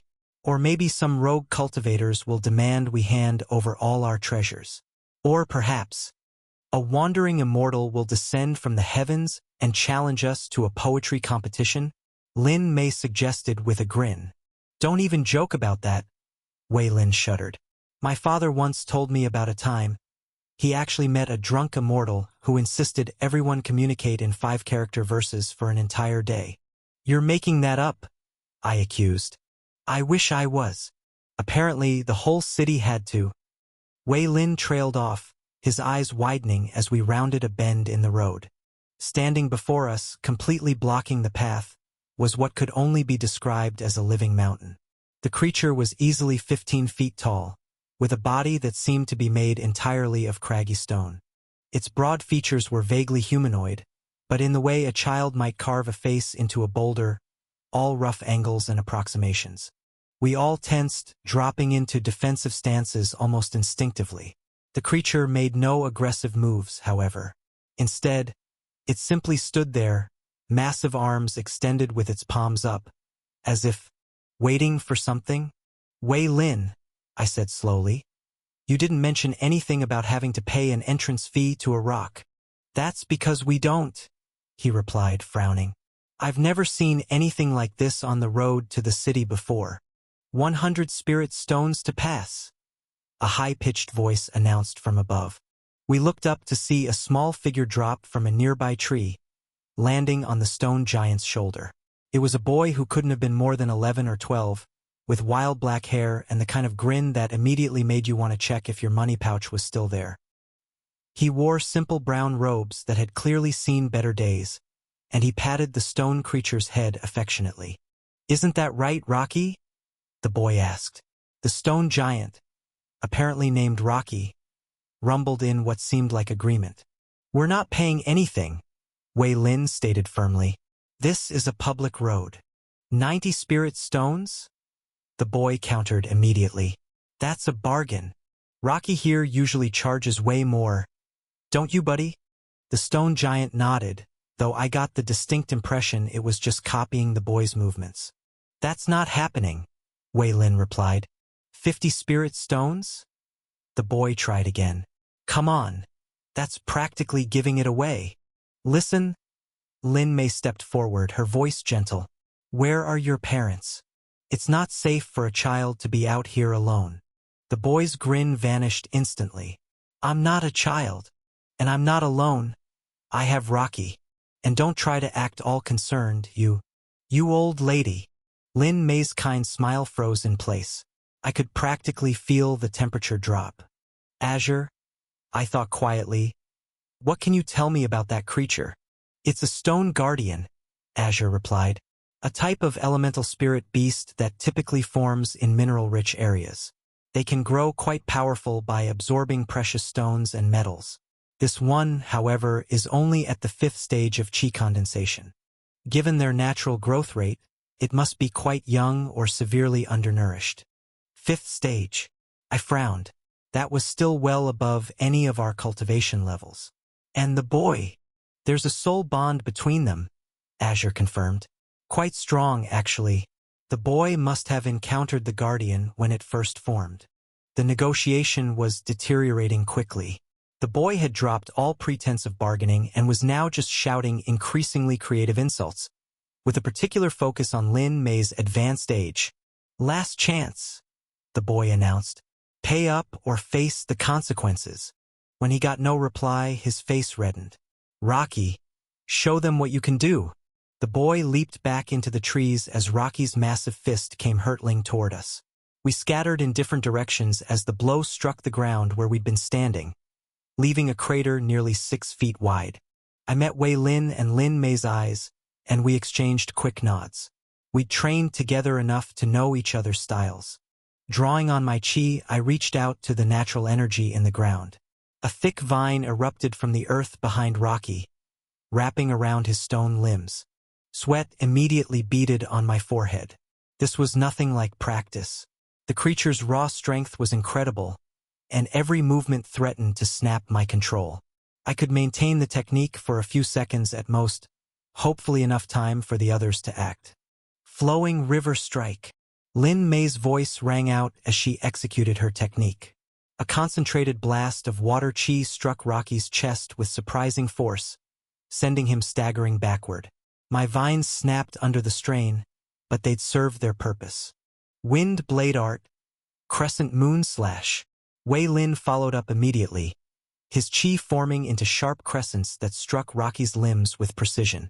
The stone giant roared as deep gouges appeared in its rocky flesh, sending it crashing to the ground. As I caught my breath, I analyzed what had just happened. On paper, we shouldn't have been able to defeat a 5th-stage creature so easily. The gap in pure chi levels was simply too large. This text was taken from Royal Road. Help the author by reading the original version there. But it was obvious that Rocky had never been properly trained. His movements were simple and predictable, like a child swinging their fists. All that raw power, but no real technique behind it. The boy clearly hadn't been able to teach Rocky how to actually fight. Probably didn't know how himself. Wei Lin stepped forward, chi gathering for a finishing blow, but a small figure suddenly dropped between us and the fallen guardian. Stop! The boy screamed, tears and snot running down his face. Don't hurt Rocky anymore. He's my only friend.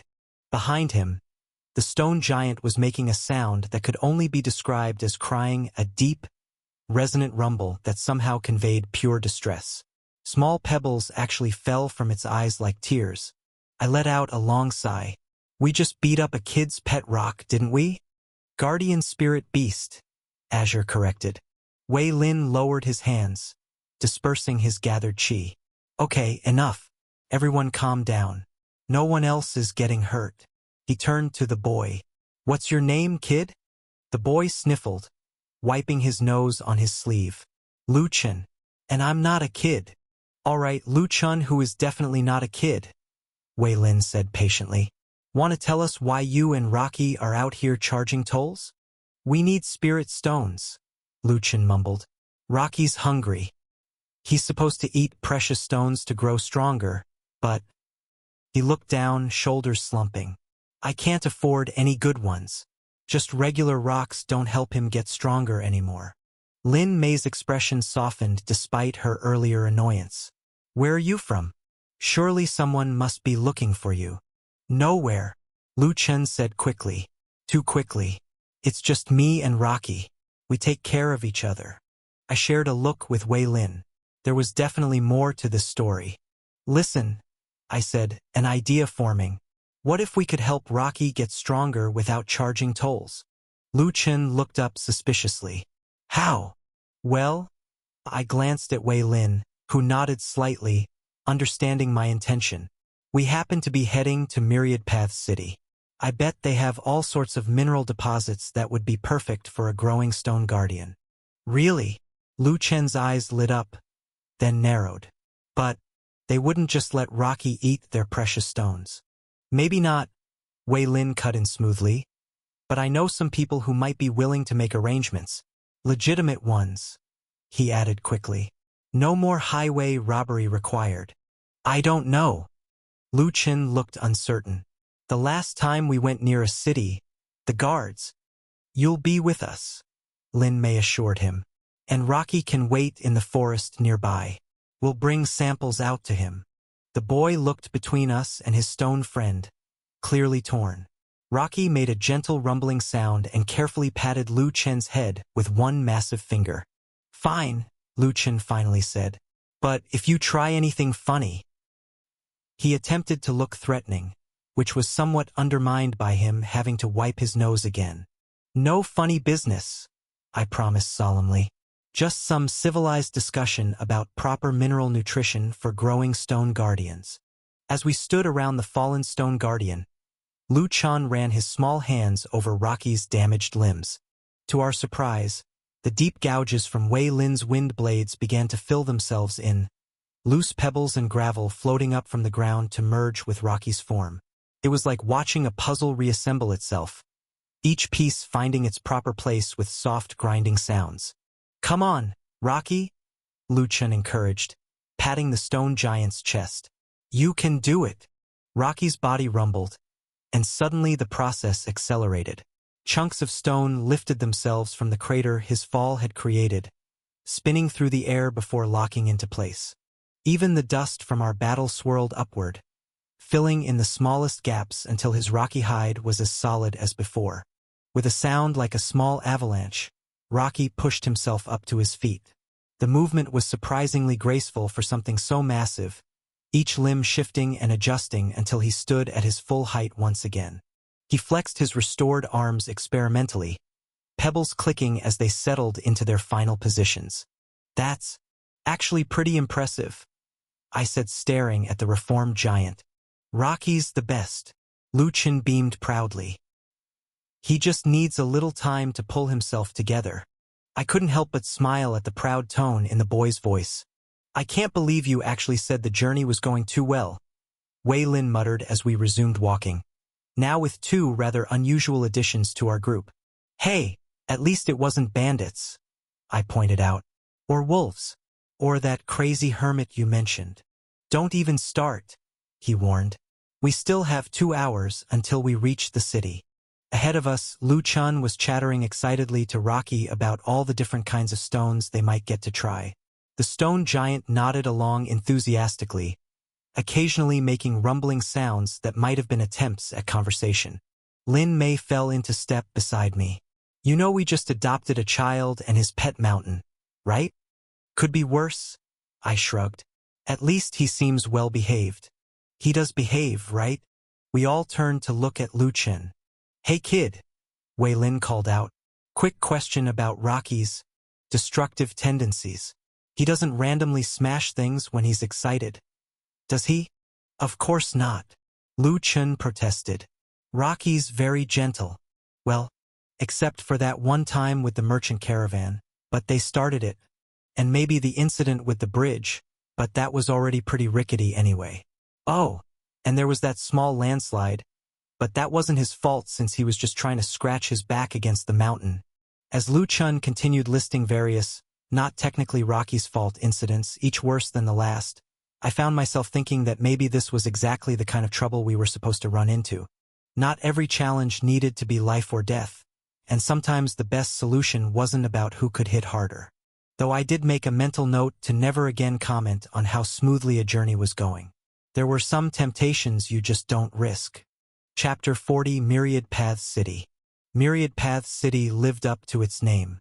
As we approached, I could see why it was called the City of Countless Roads.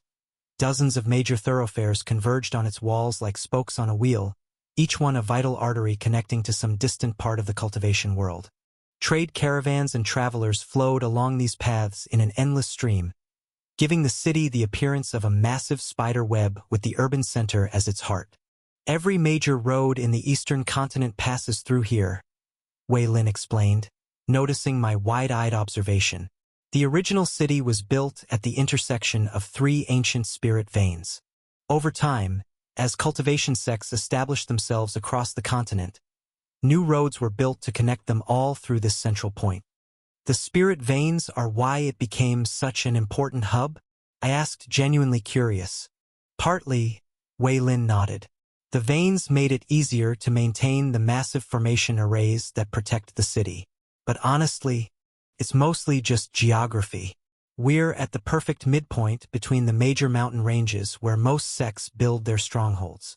The forest surrounding the city was unlike anything I'd seen near Azure Peak. Ancient trees with trunks wider than houses created a natural barrier, their branches interweaving so densely that barely any sunlight reached the forest floor. The roots of these giants had broken through the earth in places, creating natural archways and hollows that looked like they could hide any number of secrets.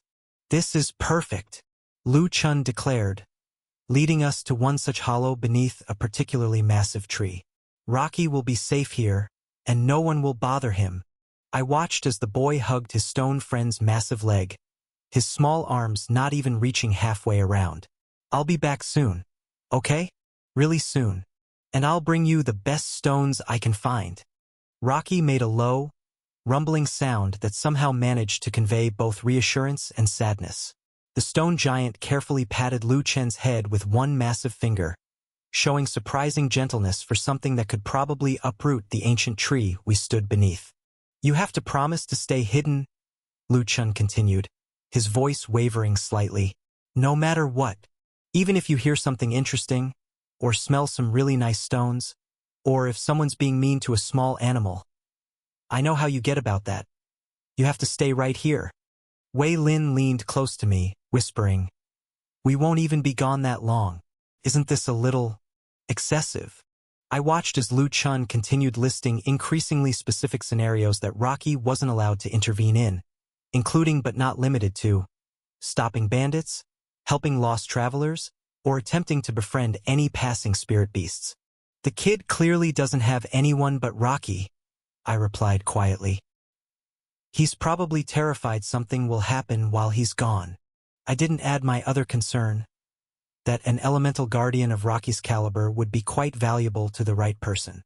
The cultivation world wasn't always kind to powerful beings without strong backing. "Rocky, promise?" Rocky rumbled in a voice like grinding stones, surprising all of us. It was the first time we'd heard him actually speak. "You can talk?" Lin Mei gasped. "Little bit." Rocky seemed to concentrate hard on each word. "Hard to form words. See? Rocky's super smart." Lu Chen beamed proudly. "He's been practicing." I couldn't help but smile at the genuine pride in the boy's voice, looking at the gentle stone giant carefully patting his small human friend. It was hard to imagine him as the fearsome guardian he was supposed to be. I noticed Lin Mei practically vibrating beside me, her hands clasped together as she watched the interaction. She caught my amused look and defended herself. "What? They're so cute. Look at how gentle Rocky is with him." Finally, after what felt like an hour of increasingly emotional goodbyes, Lu Chun stepped back. Rocky's form began to shift, his massive body compressing and reshaping itself until all that remained was an ordinary-looking boulder, maybe 6 feet across at its widest point. The transformation was so complete that I couldn't detect even a trace of spiritual energy from the stone. "That's actually brilliant," I murmured. "Indeed," Azure agreed in my mind. The level of chi control required to suppress his signature so completely while maintaining consciousness. I wouldn't be able to detect him if I didn't know what to look for. Well, at least we don't have to worry about him being kidnapped, I thought back. Though now I'm slightly concerned about him being used as impromptu training equipment by some cultivation-obsessed maniac. I had vivid memories of all the cultivation novels where ambitious young cultivators would start their body tempering by punching boulders. Poor Rocky might end up as someone's practice target. The statistical likelihood of someone choosing that specific boulder for training purposes is quite low, Azure assured me, though I detected a hint of amusement in his tone. As we approached the city gates, I could see why Wei Lin had insisted on bringing Lu Chun with us rather than letting him sneak in on his own. The walls were impressive, easily 100 feet tall and gleaming with the subtle sheen of protective formations. Guards in the colors of the Jin clan, the city's ruling family, patrolled the battlements while cultivation-enhanced hounds prowled the base of the walls. "You!" one of the guards at the gate suddenly shouted, pointing at Lu Chun. "Back again to cause trouble?" The guard was at the peak of chi condensation, his chi sharp and controlled in a way that spoke of extensive combat experience. His partner had a similar cultivation level, though his energy felt more defensive in nature. "We've had multiple reports about you intimidating travelers," the first guard continued. "And where's that dumb monster of yours? That walking pile of rocks you used to threaten people?" "Rocky's not dumb and he's not a monster," Lu Chun shouted back, his small fists clenched. "He's my friend. And we never hurt anyone." "Never hurt anyone?" the guard scoffed. "What about the merchant caravan last week? Or the bridge you destroyed?" "That bridge was already falling apart," Lu Chun protested. "And those merchants started it. They tried to capture Rocky." The argument might have continued escalating if Wei Lin hadn't stepped forward, smoothly inserting himself between Lu Chun and the guards. "Good morning, senior brothers. The boy is with me. I'll take full responsibility for his behavior within the city." The guard's demeanor changed immediately upon recognizing Wei Lin. "Young Master Wei, our apologies for the disturbance. We didn't realize he was under your protection." "No harm done," Wei Lin replied. "You were just doing your duty. I assume there won't be any problems." "Of course not, young Master Wei. Please, go right ahead." As we passed through the gates, I noticed Lu Chun looking back one last time toward the forest. Even though Rocky's hiding spot was long out of sight, I placed a hand on his shoulder, surprising both of us with the instinctive gesture. "Don't worry," I said softly. "You'll see him soon." The boy nodded, trying to look tough despite his obvious concern. "I know. I've never left him alone before. He'll be fine," I assured him. "He's smart enough to stay hidden and strong enough to protect himself if he needs to. Plus, what cultivator would expect a powerful guardian beast to be disguised as a random boulder?" Love this story? Find the genuine version on the author's preferred platform and support their work. "I guess." Lu Chun didn't sound entirely convinced, but he squared his shoulders and turned to face the city. "So, where are we going first?" "We should head to the main marketplace," Wei Lin suggested. "It's on the way to the Wei compound, and you haven't seen the real heart of Myriad Paths City yet." He grinned at Lu Chun. "Wait until you see the Spirit Beast Tamers displays. They usually have at least a few interesting demonstrations going on." "Spirit Beast Tamers?" Lu Chun perked up immediately. "Do you think they'd know anything about helping Rocky get stronger?" "Probably not with Stone Guardians specifically," Lin Mei said. "But it couldn't hurt to listen. And the marketplace here really is something special. My father won't expect us for a few hours anyway," Wei Lin added. "He's probably still in meetings about the latest trade routes.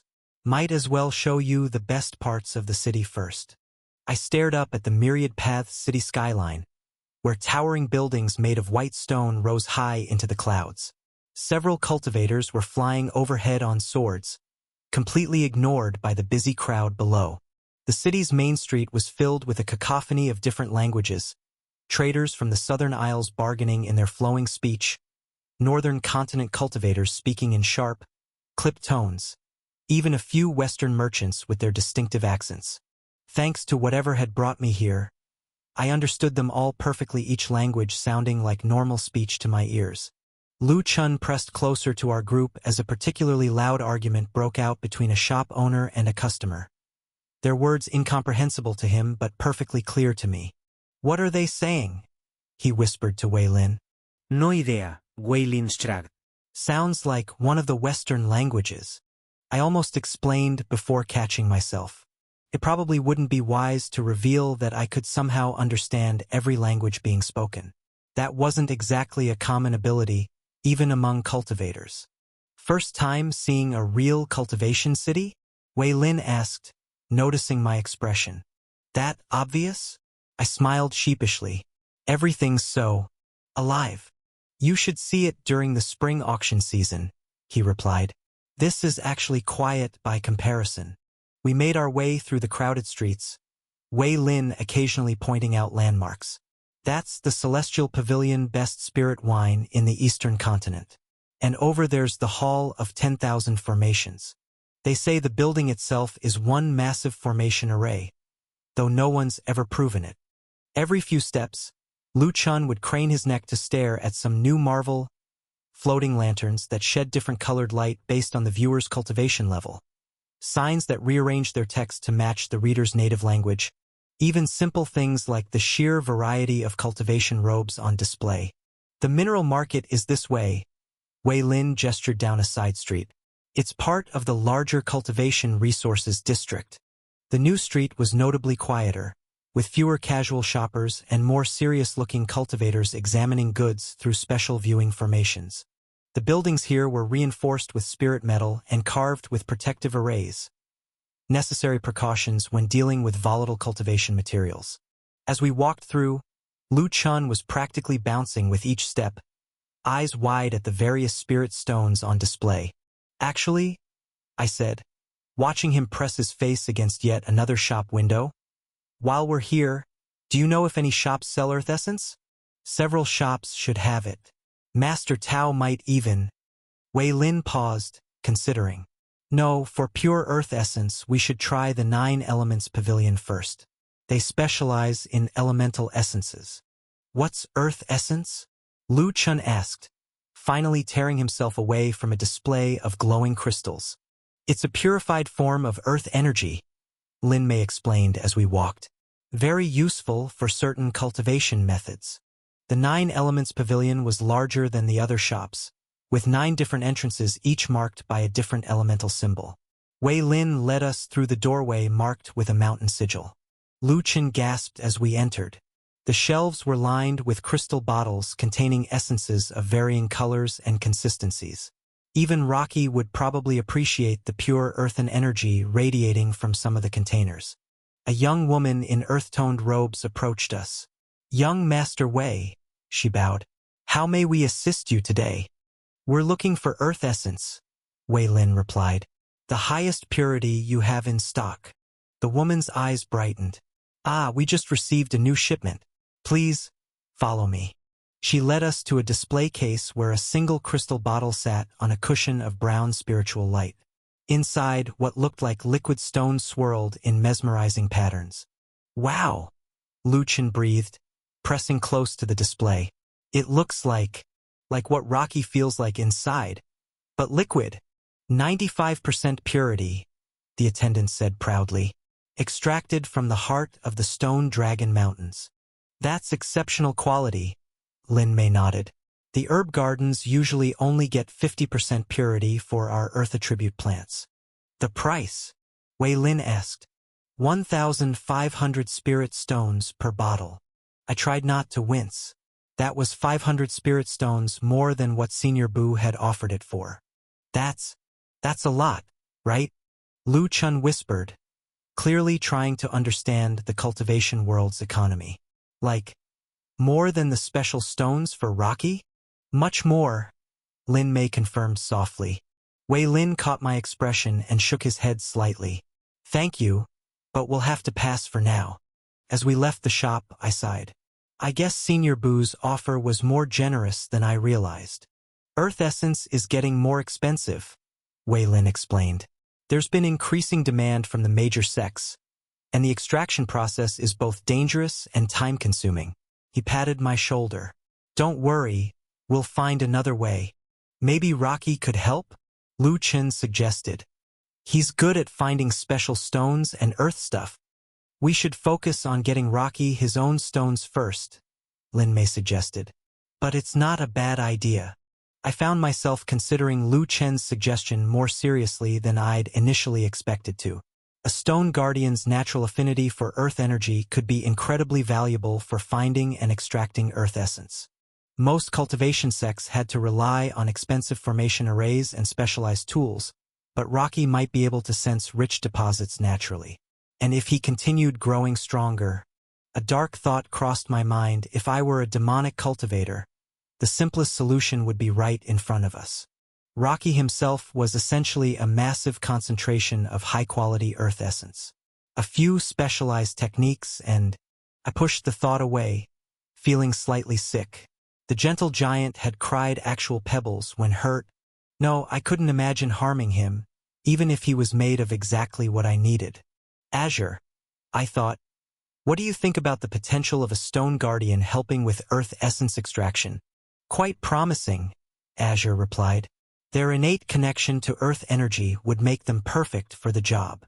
I made a mental note to explore this idea further once we were on our way back to the sect. If Rocky could help locate earth essence deposits, it would save me a significant amount of spirit stones. And it would be a much better use of his abilities than extracting tolls from travelers.